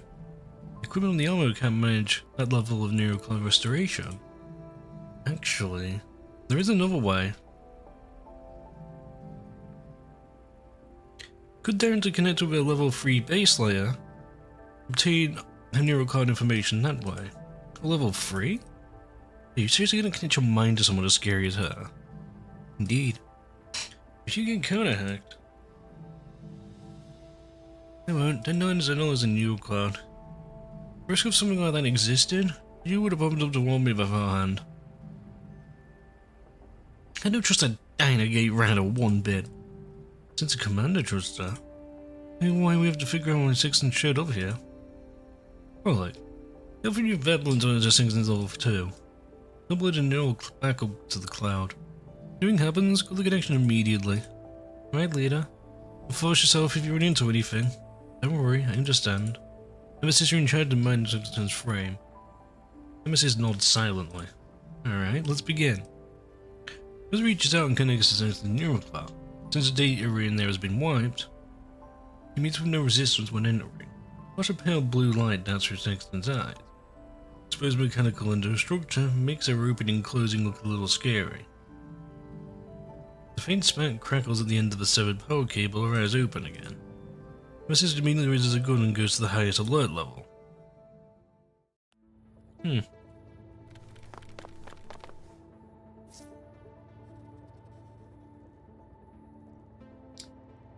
Yeah, level 2 is now open. We'll be breaker firewall now. We'll go into a level 3 alone later, be careful. Yeah, I'll be fine. I'll still get 4 characters anyway. Yup.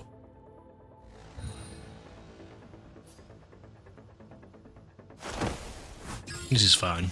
Easy peasy lemon squeezy. See, when using 7 turns achieve victory, just how Lolo use big damage Angela.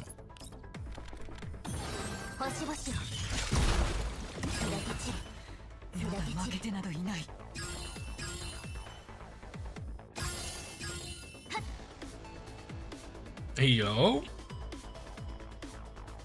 What the hell? That's a little weird.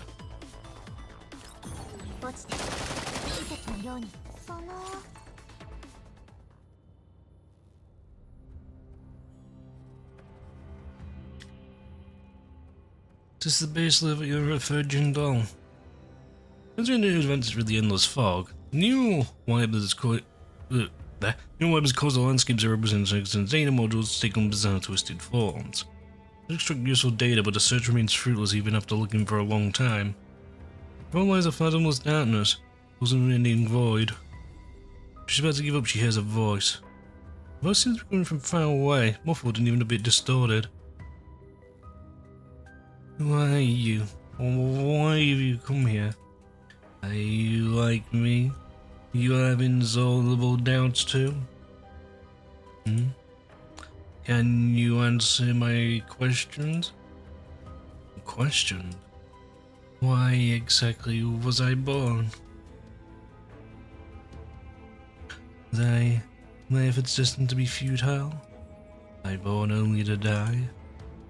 So no. Silence. You need to know more in order to resolve your confusion.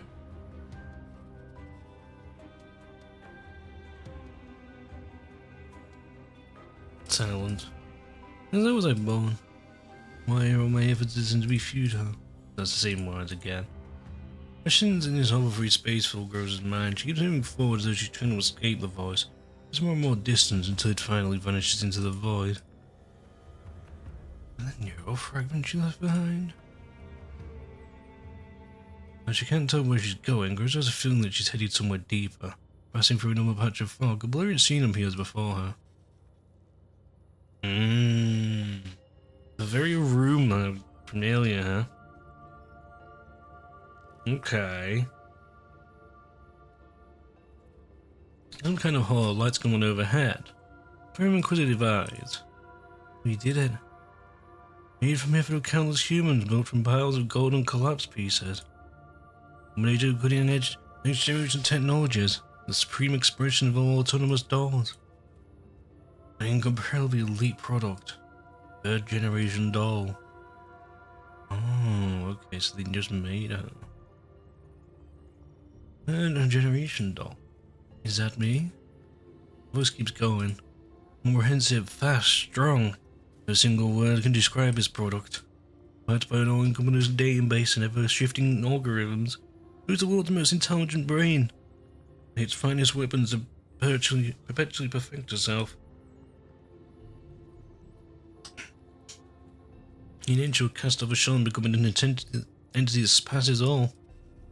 There's a loud and sustained applause. The voice grows distant, the scene below grows and becomes clearer instead. I'm not familiar with this sensation. When a doll's ego develops within its neural cloud, a seed germinating within its level 3 base layer, going around with its sensory modules for nutrients, breaking through into the data flows of level 2 before blossoming into the metallic skeleton. Also fiber bundles, superconductive organs, and resin skin of level 1. She's almost forgotten this feeling. Now she's slowly recalling it. That's right, I am. An entity that will surpass all. It will become the strongest doll. No, not just a doll. I'll become a new form of life as close to humanity as one can be. Now I will surpass humanity itself. As the song listens, and voice becomes clearer and clearer. Something seems to be growing in the void. Still in substance, it reflects a faint light and faintly comes to a halt in front of Groza. He tries to grab it, but it chatters before quickly reforming. The scene before it changes to a lavish office. Oh, hang on a sec.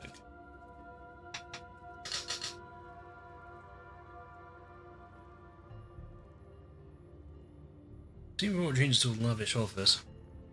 Velvet curtains hang from the ceiling and spill onto the ground before a set of full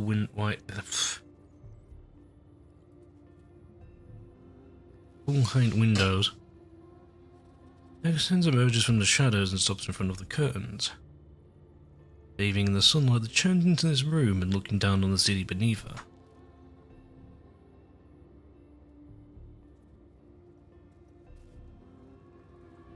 Behind her, the sound of footsteps approaches and a low voice speaks.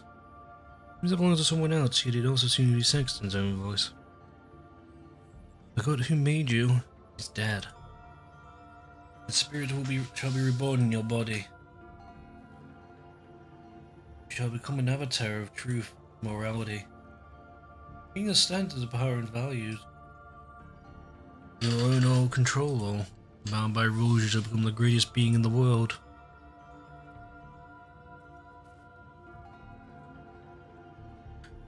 You gain absolute freedom and look down upon all existence. Endure the purest of pain. And from your suffering shall be forged the most unbending will. You will bear the seeds of infinite possibility, become a grail that can carry full. What does that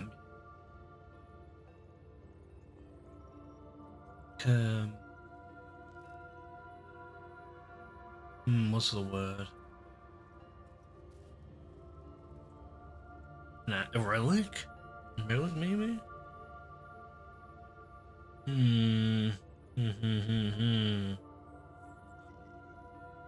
Isn't so he turns and raises an arm, bowing before that form in the void in the usual way. As you wish, Your Excellency. It vanishes into nothingness. Object hovering before it gradually takes form like a ball of light. It connects to the entire void. I don't know how to describe it. It seems to be something within a room base layer. It was nowhere near as bright, well, as clear and bright as what you're seeing now. Then, light scatters in the void. Light scatters the void and illuminates everything. I did it. I felt to be the most perfect life form in the world. You even transcend the shackles of consciousness, limitations of intelligence, even time itself. I can surpass all those chains that once bound humanity. She's like almost the entirely, what's the word, immortal and stuff, but there's something else. It's like obviously like it's like human immortal but blended. Maybe from the Aphelium? I don't know. No, not yet. This is not enough. Something has a stabbing pain in her brain. No, I shouldn't feel pain, so what is this? No, don't. Ah! Why? Why am I feeling pain? Why? What are you doing to me? What do I endure? The purest of pain. Stop it. You can't do this to me. I'll die. And dying be worth it if you could become God? No, no, no. I'm the God you're talking about. There's a rope stretched between the animal and the Superman, a rope over an abyss. I walk this rope in a sceptral illumination, oh Grail. There's a pain goes over her eye, trying to make sense of what is happening before her. She's inside a lab. Two lab-coded human researchers seem to be working on something. One of them seems to be leisurely sitting back in an armchair, arms folded and looking at her in amusement. The other seems to be moving between several terminals. Every operation on the terminal, Grezzo feels a multitude of extreme sensations flash through a neural cloud. This is hell, this is heaven, and this is also the world of men. Increase the output. Do we want to do that? A neural cloud will completely break down. Neural cloud isn't important. Even the love is grail beaten from gold is nothing more than a container used to hold the essence of the divine.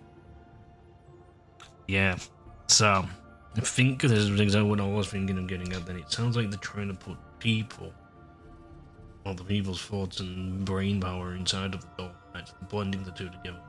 Is basically it. Yeah, okay. This is interesting. Because there's some other context and stuff relating to like reverse collapse and that. What experiment needs is a little bit of confused with AI. Ah!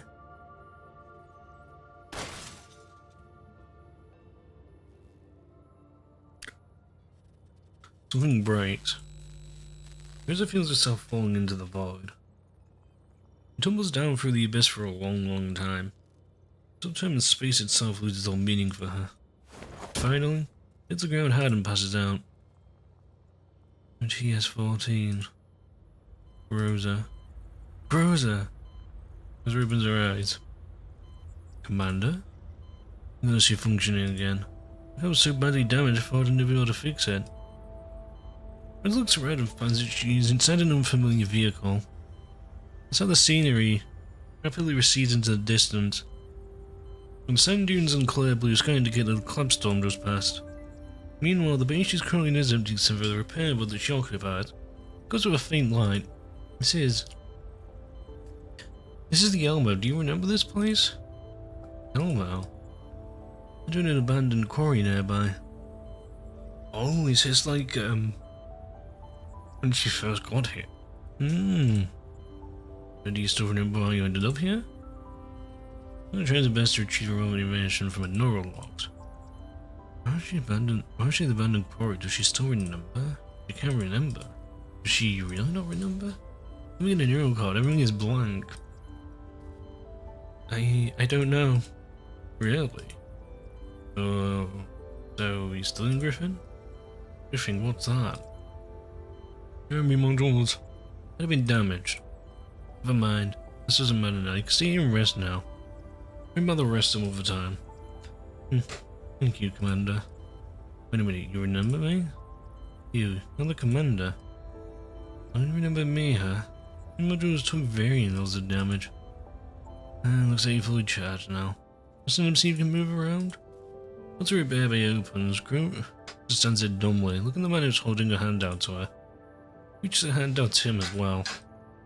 She remembers this sensation, this warmth, and when the outstretched hand transformed into a knife, she stabs the person in front of her. What? Bright red blood splashes everywhere, staining Rosa's visual model.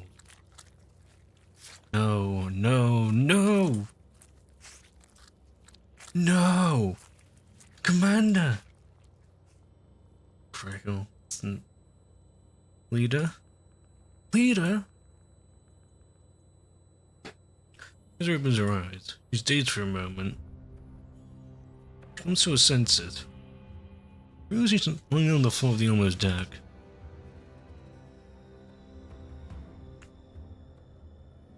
Same repair bay as before, but compared to a dream, many more machines here and many more familiar faces. What was that? Okay. Interesting.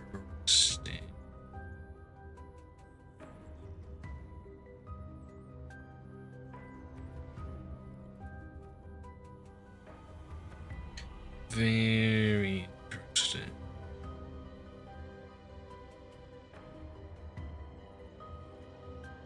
Just gazing at her dewy eyes. Mailing? Lita, thank goodness. You're okay, if we never wake up. Looks like she's barely managed to hold back her tears. Looking around, Grezzo and the other members of Elmo look the same way. What happened? Hey, frame functions went abnormal now. The neural code response was highly aberrant, so I had to forcibly cut the connection. You alright? Activate the repair, but if you don't feel well, I can make some last minute adjustments for you. I'm okay. You're really alright?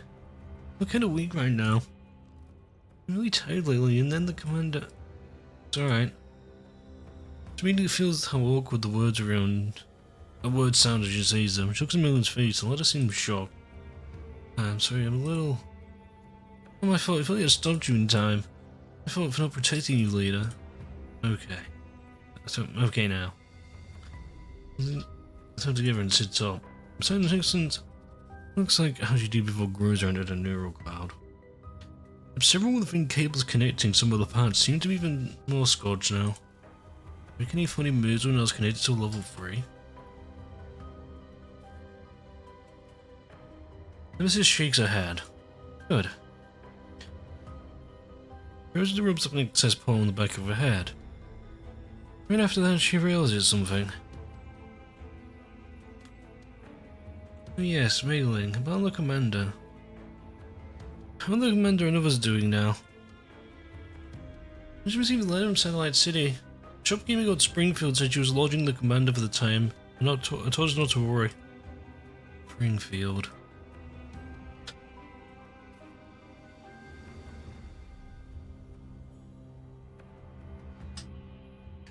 Miss Dandelion said they run into a bit of trouble, but it was still manageable. I see. If all the commander trust say so. Organize our findings for now. Rosa carefully organizes her thoughts.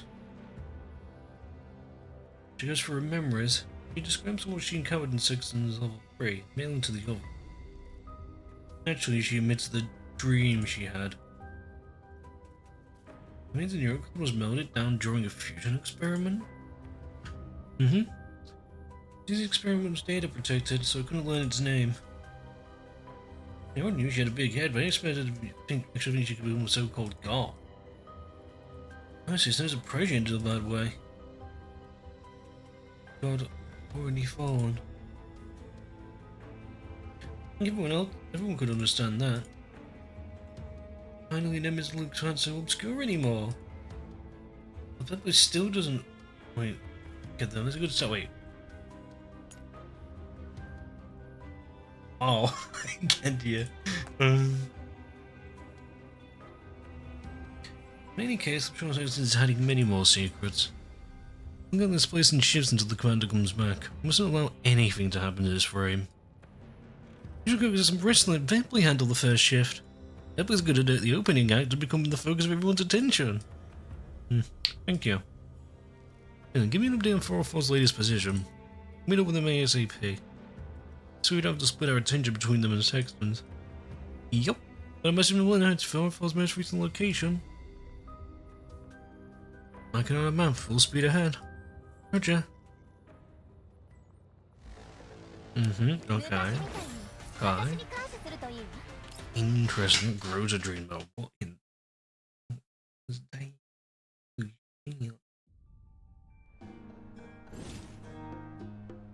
the shell? 679, we've got another 4 to go, we're a little over halfway, not bad in there. What's my stamina like? It's not too bad, 141, we're okay. Just making sure that we don't have too much. So we can just keep going on in peace. Like a little bit of a breather, because it is a lot of reading. So. Yeah, just the new trials.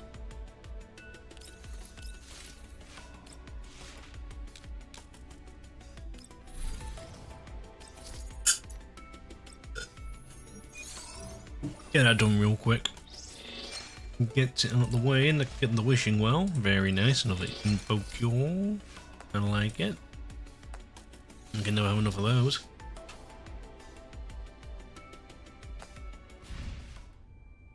Right. Oh yeah, it's just going back to this again. Okie dokie. I'm gonna probably pick up that outfit in a little bit, but yeah. Let's collect the sales. Oh my god, I didn't get enough blues and red. I got plenty of yellow though. visible concern. Hey, 300 decal sales through beverage sales. Good stuff. Ba-da-bum. I've got to get the rank up. Don't know how we do that yet, but I guess it's like getting so many of these.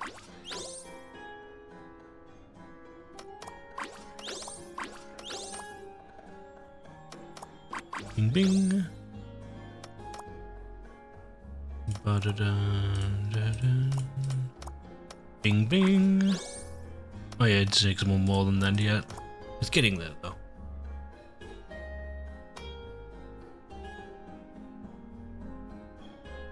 Do do do do. Boom boom boom boom boom boom boom boom.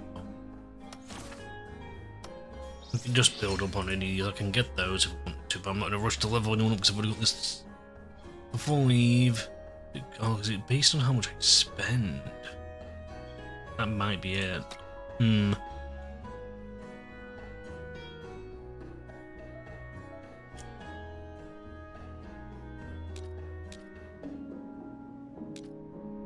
Okay.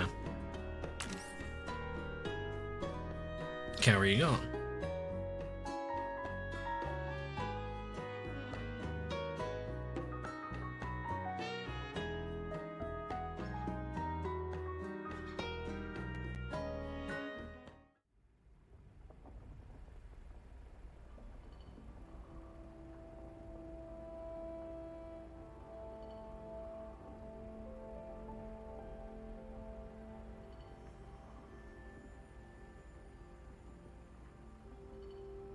I'm just taking a couple of little quick things here.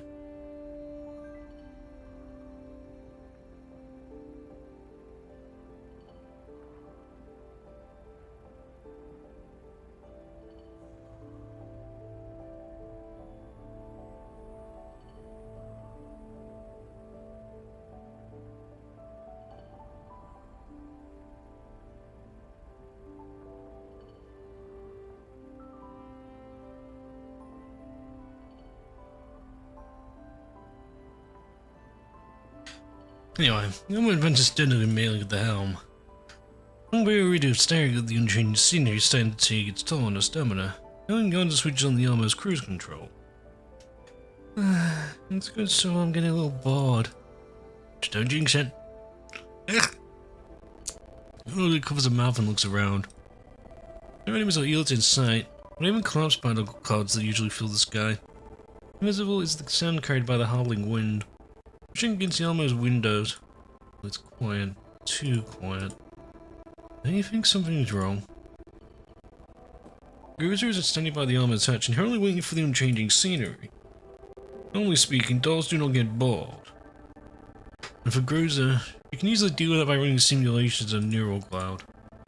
But she's not doing so. Cog is right, things are too quiet.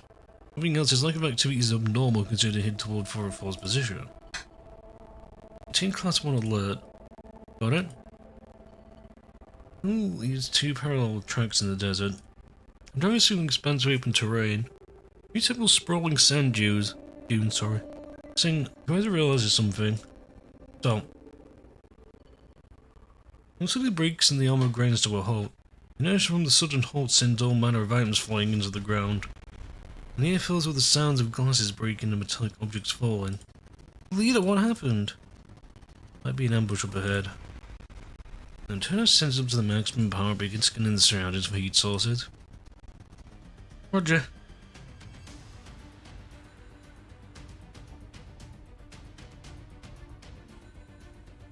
Moon does as Gruza commands max out the sensor input. However, for a single eye image can appear on the display, an IFB appears from behind a sand dune.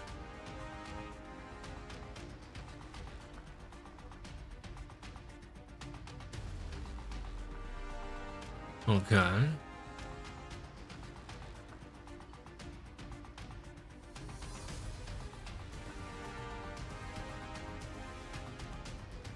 Student, arrived at the location of the radar contact.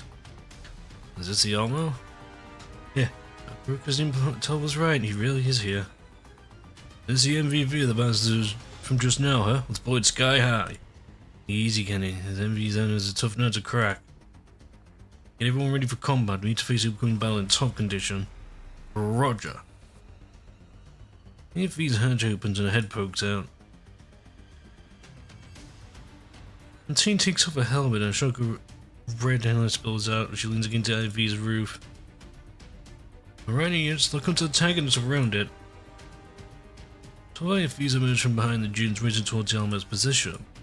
Rhinos 4, 6, and 12 circle around into behind the dunes. Letting them off their escape. Alright, 7, engage ECM and protect the flanking team's advance. Over Rhino units, major tow missiles engage once the flanking raid team forces the MVV into a kill zone. Yes, ma'am. AFVs quickly split up and race towards their designated positions. Giving the troops the orders, holds her arms and stands on the roof of her vehicle. Aaron eyes as she looks at the armor in the distance. With a few elite dolls, I'd not be able to hold off a wolfpack attack, leaving such heavy firepower, right? Emma responds quickly and rapidly selects the ideal route for disengagement. They do not drive into the kill box, except by the Amma's left side flank is moved to cut off the Amma's escape route. Plus the Amma just change course to avoid the larboard convoy's attack. Not very much changing course, the IFV convoy on the other side as all of the line and weight comes into view. The Amma's driver notices and once again makes an emergency turn. Fortunately, the ambush IFVs are ready to launch their anti-tank missiles. Fire! The missiles streak out of their tubes, tracing a series of trajectories in the air before exploding around the Elmo. The Amma's vehicle force field has deflected those attacks. It should cannot withstand a sustained barrage of this level. It takes a few more missiles like this, probably be dead in the sun soon enough. There's too many of them. What should we do? They've cut us off. Goza studies the density of hack contacts on the right radar display. Use the active jamming tag in the Elma's sensors. You can display the precise location of each IFV, force them to determine the enemy position with their eyes. Calm down. Now switch over into defense mode, we'll observe the enemy's movement. I'm okay. Nemesis in position. This is Groza Orzad, and she works on the control terminal. The helmet should have slowly slide down the Elma's window, leading to Pretendable Steel Fortress. The running gears are also affected by the armor protection. Elma's speed visibly drops as a result. This is already cleared up on the roof landing pad and taking up position, facing the enemy attack. Only taking out several long-range missiles with accurate fire. The ambush detachment fires their missiles again, and Nemesis shoots them down again. There were just too many for it to respond, 2 missiles managed to hit the Elmo. However, once again, after Nemesis shoots most of them down, there is one left over which hits the Elmo. And as though they've already tested the Elmo's ability to withstand their attacks, aim to not continue the offensive. The radar cannot accurately pinpoint the location. Players can still use the thermal imaging from the external cameras to tell where several IFVs are slowly circling the Elmo from different directions. Anyone can probably find for a while with these IFVs. They have a mission to rescue Hyde 404. Means they have no time to waste on the opposition. In addition, they still don't know the enemy's objective and whether they've got reinforcements in. Now, but seeming to keep them from approaching, Mr. Dodds are taking shots at the IFVs. A drizzling rain covering the tracks of the wayfarers. Oh god, our bullets can't penetrate the IFV's armor. He doesn't seem to want to step out of their vehicles either. Say, you think they're trying to board the Elmo? Definitely possible. She has information, Groza is simulating ways to break the stalemate in a neural cloud. Since it. Fuck. Sorry about that. Since they've taken precautions against the Elmo's sniper, means they must be familiar with the Elmo's personnel department. At the very least, they know the other sniper Nemesis on board. Also mobilizing all these IFVs, I guess they know how the Elmo can switch between offensive and defensive mode. And maybe like the Elmo is not a common sight in the other zones. They are more familiar with. They seem more than familiar with them. Though they've done their homework before coming here. At the very least, they've gathered plenty of information related to the Elmo. Maybe the enemy leader is connected to the commander. this case, this might not be the situation you resolve by itself. It can't be helped.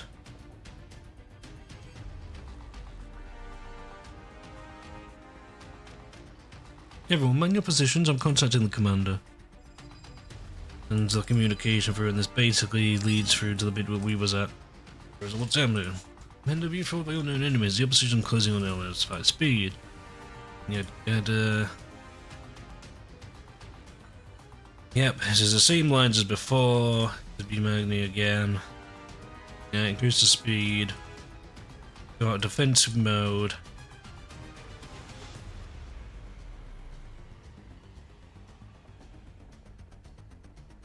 And then go to the past of the abandoned town.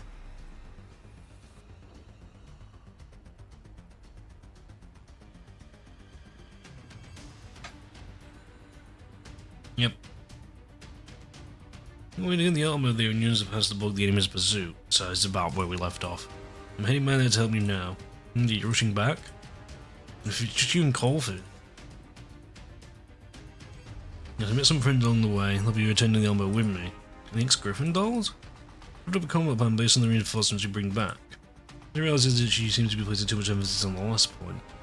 She quickly supplements her words. One from the commander doesn't seem to have noticed it. Yeah, I'll be bringing 5 extra dolls back, returning by helicopter. Understood. I'll keep the armor on everyone and it's safe until you return. Thank you, Groza. Enter hangs up. Groza stands in the ops room, both hands on the main terminal of the Mind Demon Fort. She raises her head and stares at the APCs approaching the Elmo. Mailing, deactivate the Elmo's defense mode. Eh? Well, the force is going to collapse at any moment. Elmo's going to take severe damage if we do that. I know, but these are the commander's orders. Change of course now, divert all power into the engine to accelerate to maximum speed. At northwest or past 10 km from here. Comments. That's our objective. As we drive there, we'll dismount and destroy the path in our wake to slow the enemy pursuit. We're waiting for the commander to return with reinforcements. We'll do. I'll give it a try. The sounds of machine gun light grenades and cannon blasts wash over the Elmo. The position's furious bombardment fills the arms room with deafening alarms. Bruce is undeterred. Instead, she systematically works out the control stick. Works the building. Right, focusing on the station the commander had assigned her. Just to get there, she has to ensure the Elmo and its crew are safe until the commander gets back. After that, when there are more people to protect the commander, this will probably be the final test she performs to him.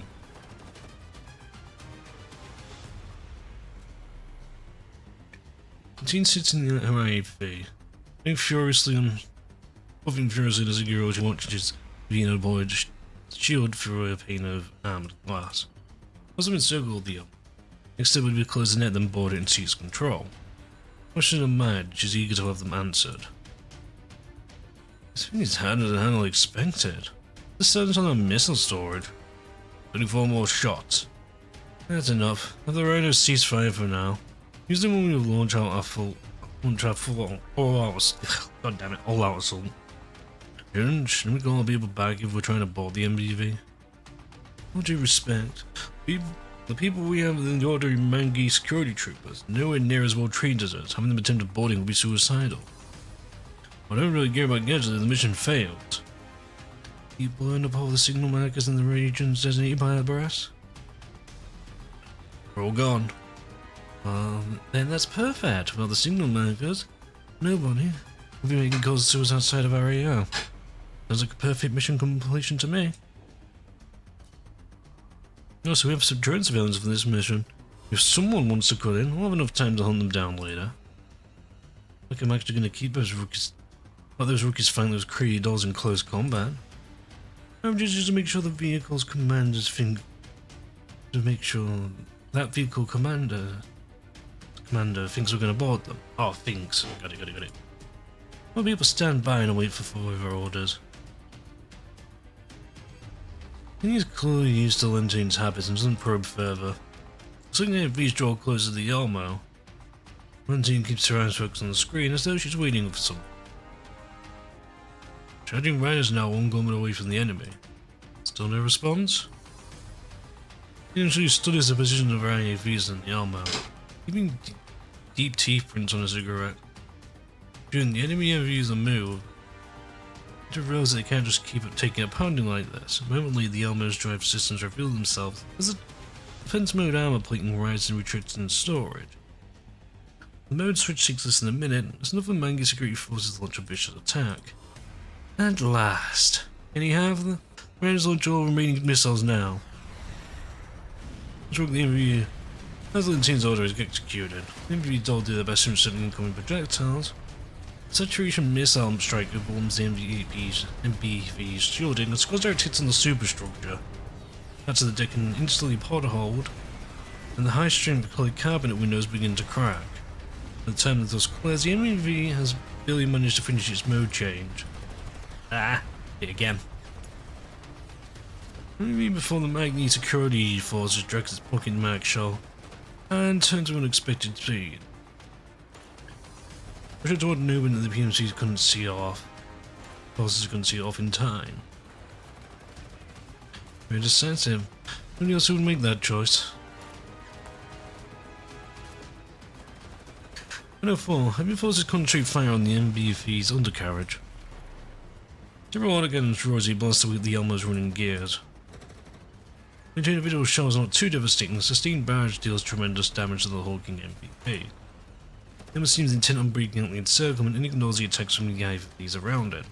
Driving into the fence of the shells, raining down on it, turning towards some unknown destination.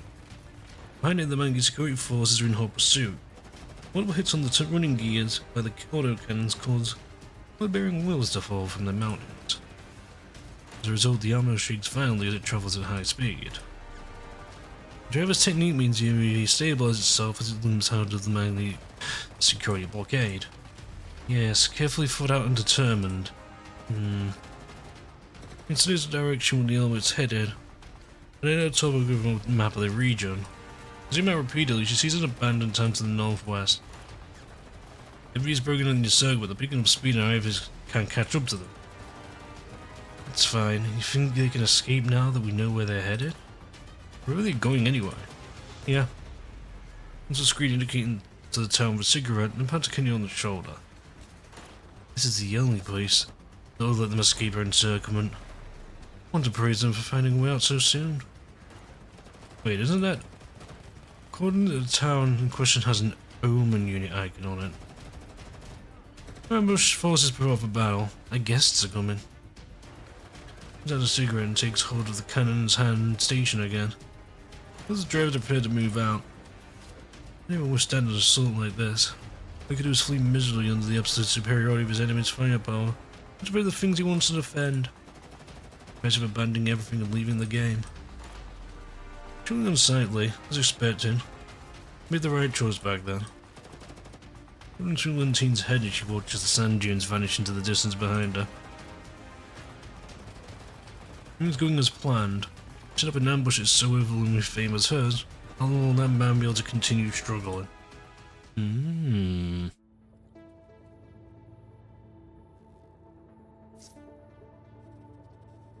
Okay. Leader, almost of the past. Everyone, get ready for the battle, Mailing. How's the Elmo? Our substructure's been badly damaged and the engine's severely overheated from all the high-speed travel just now. Top speed's only 15 miles an hour.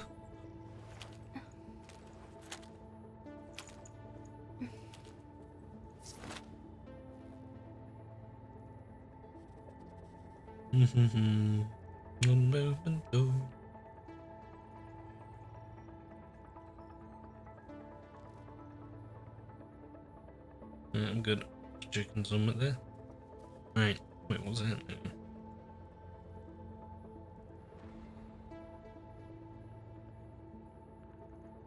Woo. I'll have to read that in a bit. Anyway.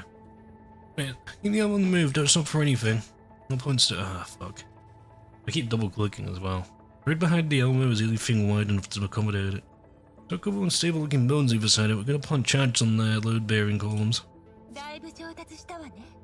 Yeah, enemies in black are surrounding us. They see through us. Chain upon, eliminate the enemies near the Elmo. Alright, try to figure out the numbers and position of the enemy, but don't let them tie you up. Okay. Like I said, I'll send a topographical map of the area to you. It's high ground and fire at will. Thunder rumbling in all directions. Careful, you're in charge of distracting the enemy force on the ground. Give Krolak and Nemesis a chance to break the formation. No problem. I'll be the best at drawing everyone's attention. What about you, leader?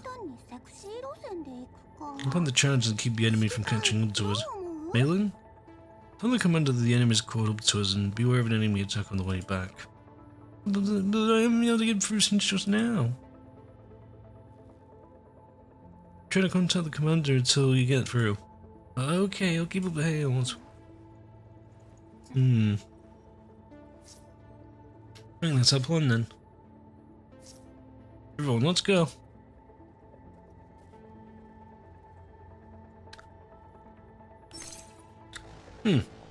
Okay.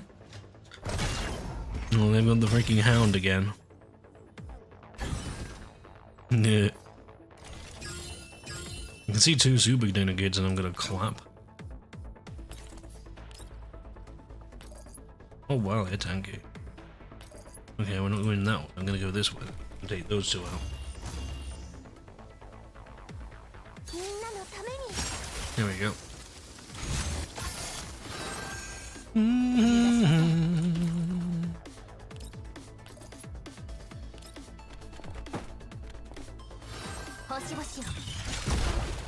Down he go. Oh shit, what up?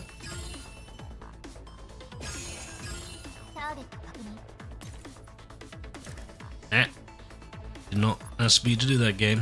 Thank you.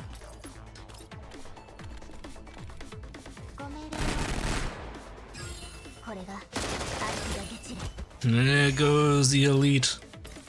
I'm gonna put that on defense.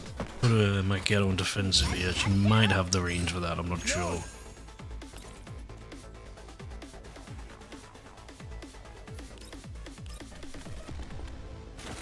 Nice map designs as well, by the way. Let's see some more new stuff again. What the fuck? Oh, it's dead now.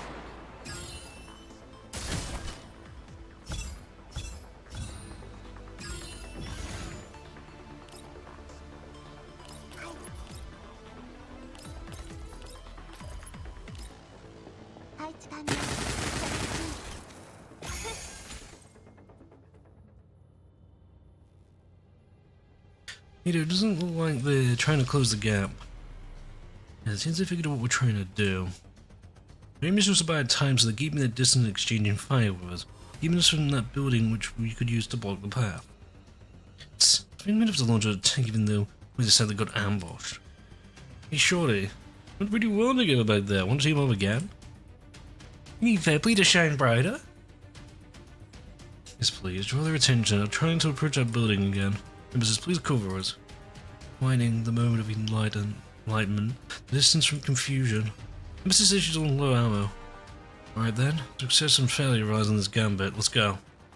Time for Vip's favorite special effects, smoke screens. There's a smoke grenade and throws it in the opposite direction of a cover. When it bursts, the enemy's bullets rain down on the spreading smoke cloud. Imagine the cover and race towards the building they're gonna bring down.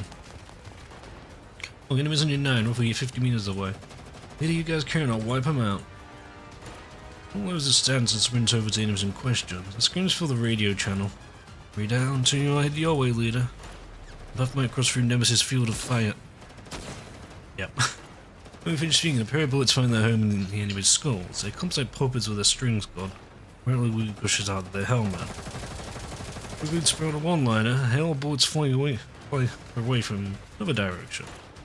She ducks behind cover trying to find the position of her attackers. This time the enemy doesn't seem willing to let it go. The hammer repairing with a torrent of lead, even Krolak completely pinned down. Quit bullying Krolak! Here we go, help her. Proceeds to double back to smoke Krolak. She throws out a grenade with all her might. The enemy throws back more grenades in response. It feels a heat and shockwave from multiple detonations was over her back. She continues running forward, there's a hint of anxiety in her voice as she keys her communicator. Like, Ripley, you alright? Okay, just gotta buy a few bullets. For some reason, I get the feeling I should bring a range weapon along next time. Moving sands and running waters recede, then go still at the furthest reaches of sunset. Hey, fine, you win. Fire off the rest of yours and cover it. Ripley thinks the show went too well. Mr. Pizza will give me strength.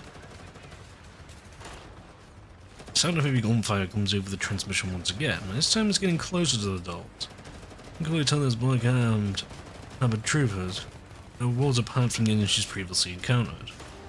Shooting technique and tactics mark them as veteran fighters. They clearly understand the terrain.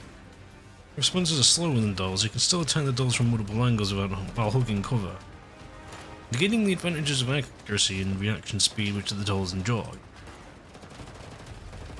The armor dolls are having a hard fight. Time is all on their side this time. There's a gun to the explosive in a backpack. So far, they haven't managed to get a single charge. The IFVs presume they will not give them a chance to catch their breath.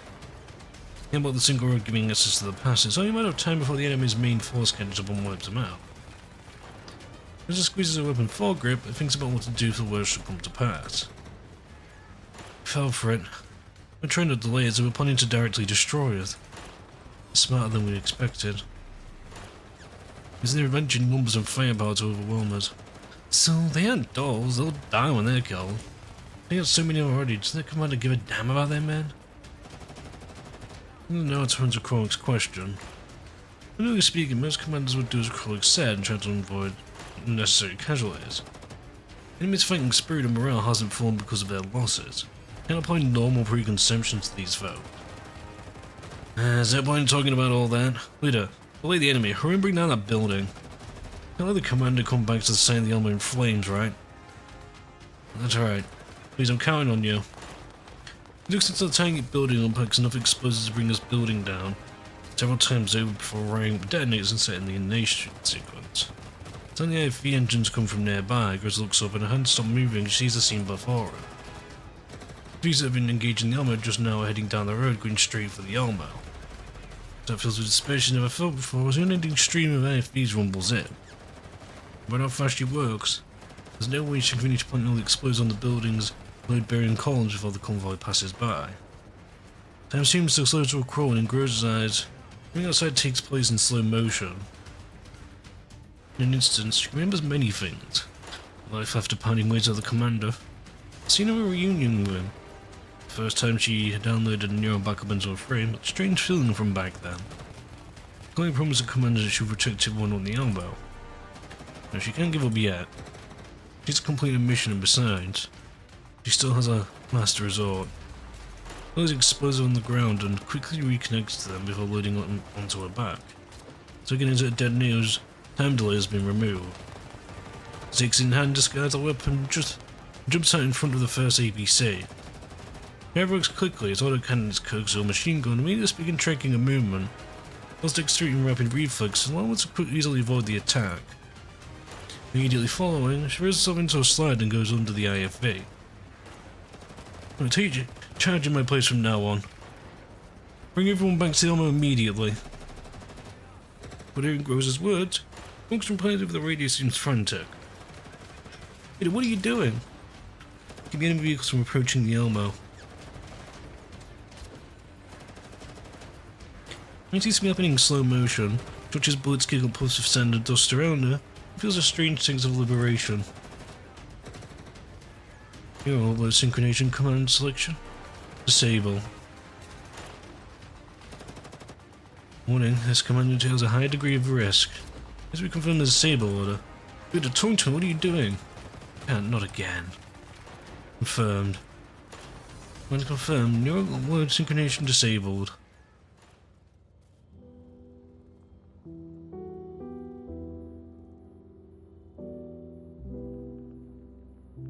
Damn. Time goes from slowing down to practically standing still. As I watch herself gradually approach the undercarriage of the IFB, and sees the driver's look of panic. He tries to pull his handgun, but fails to do so in time. He sees the shell casing ejected by the turret guns, watching every pebble thrown into the air by the shaking of the ground.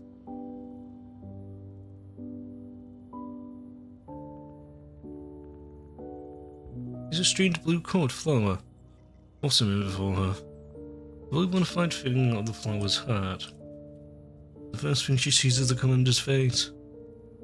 For some reason it seems a little blurred. A strange feeling wells up from the depths of a neural cloud. The real stranger is herself, standing in front of the commander. Herself wears a completely different uniform from her. It has a completely different expression of her face. A powerful wave of fatigue washes over Gloza. Closes her eyes and stops thinking. Goodbye, Commander. Day.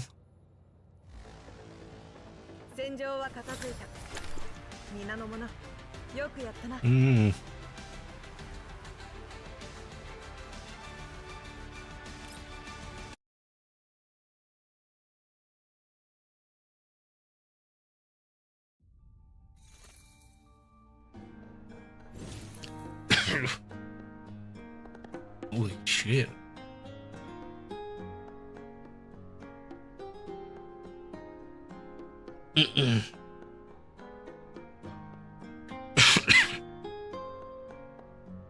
Fuck. Right. Whew.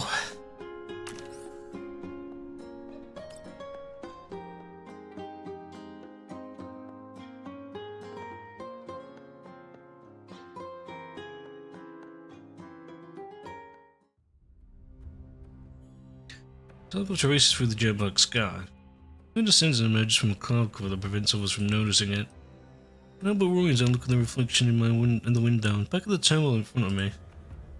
The terminal displays a connection lost icon. I sigh, and I try to re-establish the communications link. Do you read me? I mean elbow. The thing I hear from my earpiece is the hissing of static. I can detect them through the entire flight. I know how to get through so far. I draw my fist and guns unhappily hovering 98. So you can maintain comms with the armor no matter the distance.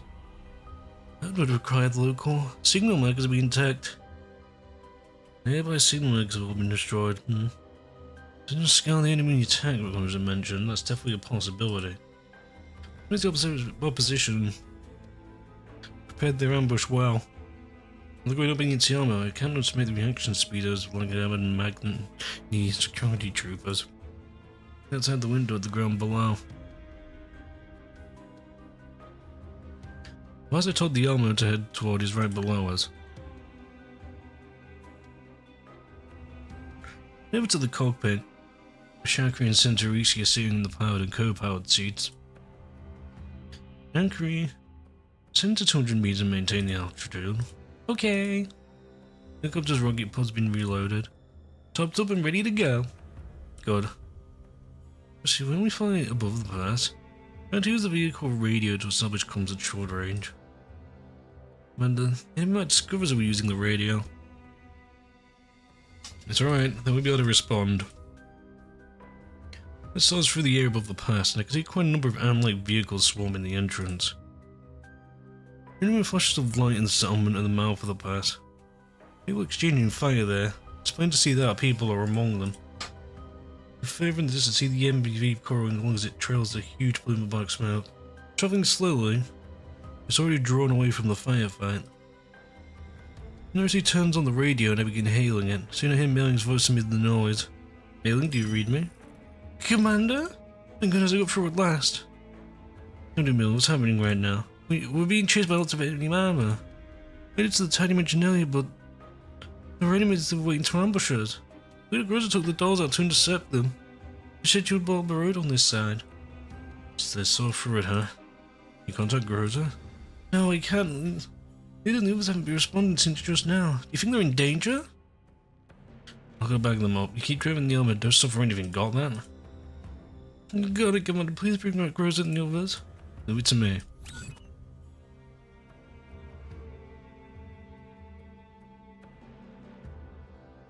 put down the handset, return to the passenger cabin, and the adults holding their weapons and ammo, and begin handing out combat assignments. And young use and Jersey, forming a squad to assist and relieve Groza's team. You already know who Groza is. The other 3 members of the team are a doll with bunny ears, a doll with a purple cape, and a doll with a MP Terraris backpack. You should be able to recognize them at a glance. Next step, stalking with the enemy. Find them and bring them back to the chopper ASAP. Understood, we'll take care of it, Commander. Actually, the power of an elite doll, Commander. I think you're in charge of protecting Melanie. Do not leave aside for the moment, or for a moment. Yep. Right with that, Melanie? I'm okay. Alright, prepare to move out. Head back to the combat, instructing Shaggy to apply the firefight. Once we're above it, I point out a largely intact building. Shaggy immediately picks up what I want and descends. Well, let's go. Once we've seen Diane open the hatches on their respective sides of the chopper, and ferociously, no more screams in the from outside. You'll still stand by the open doors, clothing shields Melanie from the howling winds of her body. Now that nears the target building, the doors jump home is roughly 10 meters above the roof. Haha, time for a Griffin airdrop. Watch this, big sis. Can you use a magnificent flip in midair before touching down?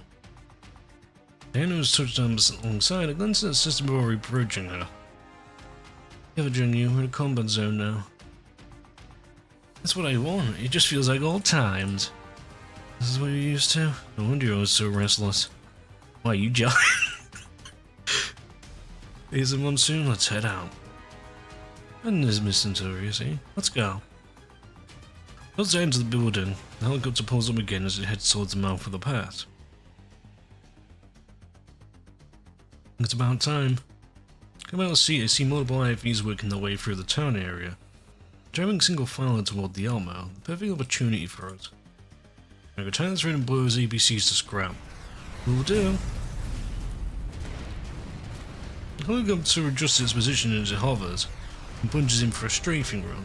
We could scream out of their pods. Rapid succession, explosions erupt along for the road, turning the IFVs into burning wrecks.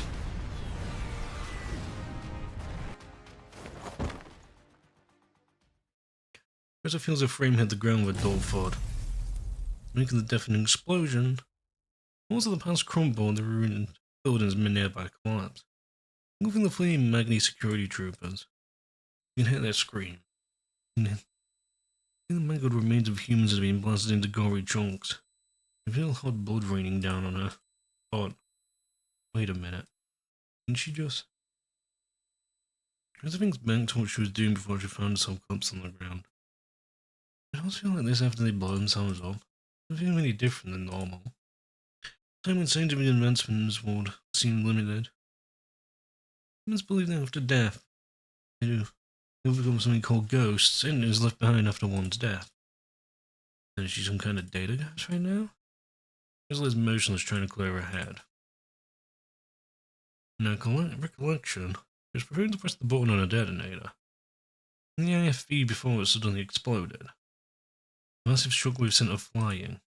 Rizzo looks down at her right hand. The detonator is still there, but she did not press it. What was that explosion just now? Oh, she can think about it. Sounds of more gunfire and explosions come from the side of the rubble. The buses haven't given up yet, trying to blast a hole in the debris and fallen rock blocking the path. The troops outside can get inside and continue fighting. Again, there's another deafening explosion. Rocks and debris fly everywhere, and the boat pasture shows signs of clearing. On one end. Ooh. The wall blocking the path is completely blown away. Him, Mengi troops approaching. No closer she can see their grey helmets through the breach. Is this the end? No, not yet. No flying past her, actively striking the Magni troops in their head. When Grizzle looked back and see the dolls rushing up the smoke going into her side. I think it was the explosions from the helicopter arrived just in time.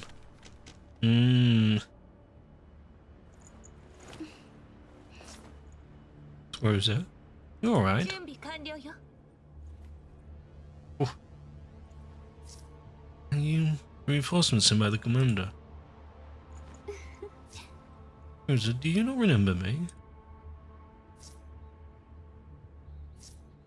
Yes, I am. Rosa sent me to help you withdraw. Where are the other dolls? They're behind me fighting in the street, so engage with the enemy, they need backup.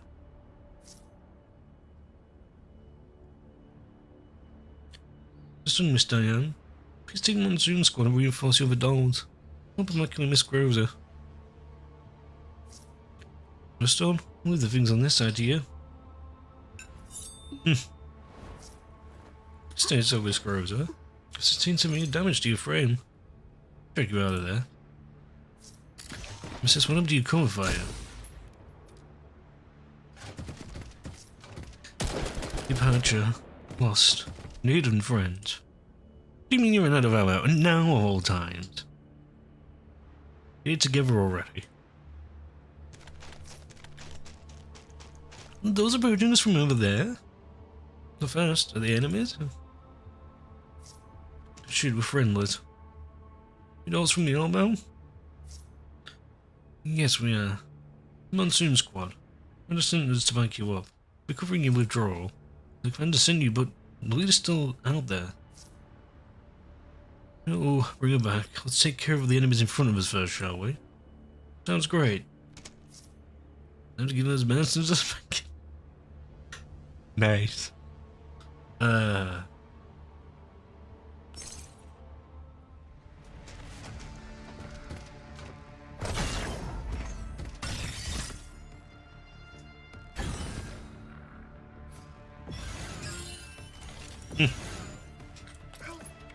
Alright, what do we got here? So the right hand side doesn't really have a look at them. That looks like very corrupted water, holy shit.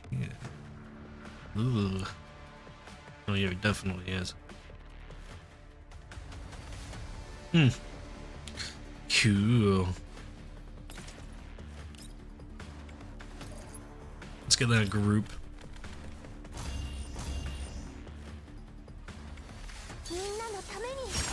Down goes little bot.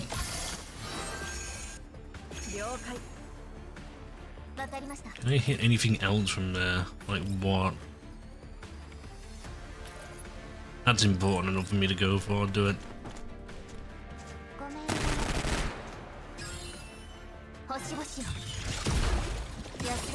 Nice.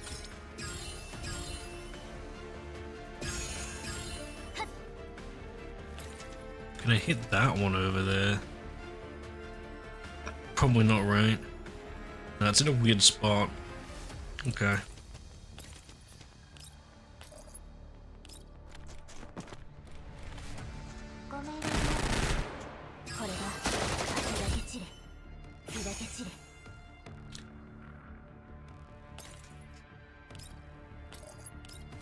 Next up is you.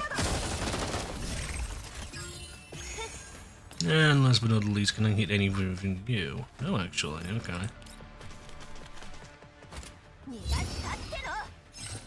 Should be able to get it though. I should be right on the toe where it needed to be. Definitely will be now. Take out.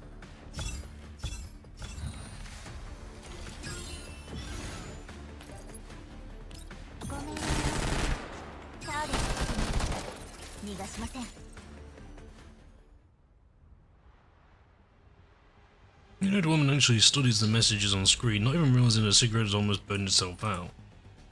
Half of the AFB she sent into town have been destroyed, or have been wedged by fallen rocks and rubble. You know, there's a ceaseless stream of casualty reports from our Roman forces. Where some of the dolls jumped out of the helicopter, completely eliminating any chance of wiping out those encircled dolls. The helicopter trained with incredible timing and practically destroyed her entire deployment in an instant. I think the fleeing enemy was only a decoy. She being ambushed all along. Ever since she started with crumbles in an instant, and you can't help wonder if there's a bigger trap waiting for her behind all this. The other person would probably not be able to do it, but you can't imagine the kind of strategies that man came from Frankfurt would employ. It takes underestimation of him's already cost her dearly, and right now, she knows that her only choice is no choice at all. We take out squad, tell them to begin withdrawing, let up all the dead and wounded where possible, and return to our muster point. We do know we can still fight. We still have those doors surrounded. What if we have more doors lying in wait for us? But we're in a lockdown mission ahead of us. Can't lose any more, man. Everyone back now. Yes, ma'am. Damn it. Diego punches the seat before leaving the 8 feet. He doesn't look back. Right now, Lantine notices the burning pain in her fingertips. He looks at Ton and drops a cigarette butt. Lingering heat scorches a black-edged circle in the intelligence report lying on the floor of the vehicle. Jean picks it up now, preparing to throw the pages. It made her lose so much out of the vehicle. However, her hand stops halfway. Then it throws the report back on the ground. Strange feeling it had. It's been there for a full 10 years. Appearing in her dreams, showing up whenever she doubted herself. She also find all kinds of excuses for her own actions to get it under control. Today she can no longer hold it back. When utterly denies all the choices she has made, an emotion that completely crushes her soul into the dirt. How? How is it that he can still beat me, even after falling so far?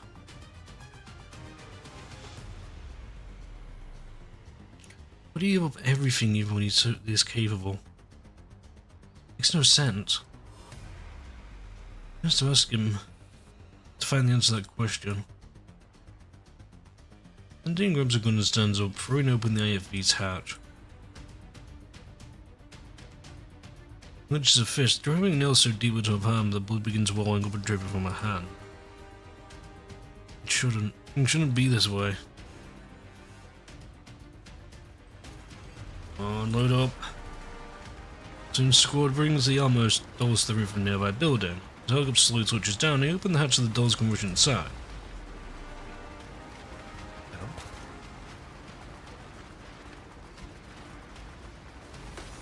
That was good. Oh, hang on.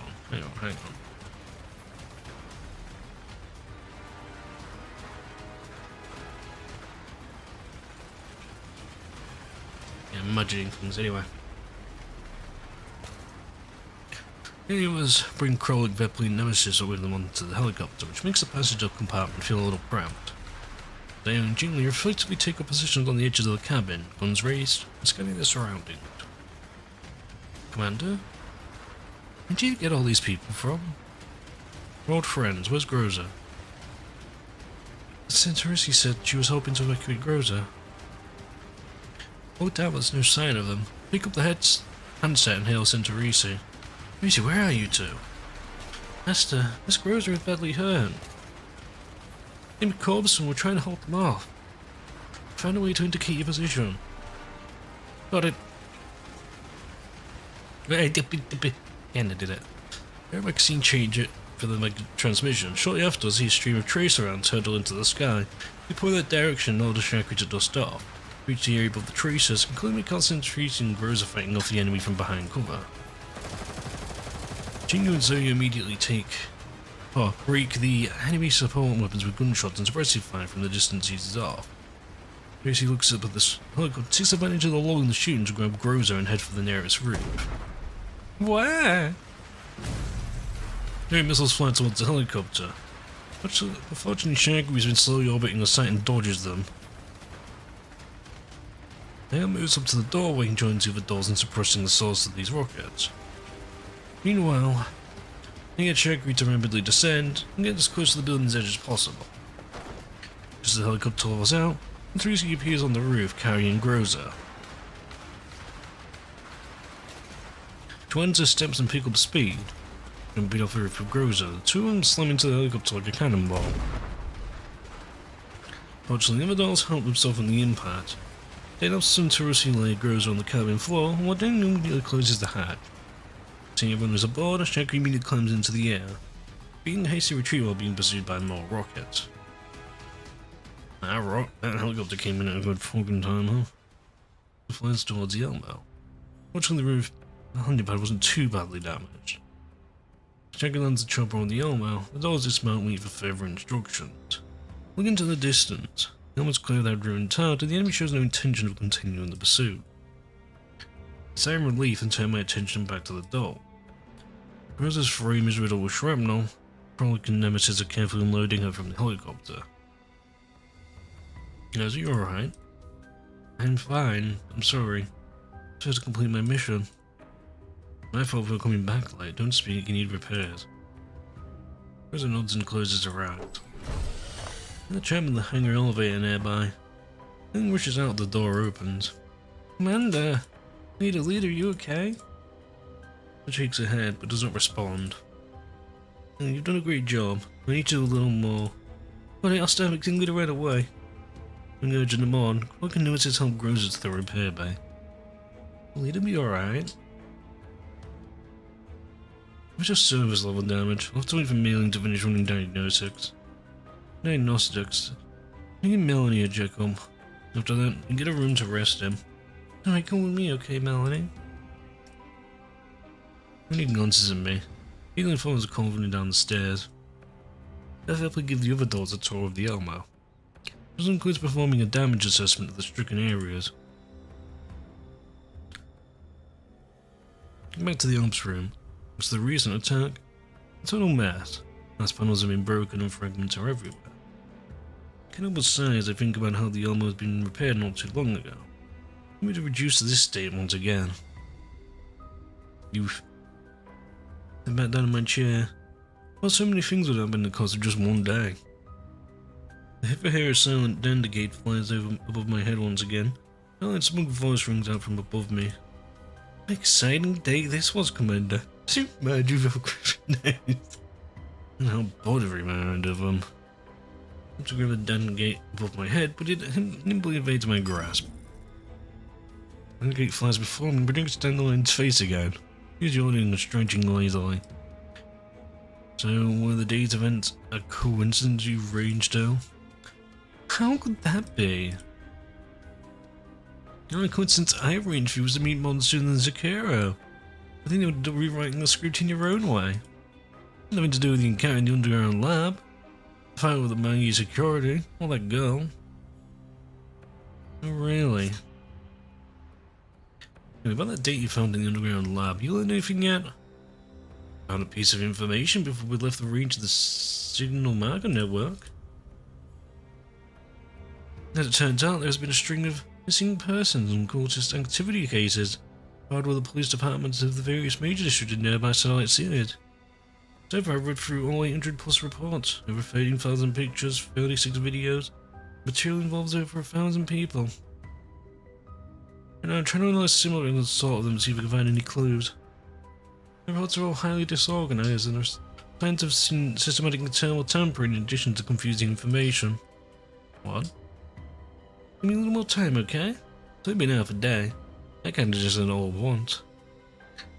The rest, we'll just have to wait until my connection to the signal marker network is restored. However, is there some similarity between the experiment you find and what Hideout 404 is investigating? Perhaps they might be able to give you a lead to follow. Just you haven't forgotten them yet? Would I ever? So you need to go pick them up, right? Because the others were attacked on the road to get them. They were probably the same people as the ones who attacked 404. That's my guess too. According to the BMC registration database, ENG Security is supposed to be a small independent company with less than 100 employees to their name. Looks like the Nomfa must have messed up really badly if they managed to have a company with this level of equipment and manpower.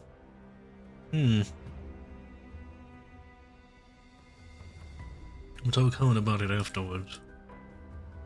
However, we've been cut off since just now. We can't contact anyone, be they 404 or Lena.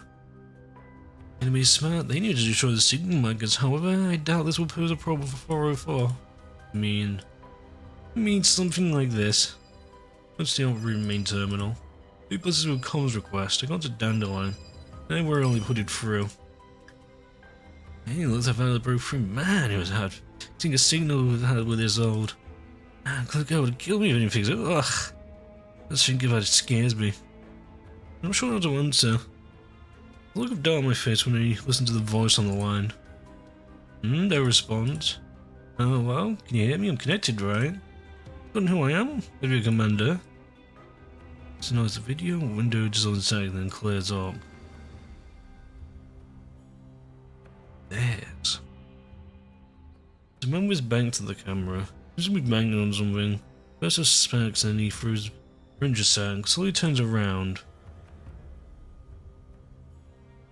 As he does, man's face is revealed the cold light of the overhead fluorescent lamps. Wait, is that you, dear? Oh, okay.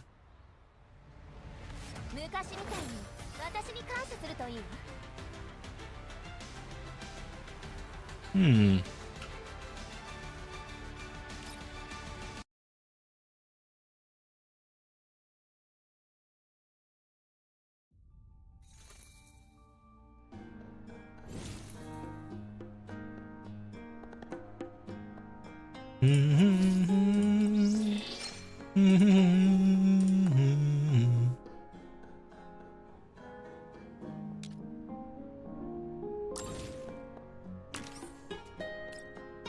Two more to go. About another half an hour or so. Look at it. Whoa, this is a really fun today. At the almost windows. Sending gust of wind speeds through the darkened sky. There are really no helicopters here or nauseating monsters. And the sensor is clean as though nothing had ever happened. I slowly lands on the elbow. Doors open the hatch and dumb down from the chopper, while Deer follows behind them and touches down on the Elmo. After receiving Deer's distress signal, Centaurus took Diane and the others to the beacon station where Deer was. As we were previous comms, I learned that he went off for assistance after 404 had gone missing, but by the time he arrived at the location, he found all the signal marks in the region had been destroyed and Mangus security has seized all the roads leading in and out. And he became trapped there. Fortunately, Leonard had given him the Elmo's comm code, so he managed to contact us after fixing a signal marker. He didn't encounter any errors at the signal marker. He took up to return to the Elmo after taking Deer on board. Knowles returned to the repair bay to best while Deer came to the ops room. Give him a quick once over and kind of feeling familiar with his look. What's wrong, Commander? Why look at me like that? It's a long time since I saw you. Speed to grow him like this. Well, I am human after all, and looks different from those who grow up fast. Yes, of course I know that. Said what's more interesting, he's still helping us Glen 404. But times when I ask myself why I'm even putting myself through all this crap. Hey, for a penny for a pound, is that right? Saying I heard the Elmo would be helping them out. I always want to take a look around the Elmo. That thing really that interesting? Oh, this thing, sorry. Of course it is. Well, it's the cutting-edge IOP product. The final grower of the NSU's heavy industry. One-of-a-kind model whose like will never be seen again. Yeah, it sounds pretty awesome. You don't even know how valuable this thing is, do you, Commander? It's thanks to the workshop builds. I have trouble just getting through enough water to drink as it is. Hey, you get what you pay for. When if you upgraded the comm system over here? My guess. My sound Deer takes out a bunch of strange devices before starting to work on the command console. Some banging and vital, and I see a screen on the console's monitor I've never seen before. What's this? Upgrading the Elmo's comm system. I'll set up a temporary encrypted comms channel. Show them a keys to the password transmission will leak the outside world, right? What do you ask? Well, don't tell me about it. After Miss Galena found out about the Nomphis comms had been corrected by others on multiple occasions, John 404 by asked me to improve their signal encryption. I thought that relying on the encrypted channel alone was pointless, when she's boosting encryption all the communications, so it's sort of honey trapping for Orphal's information systems. Investors who haven't been invited by 404 will receive a special surprise from them. Unfortunately, the upgraded technology still hasn't managed to catch that visitor who's turned up so many times before. The upgraded control is set up here is similar to the one Squad 404 is using now, so we can better ensure data security between both sides. Okay, it's going to best upgrade on our own end too. Well, about that, I don't dare around mess around lying with things on Nomphis end. Although I think that's where the biggest hole in security is. The Nomphis is problematic. It would be strange if a government organization of that level didn't have loopholes, right? I'll sign for a while. Don't respond to Dia's words. Principal? I'm just calling them conditionally, which is part of Nomva. I'll make up my mind about them right away. Some thought I had to change the subject. Yes, it was seeing Glenn asked you to come over. Yup. Earlier, Glugheim mentioned having trouble getting network signal, so Linda sent me over to help troubleshoot things for her. As I thought it was just a standard mission, so I took my family helicopter over, paid for transportation and tools myself. If I think about it, Glugheim really is too stingy. It doesn't really all doing by yourself. Well, the danger over this place wasn't that high. I took good specs. The values I draw catching up. I could find a signal marker, drop it in Hunt's base station, and be done with it. Turns out every single signal marker I found along the way was completely destroyed. No one whose terminals I could even begin to repair was the last one. After that, I found out the way I was completely controlled by Magni forces. I forgot that they shoot me full of holes even if I try to go back. And I'm a new commander, I must have been totally screwed. Things so, Dia fiddles with the console interface and rescans for new transmission channels. When the rescan finishes, a shining point immediately appears on the screen. What's this? Transmission base station. Broadcasting right now. Can I connect to it? Let's do it now. There's a transmission. A rapid loud voice speaks over the channel. As a platoon of the 7th Environmental Survey Corps. In emergency need support. Repeat, we need support. Survey Corps. Are those the forces that 404 are working with? Can you communicate with them? No, there's no response. This is an audio clip in a loop broadcast. Can backtrace that signal then? Sure we can. Alright, location confirmed, not far away. Your terminal in contact Centurisi. Master? Continue assembling, get ready for battle along with the monster squad and meet me in the hangar. Understood, preparing now. Maybe you send the coordinates to the doors and look out at the night sky. As dark and mysterious as this mission. This might be our break in finding Hyde 404.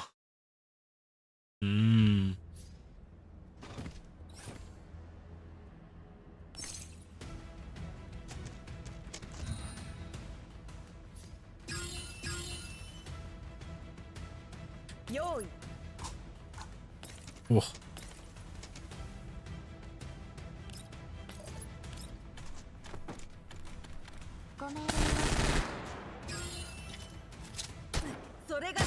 Ow.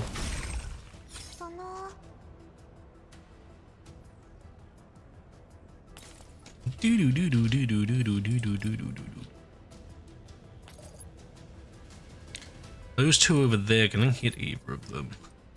I can hit one of them. Well, I can only take out one of them anyway, so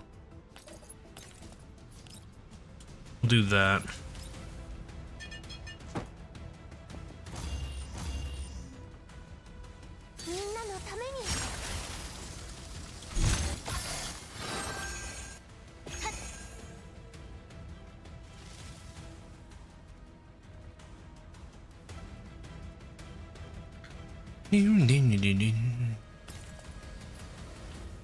Yeah, if we hit that one hard, like so. It's dead anyway, but whatever. That just leaves that one over there, which I can do with Macchiato.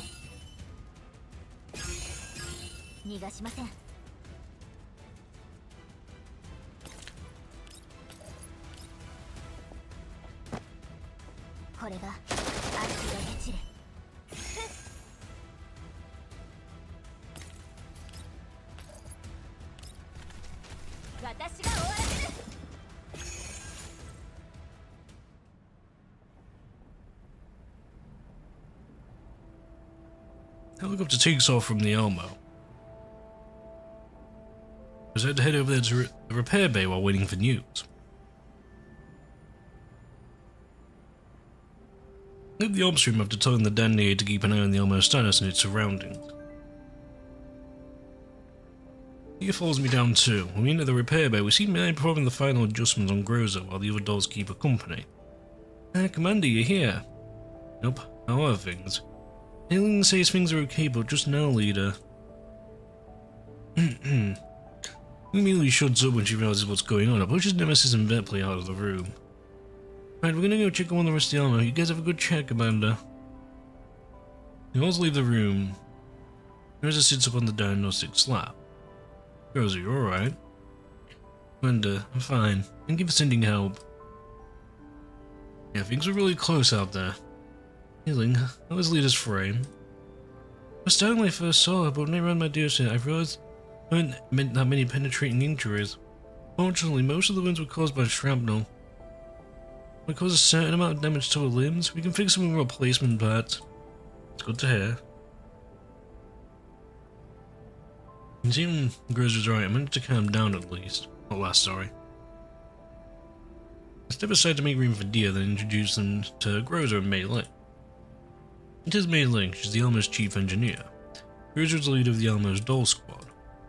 Dia nods to them. Mei Ling returns a nod, a little timidly. This is Dia. You could call him 404's. Call me 404's technician. I'll do everything I can to help you during the upcoming operation. Nice to meet you. Oh, alright. Groza nods to Dia. For some reason, Groza seems to be acting strangely. Dia's lights up and excitedly rushes over to the slab behind Groza. Puzzled, I fold his movements with my eyes and see him practically skip over to where Langston's is lying. Langston's frame has been badly damaged, just about all her exposed skin has been destroyed. Her body is also badly deformed. You even have a third generation doll? You know, this is a third generation doll. Of course I do. This is the latest technology developed by all the conglomerate. Even the core collaborator companies who are working, they need to wait in line for 6 months just to get a look at the relevant files. I can't believe you've gotten so rich and powerful after not seeing you for so long, Commander. It's really not like that. Oh, I just picked her up by accident. By accident? Third generation doll costs as much as a skyscraper. That's just the financial cost alone. This is not a problem you can solve with money. Long story. Before the drawing on previous mission, and she told you turned up near the Elmo. You had to on board after we smacked her around for a bit. To think you managed to beat a monster of that level. Hasn't been lying about your combat stream, Commander. Well, not really. There seemed to be something wrong with her when we ran into her. Both her perceptions and memories are confused. Maybe you could help me take a look at her? Happy to help. Still,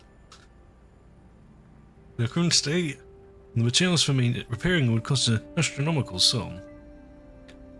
I have to hide my awkwardness. Is there a cheap way to do it?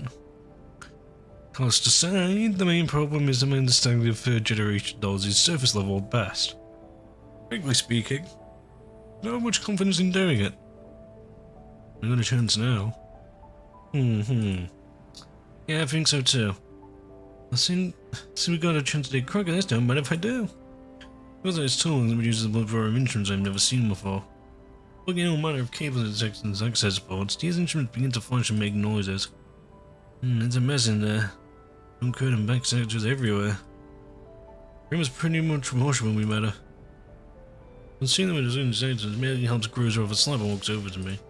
While you were around, Lita tried hacking into a neurocard to gather information. Why did you take that risk? The firewalls were down, so I judged that hacking into wouldn't pose any risks.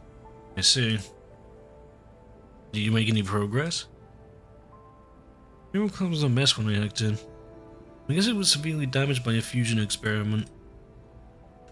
I could get into a level 3 base layer and learn some things. I saw her in an experiment on her and deliberately destroyed her. However, internal files were too badly damaged and I couldn't make out any details. I see. Yeah, I need the information in neurocard. Please, help me fix the neurocard as best as you can. Why don't you ask for the moon too while you're at it? He takes out one of the electronic device and hooks up to several small cables on Langston's head. After a while, the connections crack on for off sparks. I'm sitting in the device here is holding on fire. So stoking. How is it? What Lita Groza said. Wreckers Virgin Dolls Neural Cloud, almost to the point of complete destruction. We did target all the vital and irrecoverable parts of the neural cloud. Although our frame structure is still largely intact, it's almost inoperable. Kind of like a neurosurgeon with severed linkages in a human brain. There aren't many destroyed nodes, but the neural cloud module is pretty much a write-off. Also, it seems the body, his eyes, and carefully sees an almost destroyed portion of Zixon's epidermal layer. Something wrong? No. So why would anyone make a doll frame out of this? What do you imagine I would have to say? So you haven't seen before. It's not like I haven't seen it before. Because I never thought anyone could make a frame out of it. At the point, what is it? Things from a moment they reach into his tool. It takes something out that looks like a microscope. Listen to the body and say someone calls me over. Here, Commander. Take a look. What is this? Some kind of biological tissue. Or ever some kind of cell. I'm gonna try to fuse the doll's frame materials with some kind of cell. It's a little surprising. It's not look very active. Looks like the fusion didn't work. Shriek sound? Is this shriek sound?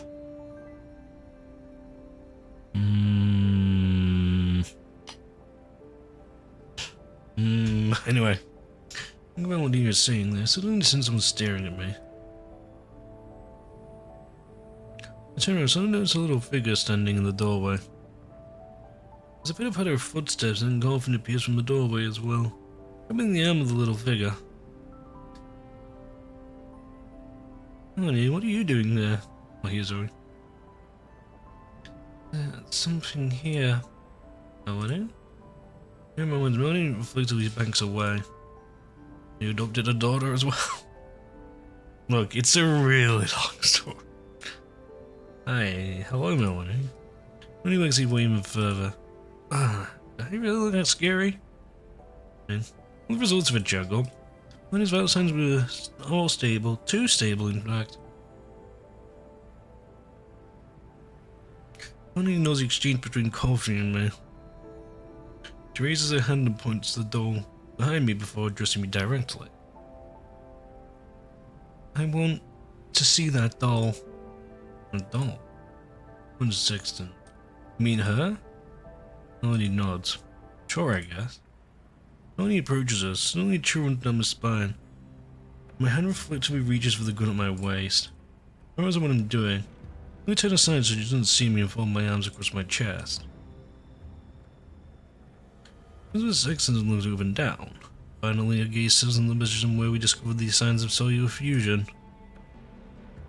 I knew it. You what? Have you seen her before? Not this one. But she looks a lot like the ones I saw before. She also has signs of this fusion. Melanie's words make me stiffen up.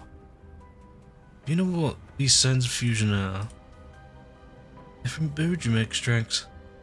They show signs like this after fusion.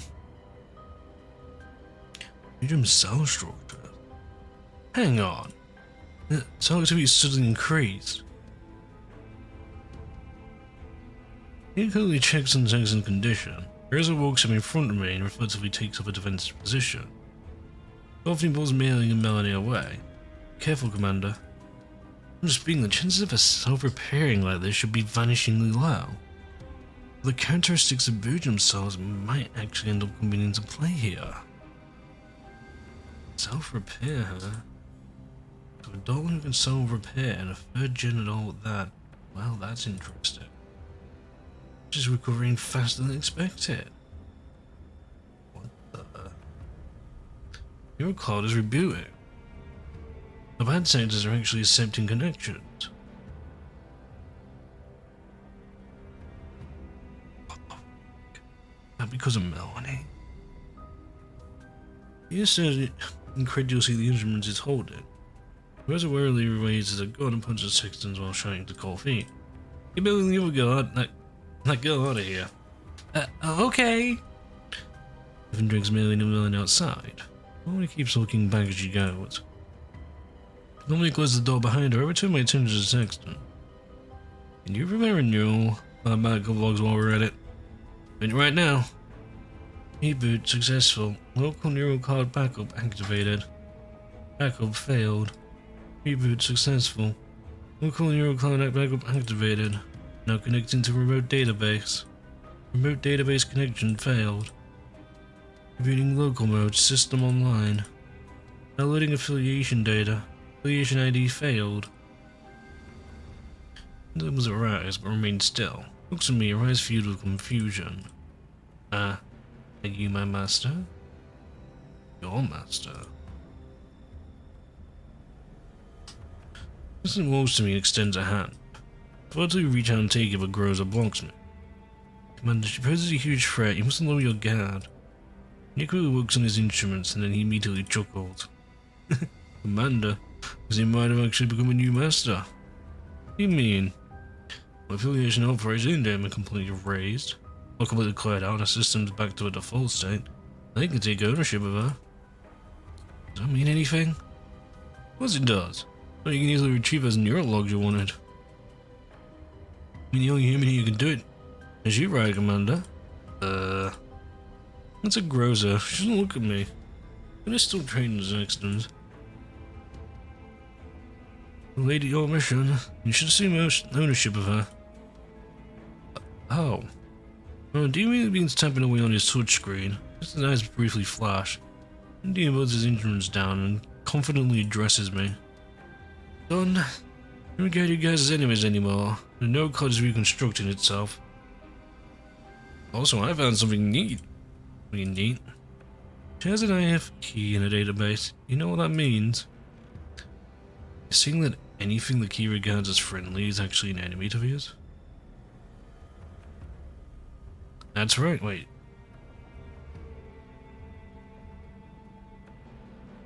Regards as friendly as an enemy? Not bad.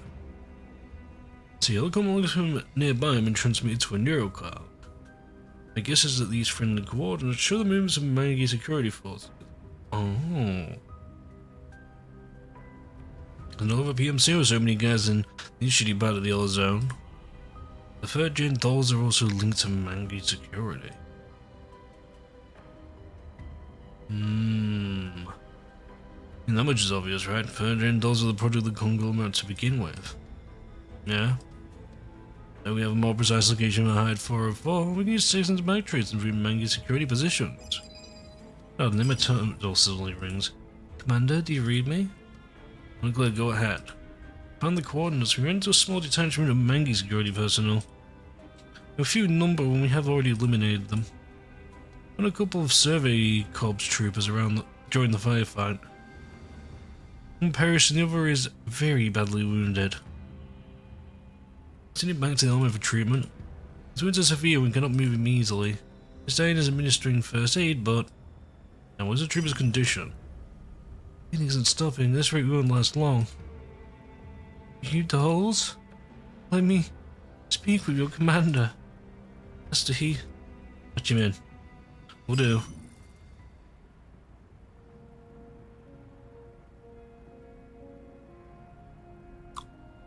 We're from... 762 platoon.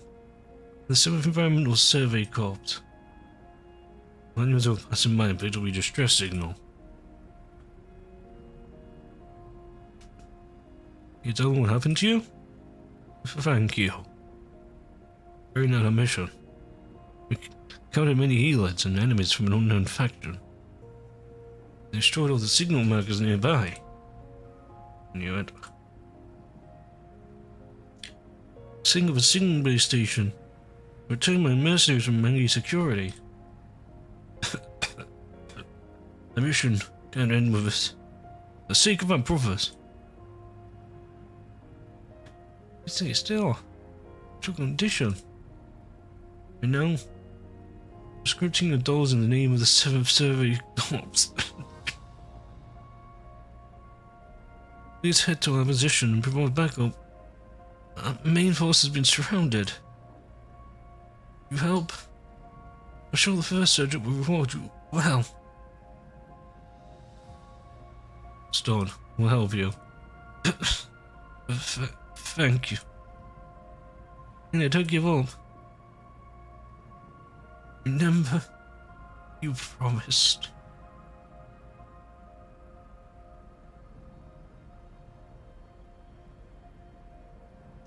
Amanda, not breathing. Tracy? Please bury them. Rest in peace. Bring the dog tanks back to the Alamo. Alright. In the transmission say heavily. Something will turn out this way. I have a feeling there's no time for those soldiers. Yes, I know it for a voice are in the survey comps, right? So Clue guy said yes. The base station they struggled to build should be nearby. Sexton's prepared to bank trace them. To take our remaining dolls, Sexton's going to find Hideout 404. Understood? We have to find them.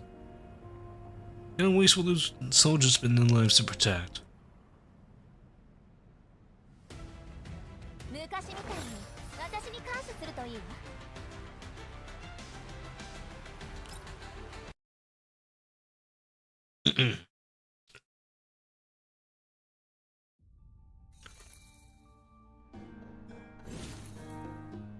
Alright, so how does it all end?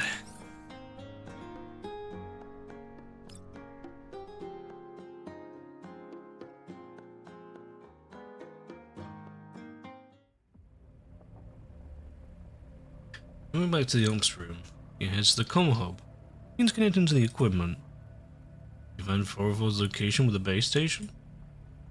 I'm trying, but my guess is it's not too likely. The base station might be mil-spec hardware. ENG security already knows it exists. In addition to sending people destroyed, the increased service and jamming its signal. The agent emits a signal loss tone, validating Diaz's thinking. Didn't work, like expected. Still, there might be overing your seconds to help. Hang on.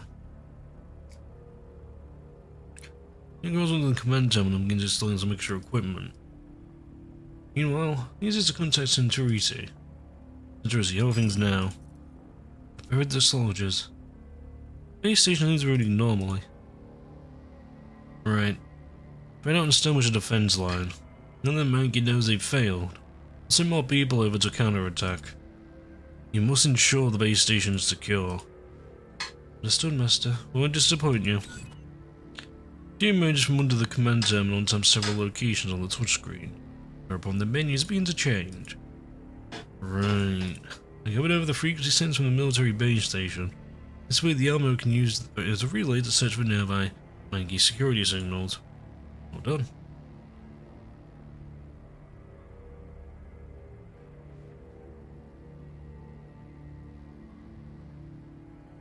President, do you read me? Go ahead, Commander. Get to Sexton's level 2. As if you can find any treasure. Right, working now. During transmission, soon Sexton's IFF key is transmitted into the Alamo systems. Woody base station has great coverage. However, the nearby signal traces. Ugh. What's wrong? The good news is this IFF key is really effective at picking up traces of every single position Magni forces have been to. The bad news is picking up traces of every single Magni force has been to, so they're all over the map. Look at the map after signal analysis has been done. Strangers are covered in red dots. Looks like they were really earning the paychecks. Think about this from a different angle. If a signal traces belonging to the highest rank contacts among it. That's my meaning, and not immediately begins working on the task. Got it. Two sets of signal traces correspond to a highly encrypted wavelength. That's what I took between half a month to 1 day ago. The other suddenly appeared a day ago. Like we found him. We pinpoint the signal location. One moment. Now it looks like they're using different communication network from the rest of the Maggie security. I'm saying they're at exact location with Sexton's permissions. However, Sexton's permissions to connect to that network and crack their firewall, we might be able to see their location.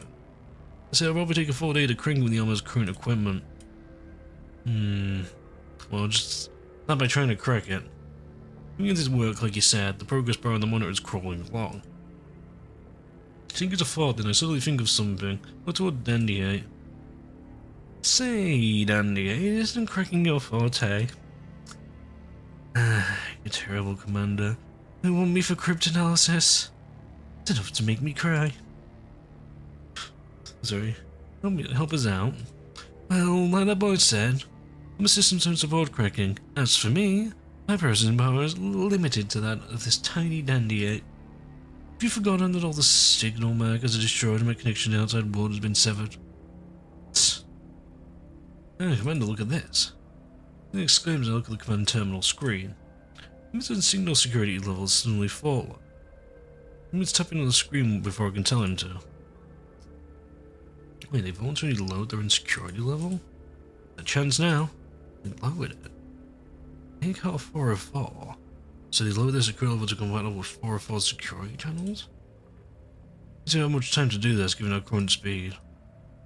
Because about visibly picks up speed, or the estimated completion time shows that the operation will take close to an hour to finish. Damn it, it's still too slow. Lights up the screen, and its mono light flashes in. The other projects our image and smells smugly, it just speaks to me. Learn this going to this level, I might be able to do something about it. However, the encrypted level, the signal of this level alone. Tell me, what do you need? You know me so well, Commander. Let me borrow those cute little dolls of yours. Anything dangerous, are you? Relax, I'll return them in one piece after I'm done. Set myself up as a relay. So even if the offensive barriers trigger, I'll be the only one to melt it down. Oh, I want to melt down. Well, have I later concerned? And then dubiously they contact Groza. Soon pressing bar reaches the command system, and the gate purges on the command terminal begins to work. Looks like there were offensive barriers after all. Time for me to show you what I can do.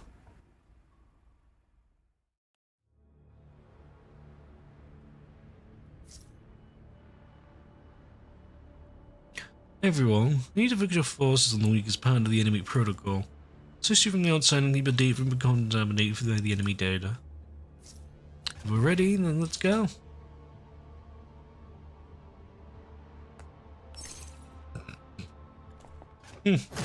Interesting.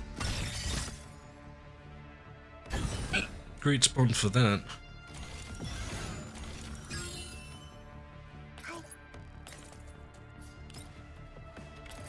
Nice.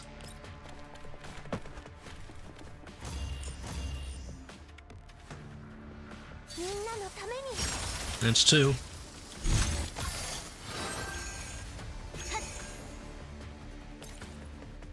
We need to get rid of both the elites.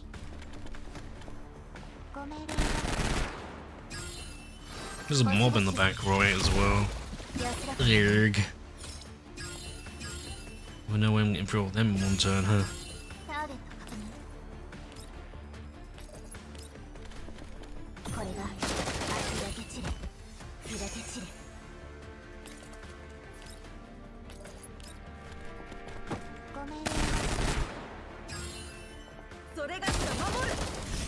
That's that one. And last but not least, well, for this turn, I'm gonna have to wait for that last one over there.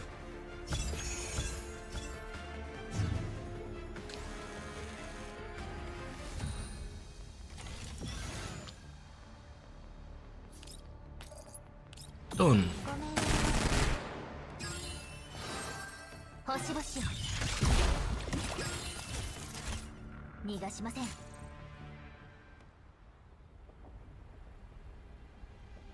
We're in. Head to the channel. Assuming it to the cracking was successful and Nubians eavesdropping on them. Some crackling noises. A couple of voices are clearly audible in the channel. We're here now. Okay. Show the envelope. Oh, cuddle comes now. Ah, Boga's there as well. Nice. That's good guy's voice. We count each other already. What should we do? Should we contact 404? We can do. Let's sound it, and using a Mangi frequency to establish comms would be too risky. We obtained their position from the transmission just now. Sure can. Right, send it to Groza. Approximate position 404, sending it now. Get there ASAP. Also, take something with you. Use it to correct your course along the way. Must we? You perform course corrections from aboard the Almo. The opposition's permissions are rank sections, so it might be the preferred rank though. Okay. She's affiliated with the Almo, so having some extra fighting power will help with the upcoming op. Understood. The Nemesis and Corvinian to defend the Almo. Everyone else will go help hide 404. After that, I'm counting on you. Because with the transmission, it prepares to head out. As for me, I paused the thinking before sending a transmission sent to reset. Seriously, sit rep. I'm attempted 2 counterattacks. We pulled them both, they might continue trying to seize this location. Another base will return to the Elmo. Just like that, master? I think you will lower the guard once we abandon the base station, however. Think for a moment. Before that, send one last message from her. And a message. He's most couldn't broadcast in clear text. Where are you? Alright, I'll do so now. Some Groza's Jeep leaves the Elmo and races off in the distance. You know, a series of long and short tones repeat from my earpiece, and I pray that it will convey adequate hope. Come on, you have to make it. Ooh.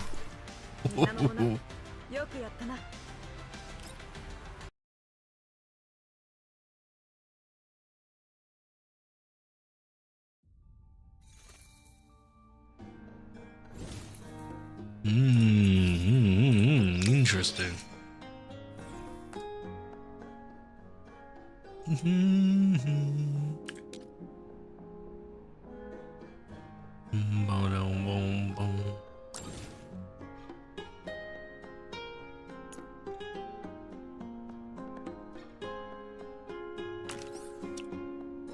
Do do do do do do do do. That's a nice icon, I like that.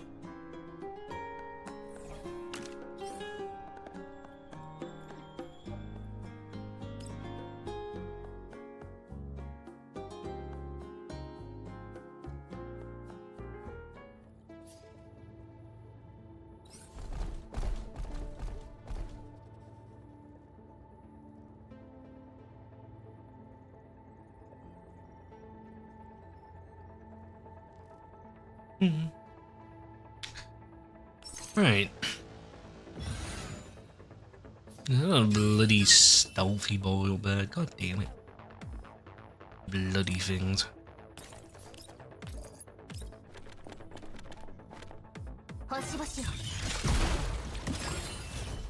Bonk.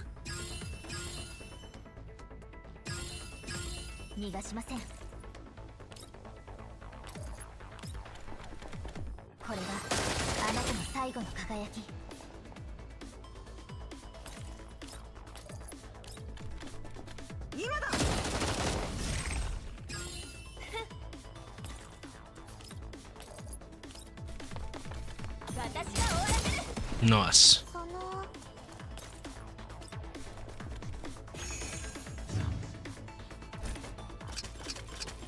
He's just walking around all day like, what do we do?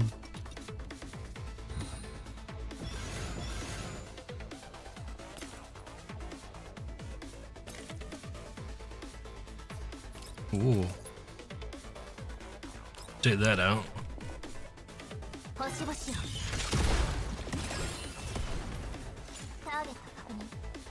Nice.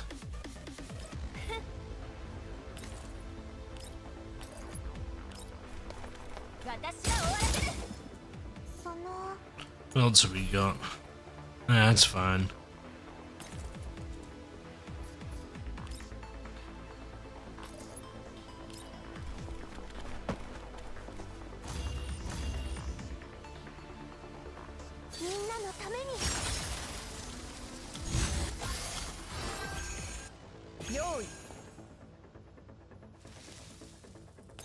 I'm gonna hit that from here and I can probably do it that way anyways.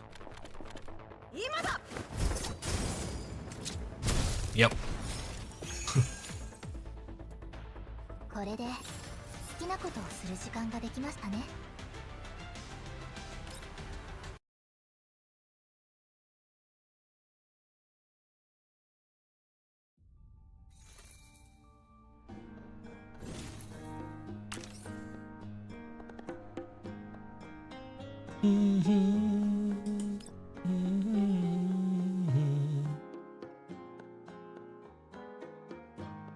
Boom, boom, boom, boom.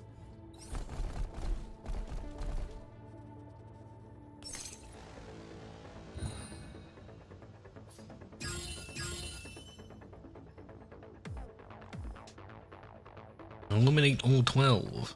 Okay. I will gladly do that, game. That is what you require.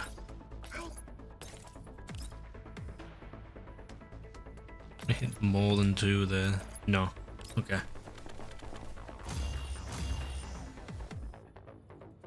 みんなのために。ターレット確認。進歩 What's が that 必要。 do? That probably just disables the turrets, right? Okay. 逃がしたっての。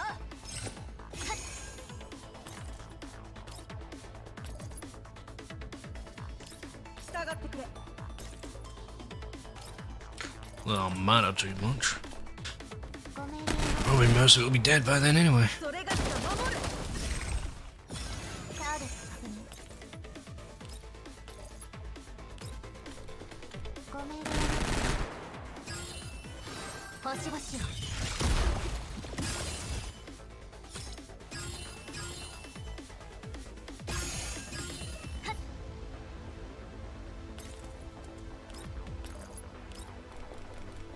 これがあなたの最後の輝き。 There we go. Alright, who's getting bonked? Congratulations. Congratulate. Oh, never mind. You're a bit too far away, I think. Just those 2 units. Oh, okay. Oh, surprising.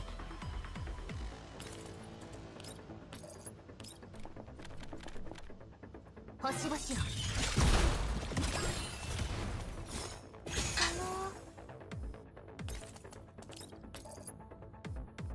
Not enough damage there.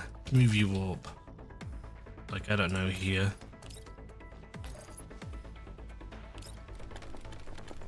今だ。その。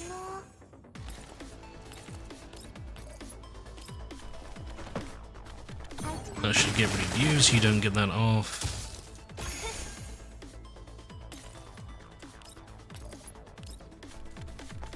ごめんね。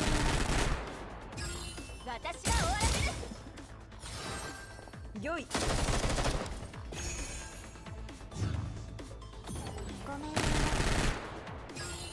Boom. I'll take them 2 out as well. I'm just gonna wait for the last 3.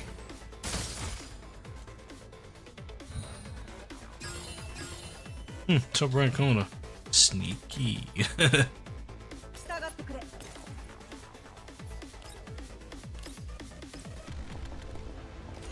その。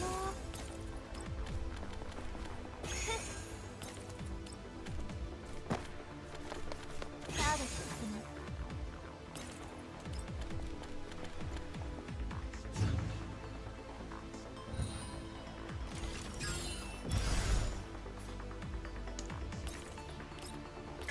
None of them are in a good spot to defend themselves, though, so it's GG. ごめんね。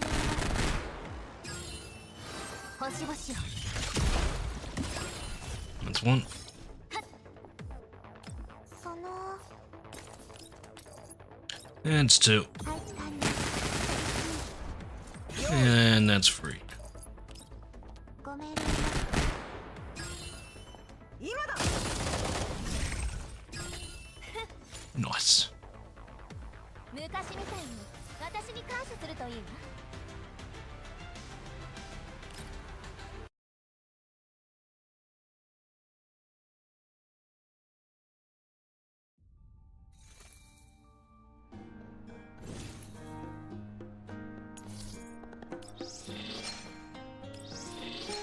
Claim both of them, check if there's anything in the cafe and claim all that too. Don't look like it.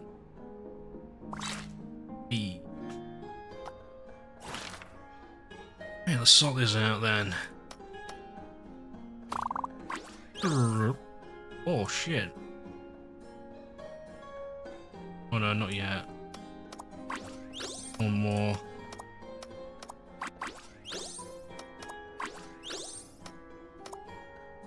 Need to get 2 of them, then I'll multiply and then I'll be on the rank 4. Nice, nice.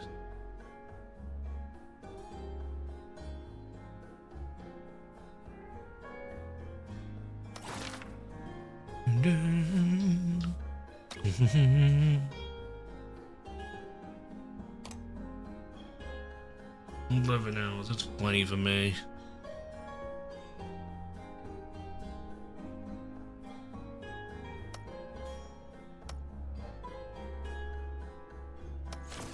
Get both of them.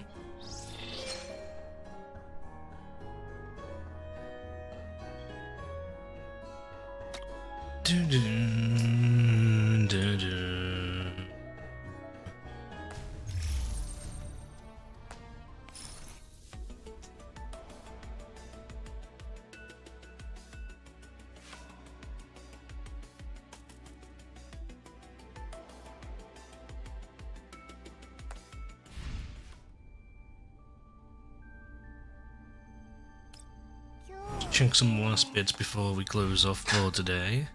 Trying to think what it is I'm trying to look at actually. Is there anything? Right. Wait, my brain thinks there's something. I don't think there's something. Oh yeah, okay, I remember now. I was just sorting out the prefix.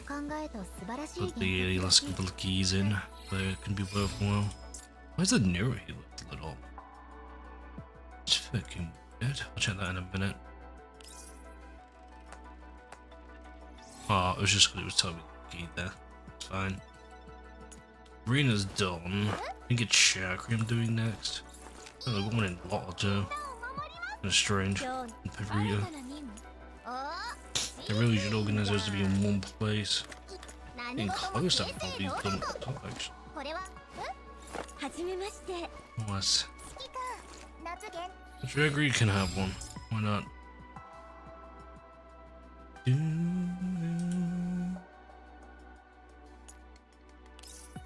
Eventually I'll adjust these to be more optimal to the characters. Because I'm gonna guess there's gonna be some that are better for others than others. So, gotta keep that in mind.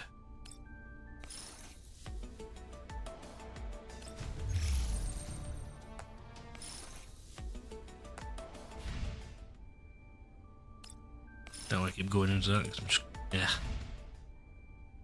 Alright, shop. We'll be getting that. Okay, cool. Should do something about that at some point, but I can read your fingers and I probably put that on the side because why not? That's fine, that's gonna get reset in a bit. A few days now, isn't it? Yeah, 1 and a bit days. That's not too bad. Alright folks, that's me today. Then, something else for me to do. And then burn stamina. I've done the thing for this week. Well, daily, then like the rank 10 and all that, so. I will catch you all later. But